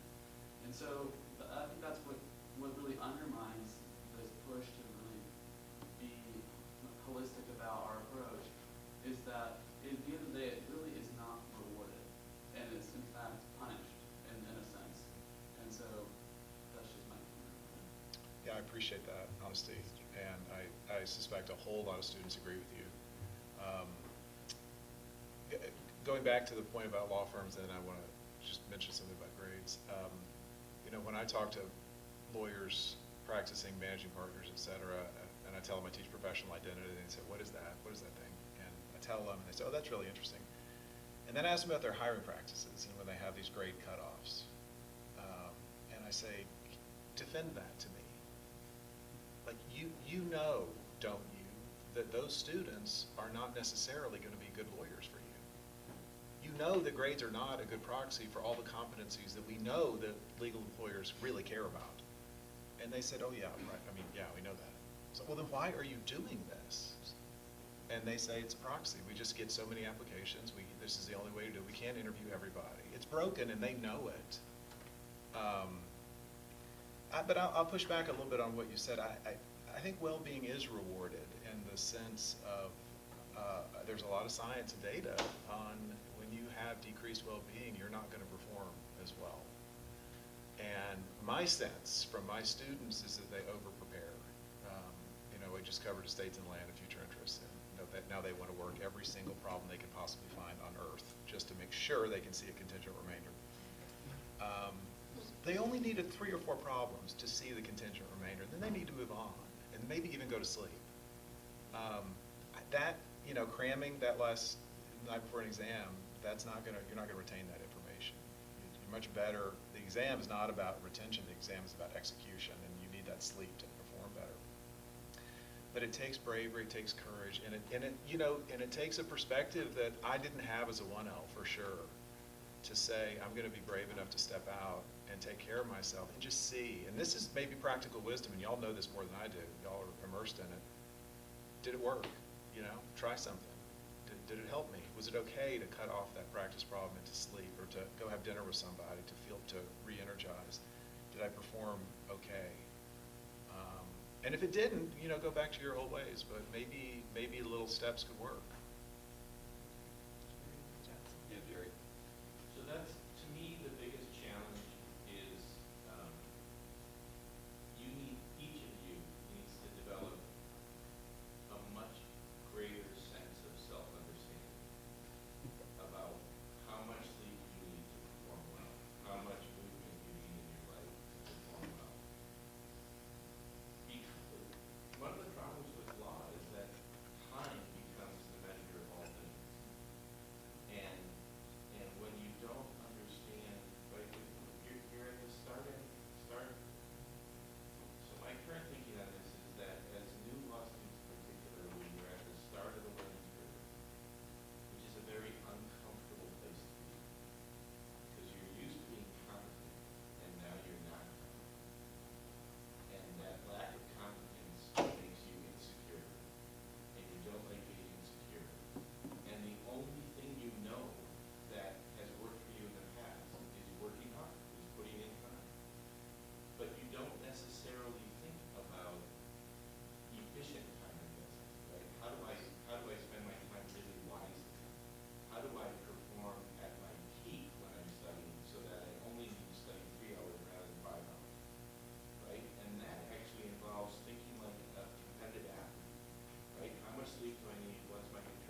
much better, forcing you to recall. I mean, there are just like techniques like this. And I'm sitting here, and I went to law school when I was in my 40s, and I was one of those people who basically was a 9-to-5 job other than exam time. And there are ways to do this, and I heard working hard a lot in this conversation. I kept thinking, but wait a minute, what about working smart?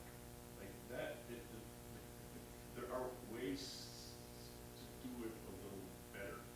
Another, like you're getting close to the end of your 1L year, so professors are going to hate me for this.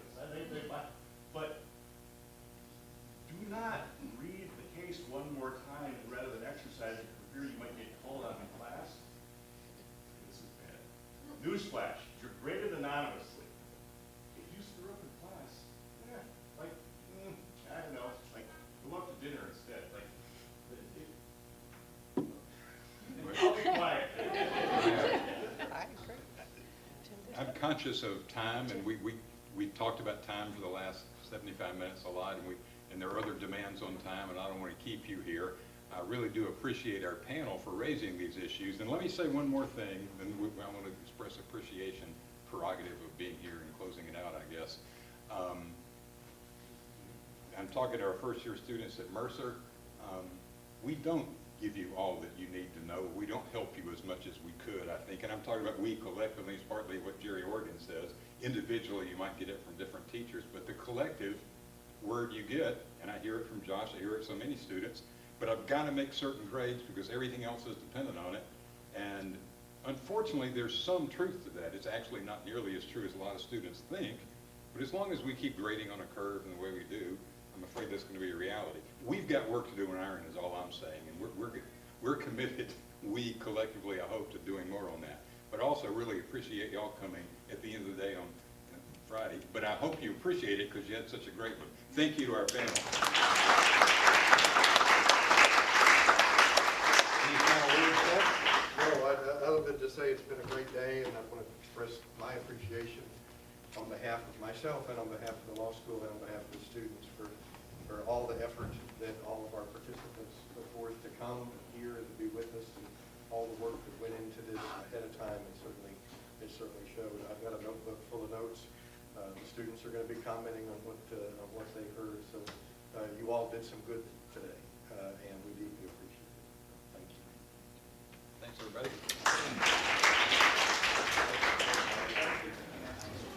You know, I appreciate everybody coming out. Mercer is different, and I am proud of our course. I think it makes a big difference. But everything you were saying about how some of your students